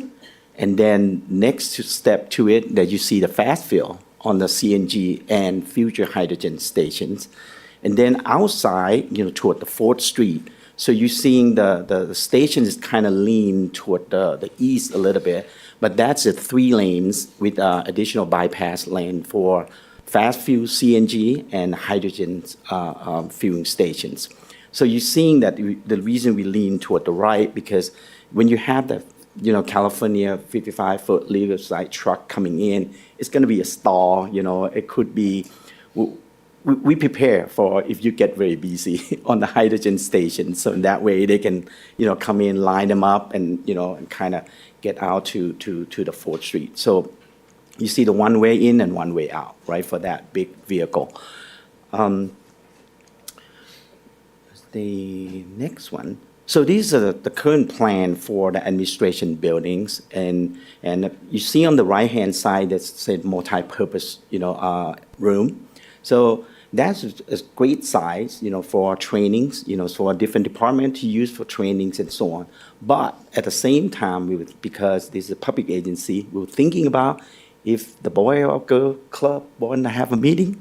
So here we go. So that we can have a little bit of public function to it. The way we lay out, you see the lobby and you see the reception area. So, and then that area, and then further in, we have 2 gender-neutral restrooms, and then, and then we kind of control that, right? So you see the door at the end of the hallway, so we can close that up, we can basically function, program the front door that you can allow them only certain time and so on and so forth, right? So that would be quote-unquote public functions, and with the training room, training storage in the back. Because when you have that type of program, sometimes you set up like auditorium, sometimes you set up with the desk, so it'd be a lecture halls and so on. But I mean, I'm talking big, but the room is not. It's about this much, to the back, right? So it's good for training, safety training, and so on. And then after that, when you go inside, that's what you start seeing more of the staff program. So we have the conference room, we have the quite a bit of private office, along the north side, and then you have the wide open workstation along the open bullpen. And then you see on the tan color down, you see the bus driver room. So that's where they get the briefing and with the supervisor workstation inside. Across the hall, you get a locker rooms, right, which is have a shower. And then if you go further out, so to the west side, you see the break room, and then, of course, the utility room, mechanical and electrical room. So the way we vision it is, since the south is, the front is facing south. So I'm looking at with the PV panel, based on the current renderings, we should have approximately like 110 panel. That should be easily to take care of the admin building, right, during the day. It's like the light and so on. So beside that, I employ the tube skylight. So in other words, during the day, like today, we probably don't have to turn on the light at all. So with those tube skylight, you don't have direct sunlight, but it's good reflex coming off from the tube. So we've been employ a lot of that into the public agency that kind of save the energy at the same time. And then on the opposite, the next, what we call the north elevation, that's where the 4th Street is, right? People drive by, so they see our building. And if you recall from the floor plan, right, it just looked like a rectangle. Because I'm going function first, right? And then I'm going to touch up with appearance and so on. At this point, we're using the CMU split face, we may using 3 different color, try to find the different tone, different grade, rather than just big block sitting in the corner, right? So we try to give a little bit appearance of it without paying a lot of money. So let's put that, and then that's a west elevation, which is facing the hydrogen station, the public hydrogen station, and then you see on the east elevation, which is on the valley, facing Valley Street. And the next slide is the fleet program, floor plans. From the right side, you see a manual wash bay, right? So that they can drive the bus in, and then with a different size of bus. That's why we built the platform, the size, so they can washing the roof portion, or if Public Works want to wash their vehicle, they can come here, and then, using the equipment to wash it as well. So not just only the buses.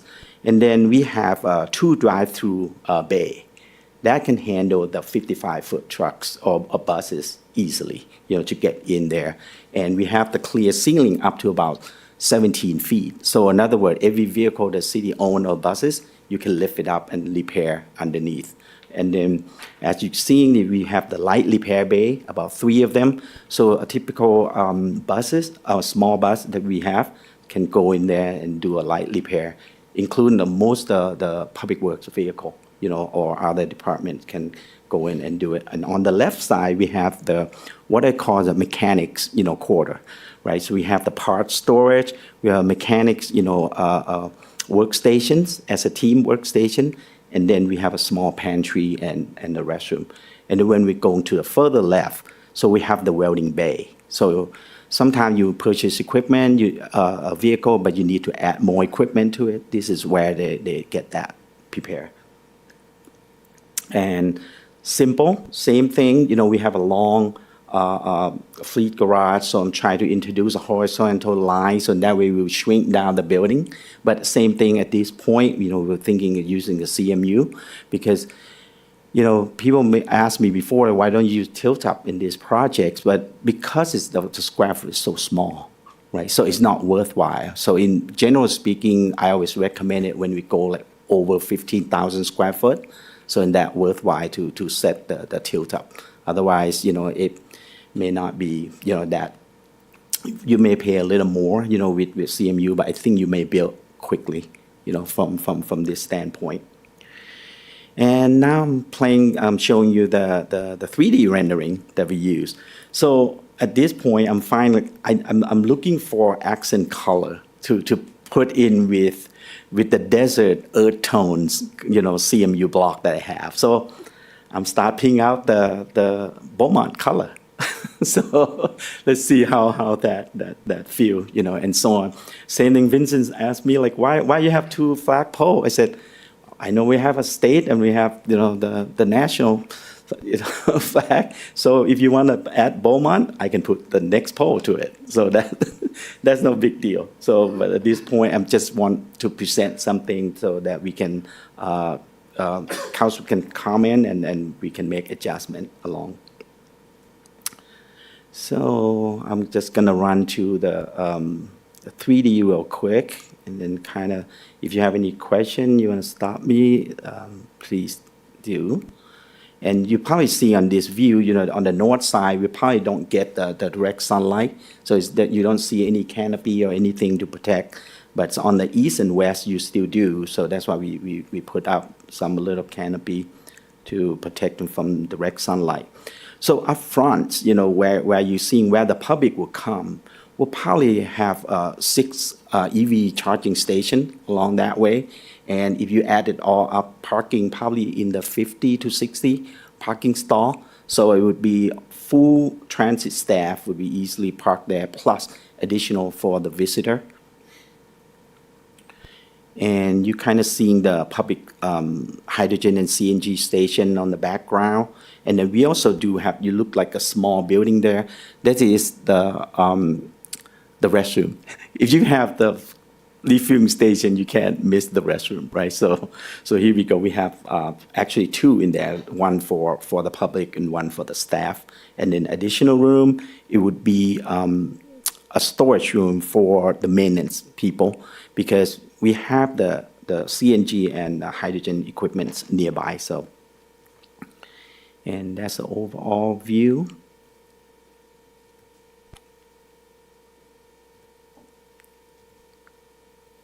And here we go. This is my last slide. Thank you very much. Thank you very much. Nicole, do you have any public comment on this item? I have no written requests. Benny, do we have any callers on the line? No callers. I'll open it up for council comments. Councilmember Martinez? Yeah, just a question for staff. So this is obviously transit and fleet maintenance for transit, but is it also our city vehicle maintenance yard, or is that separate?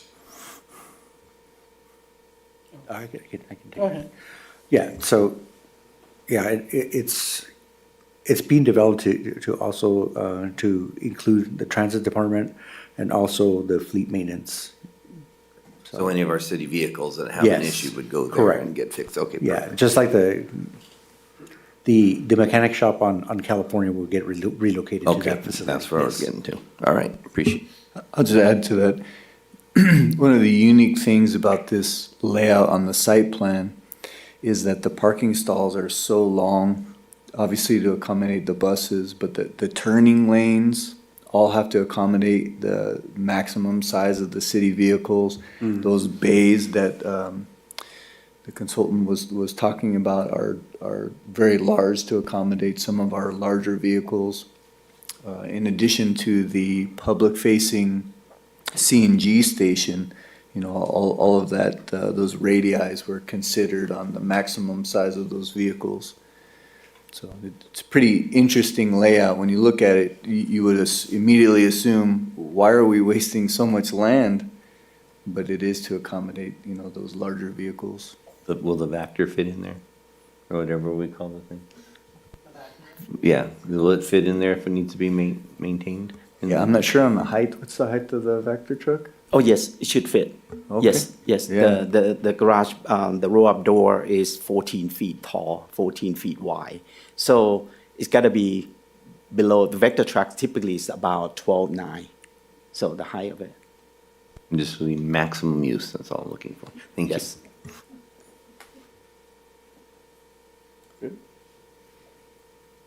Councilmember Finn? Just a comment that I thought it's well thought out and it's a nice looking building and I appreciate the fact of having a little conference room that the public can have access to and use from time to time when needed. Thank you.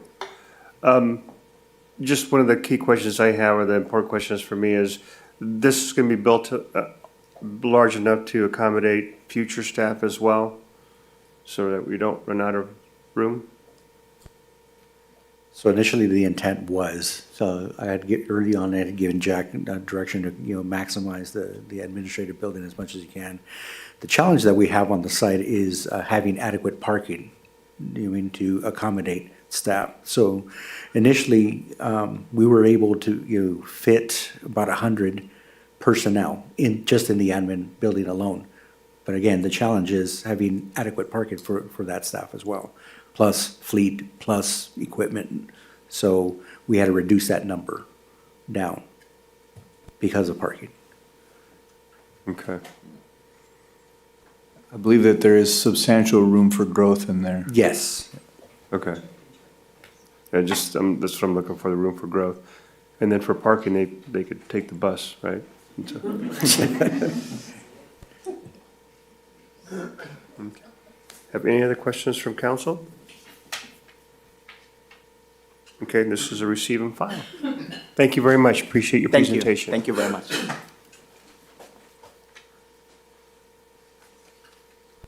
That brings us to item K, legislative updates and discussion. We need to go back to Yeah. G13. G13. Oh, thank you for reminding me, sir. Brings us to consent item G13.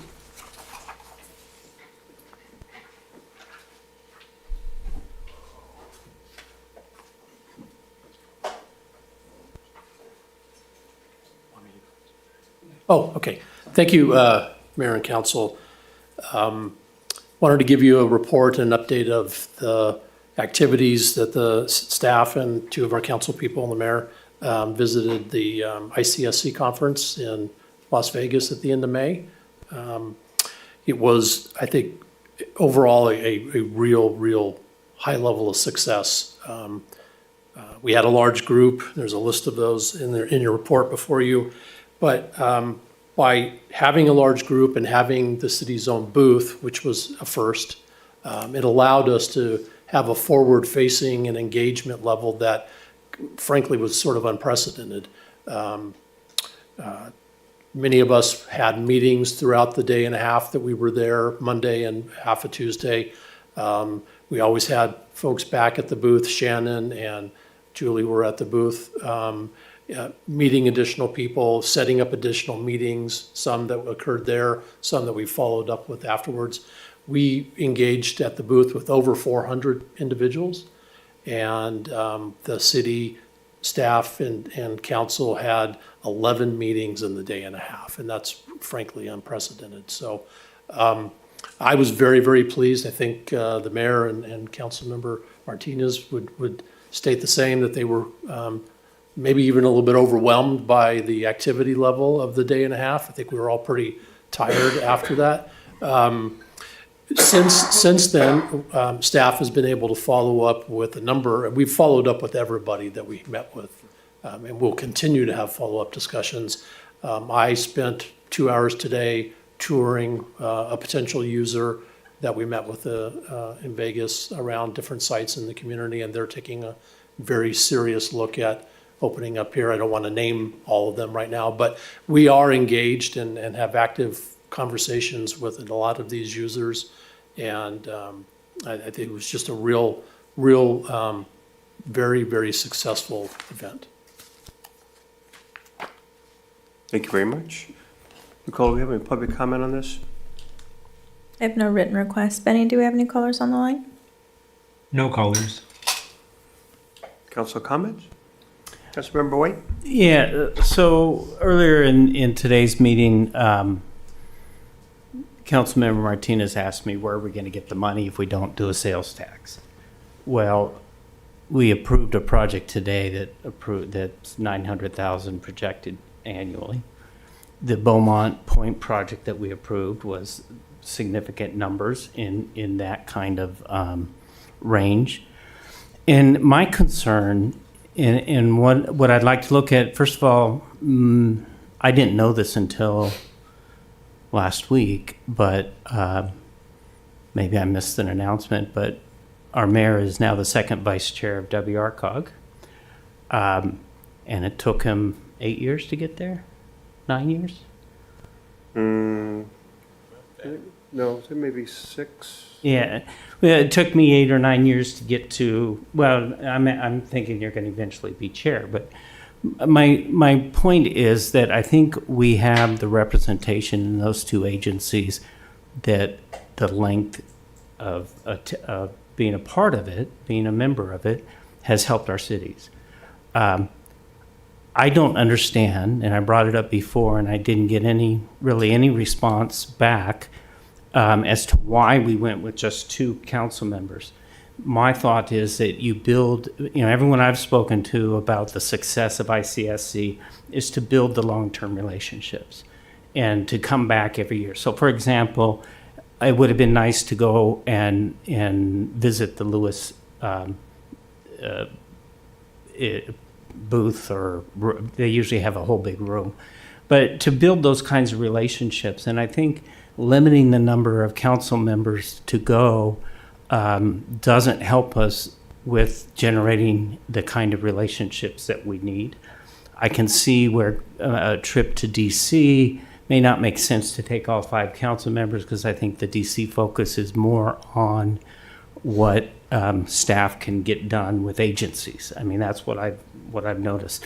But I think ICSC provides us the opportunity that if somebody wants to go, I mean, I don't know that we should have council members go who aren't interested in going, but I really wanted to go. And I had no input. There was no discussion about why there would only be two council members were going, and who chose those 2 council members. I don't believe that our policy or our ordinance is that would have been a decision by the mayor. The mayor does the appointments to the different agencies and those kinds of roles.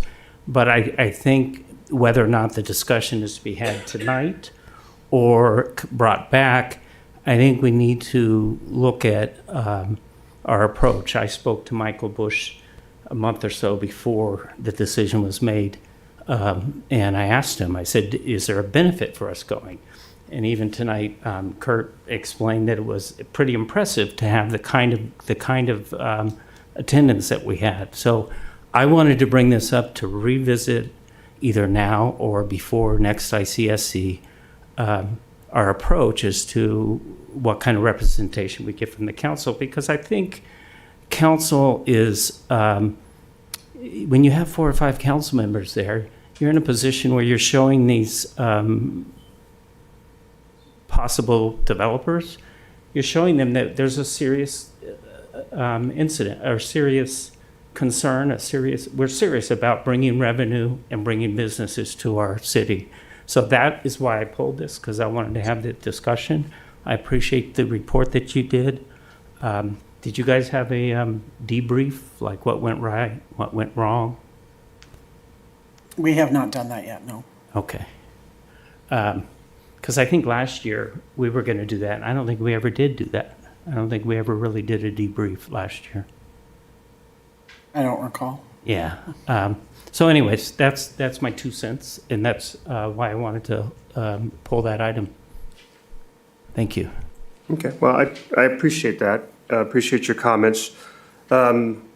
as I recall, the first year that we did that, we had agreed that it would be the mayor's determination as to who went. So the mayor selected 2 people from the Economic Development Committee. And everybody seemed to agree with that. So this year, again, we had the mayor make the selection.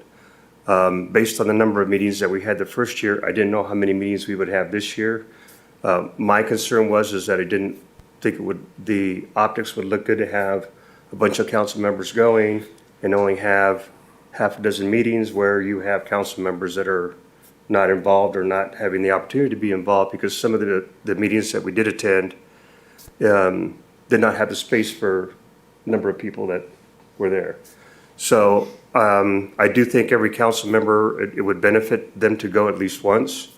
I'm still of the mindset that I think 2 council members, at least in my opinion, I'll let Mr. Martinez speak for himself, was sufficient.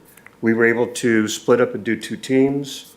To me, the key aspect of it was having an individual there that knew the properties that were available. I thought that Julie did a great job having the little scan codes to see where those properties were. But when you get a number of people in there, an excessive number of people in a meeting, you have some that are just not able to participate because you've got 1 or 2 people on the business side, at least the meetings that we attended, and then you can have, to have 5 council members and 4 staff members, 8 people sitting there to talk to 2 people. It doesn't make any sense. I agree. So all your meetings aren't going to be that way. The way that this was set up, we had Shannon and Julie were manning the city booth. One of us, remember we had a meeting where Julio broke off to go attend a meeting that somebody walked up to the booth at. So meetings were covered, I thought, in a proficient way without excess, at least in my opinion. And that's kind of what my idea was going into that as the mayor. I think next year, if we want to have open conversation to have everybody, select who wants to go or volunteer to go, I think that would be a different conversation to have at that time, in my opinion. Councilmember Martinez? Yeah, thank you, Mayor. So, I'll comment on that first. So, I think we should always prioritize the staff going. I mean, we had a big team, and if we had had more than 2 council members going, then, we might have to do something where, if we go in as a team and introduce ourselves and then leave 2 and the other back up. Because I worry about the Brown Act. When you have that many council members there, you really can't do a debrief, especially if any of them are on the our plus committee and so forth. So you have to be careful how we do that. So that's my biggest concern of sending more than 2. I do believe that we should have everyone goes at least once. I think that's important.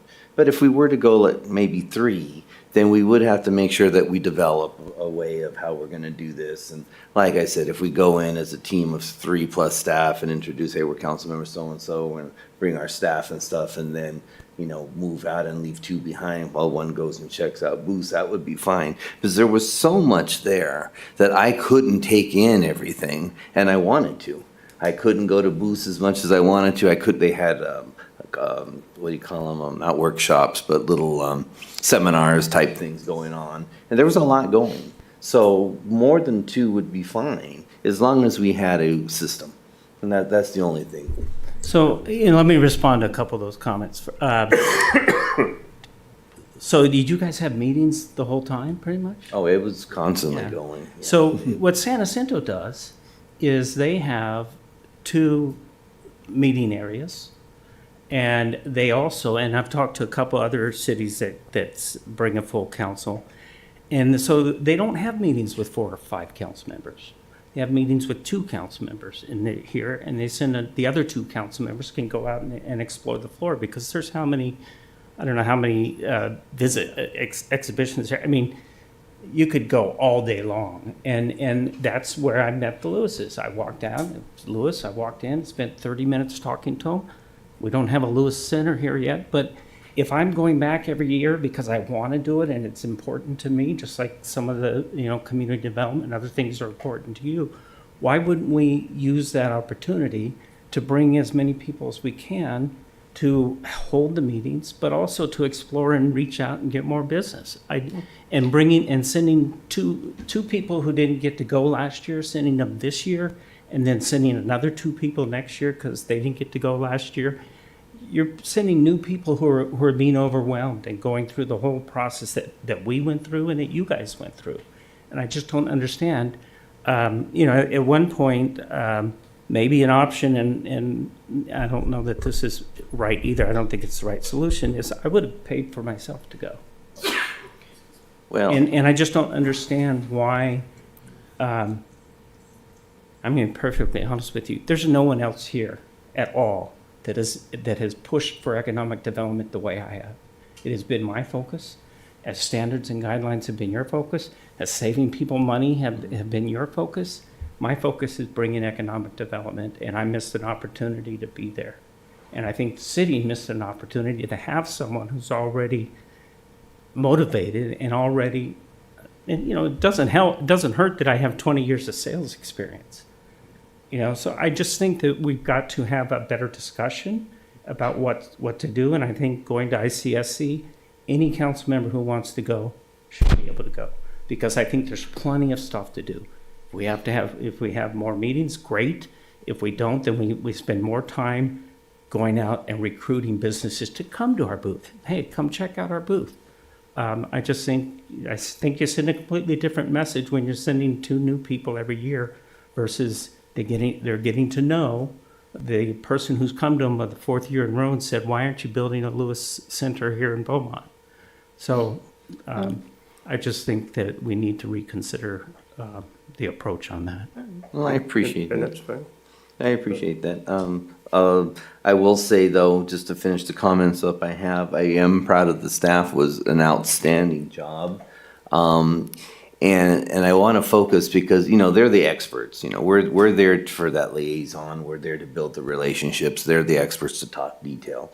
And how it was run was absolutely great. And I say that not just because from what I've seen, but the comments we got back. I mean, went to developers, and they were, first of all, they couldn't believe who we brought, and then everyone had answers, and whoever didn't, someone else had it for them, and they were impressed by that. And I've had several of them say, we were very thankful that you brought people in that could answer our questions now, and I want to thank staff for that, because it was well organized, the booth was organized, it looked great, it was well promoted, the marketing was there, and not only the developers, but we also had other agencies come by and say, I like the way you did this. This looks good. So I think it was a hit.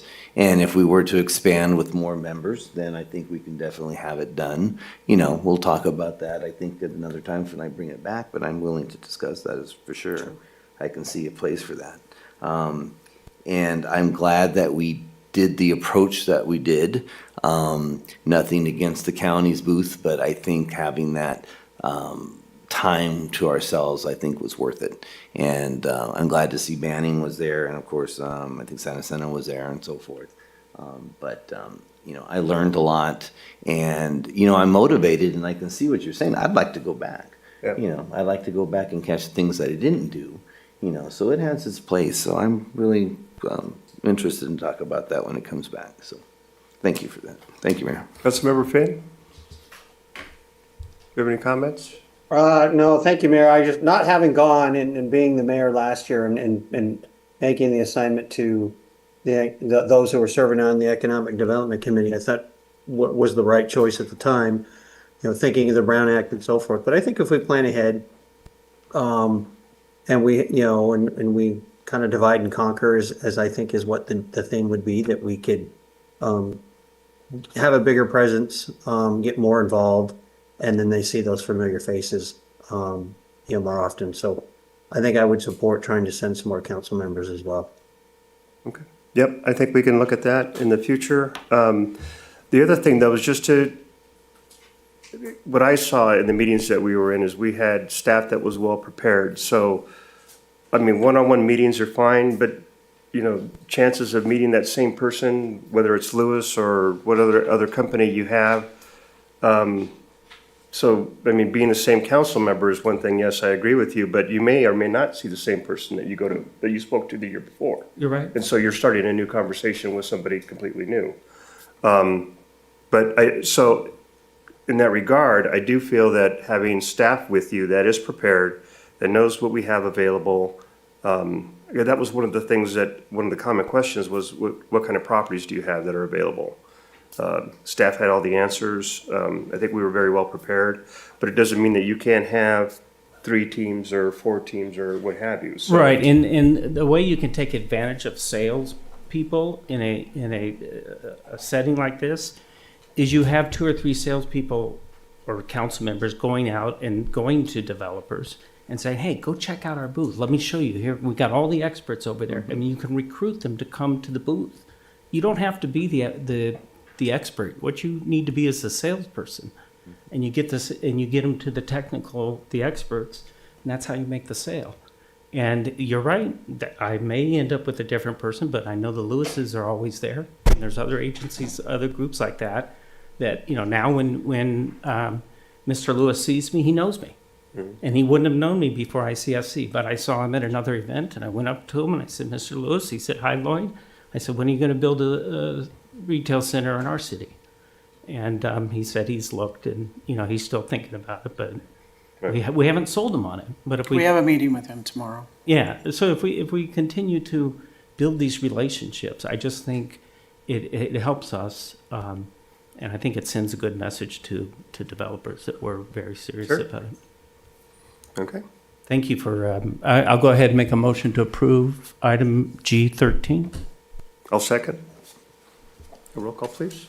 Councilmember Finn, Yes. Councilmember Martinez, Yes. Councilmember White, Yes. Mayor Laura. Yes. That brings us to item K, legislative.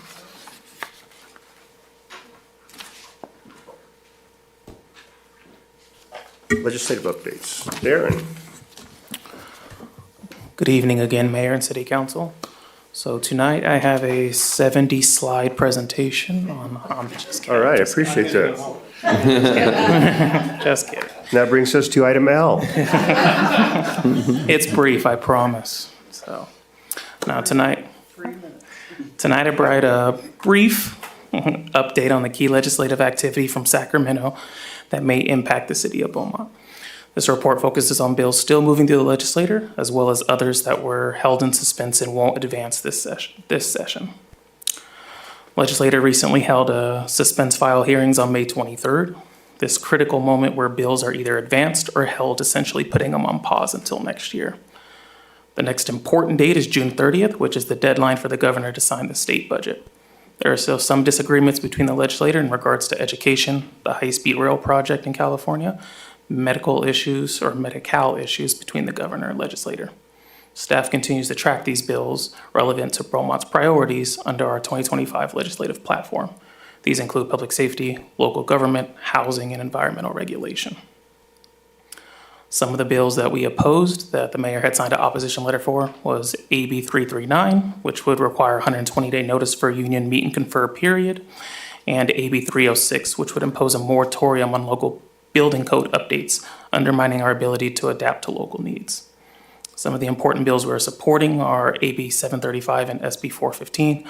Both are support bills for AB 98 in regards to smarter logistics development, truck routes, and air quality improvements, key issues for our region.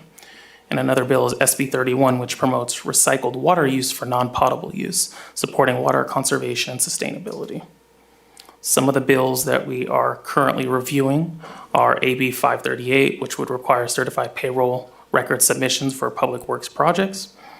AB 712 and AB 912, both focused on housing enforcement and permitting streamlining.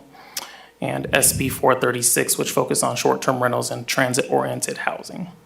These bills may have operational and fiscal impacts, and we'll continue to evaluate them as they move through the committees. Some of the bills that did not move forward through suspense was AB 1022, which would limit our authority to impound vehicles. AB 1060, which required disclosure of city attorney invoices which raise confidentiality concerns, and SB 815, which would impose new limits on development in fire zones. These could resurface in the 2026 session, so we'll keep an eye on them accordingly. There's no immediate impact tonight, but the implementation of some of these bills, if passed, could require updates to our policy, additional staff, or compliance efforts. This report is just informational. There's no action needed as all of these bills fall within our adopted legislative platform. I'm happy to any questions or provide further details on specific legislation. Thank you. Thank you, Darren.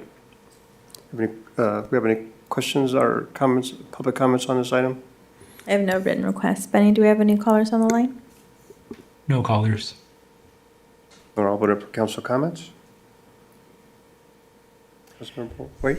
Yeah, I'm not sure what bill it is, but all we've been talking about here is the reassignment of point of sale taxes from our logistics center. Is that a bill that's in the process? No. Okay. It died, and it has, as of now, nobody has brought it back. Cal Cities is still meeting on it. It did go to the Revenue and Taxation Committee last week, and Cal Cities is coming to your July meeting to give a presentation on it. Okay, thank you. Thank you very much. Brings us to item L, Economic Development Update.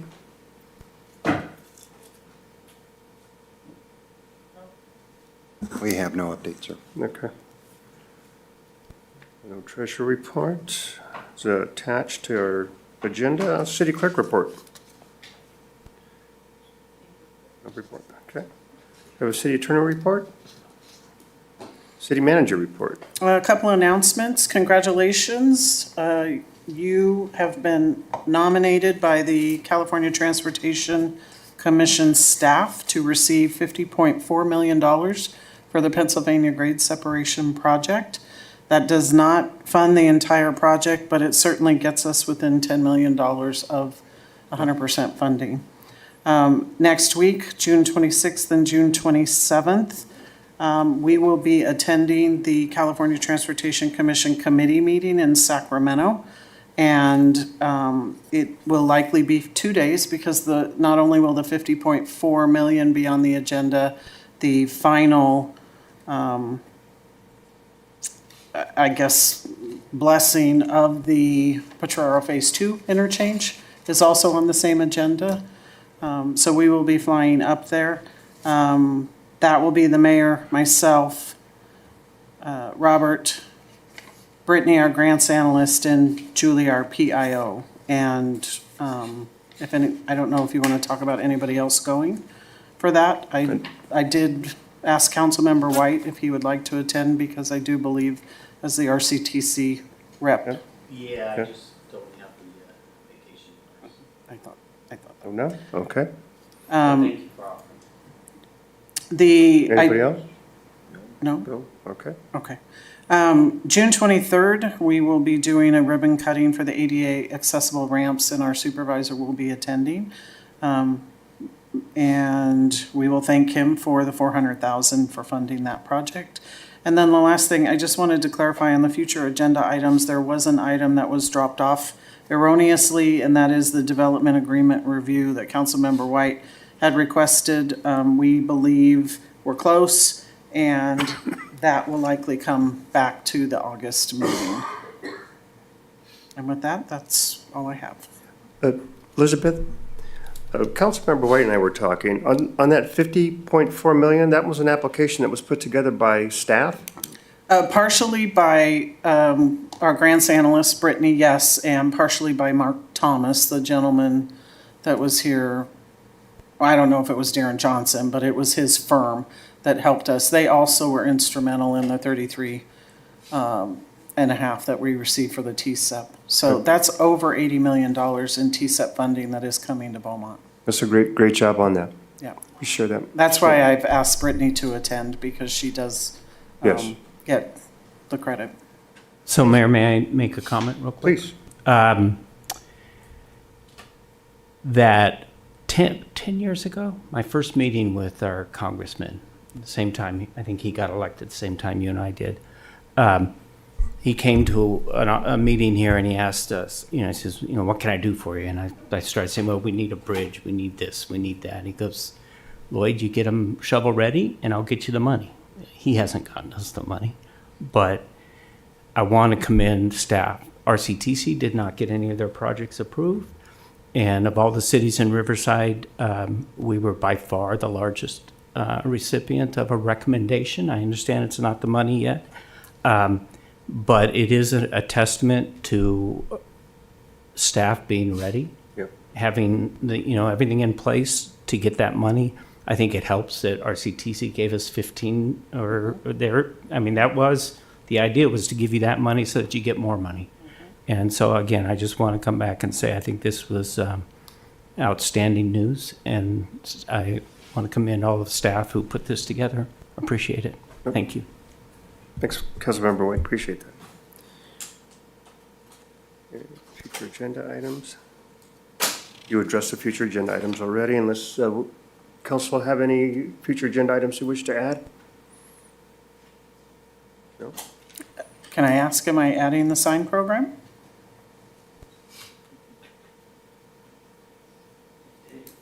Sure, we can do that for future discussion. And then I'm also going to add an ICSC revisit. Yep. Thank you for clarifying that. On that topic, at ICSC, did you see city council, an entire city council meeting with developers from other cities? No. Yeah. I would strongly recommend against the whole council going to ICSC. I think you're setting yourself up for a Brown Act violation. Okay. Thank you.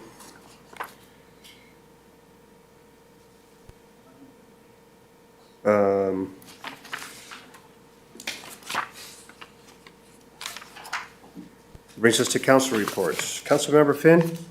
Yes, thank you, Mr. Mayor. On the 5th of June, I attended the San Gregorio Pass TNL meeting, and we had presentations on the short-range transit plans by Banning Transit, Beaumont Transit, and Riverside Transit Agency. One of the highlights from that is ridership from all of those agencies still continue to increase, which is good. And then something that was shared, and I'm learning a little bit more about it, was they call it LC TOP. It's Low Carbon Transit Operation Program. It's a state funding based on cap and trade. And they said that the 2026 applications are on hold for program review, so that might be affected by the state budgets on that. And then I also attended Riverside Transit Agency's budget and audit meeting, and in that they are forwarding a recommendation to the general board to participate in a vehicle miles travel program, mitigation program, and enter into credit generator participation agreement with WRCOG. And so the whole board will look to approve that. So that's my report for the evening. Thank you. Councilmember Martinez? No report, Mayor. Councilmember White? I went to WRCOG meeting the other night and watched our mayor use the Teleprompter. teleprompter. How was that? That was actually pretty nice. I was a little worried about it, but they did a dry run so I could make sure I had the appropriate bifocals on to be able to see the teleprompter. Those are available for any city that wants to use them, by the way. The WRCOG has offered that. So other than Information that, I could've used. I really don't have anything else to report. Thank you. Sorry. WRCOG General Assembly was very good. The guest speaker was excellent. And then Friday, we had an WRCOG Administration and Finance Committee. Chris Gray spoke on, gave a presentation. It was on employee and resident worker data and commute patterns, which were completely different than anything that I had been accustomed to. Usually you create the jobs assuming that the jobs that are created in town are going to be done by people living here, and that's not necessarily the case. I think it would be good be interesting, I think, or worthwhile to have maybe economic development get that presentation, or council, but I found it very interesting, so just wanted to share that with you all. And with that, I will adjourn the meeting at 11:33. What time did I tell you? You did. Yeah, you won. You won.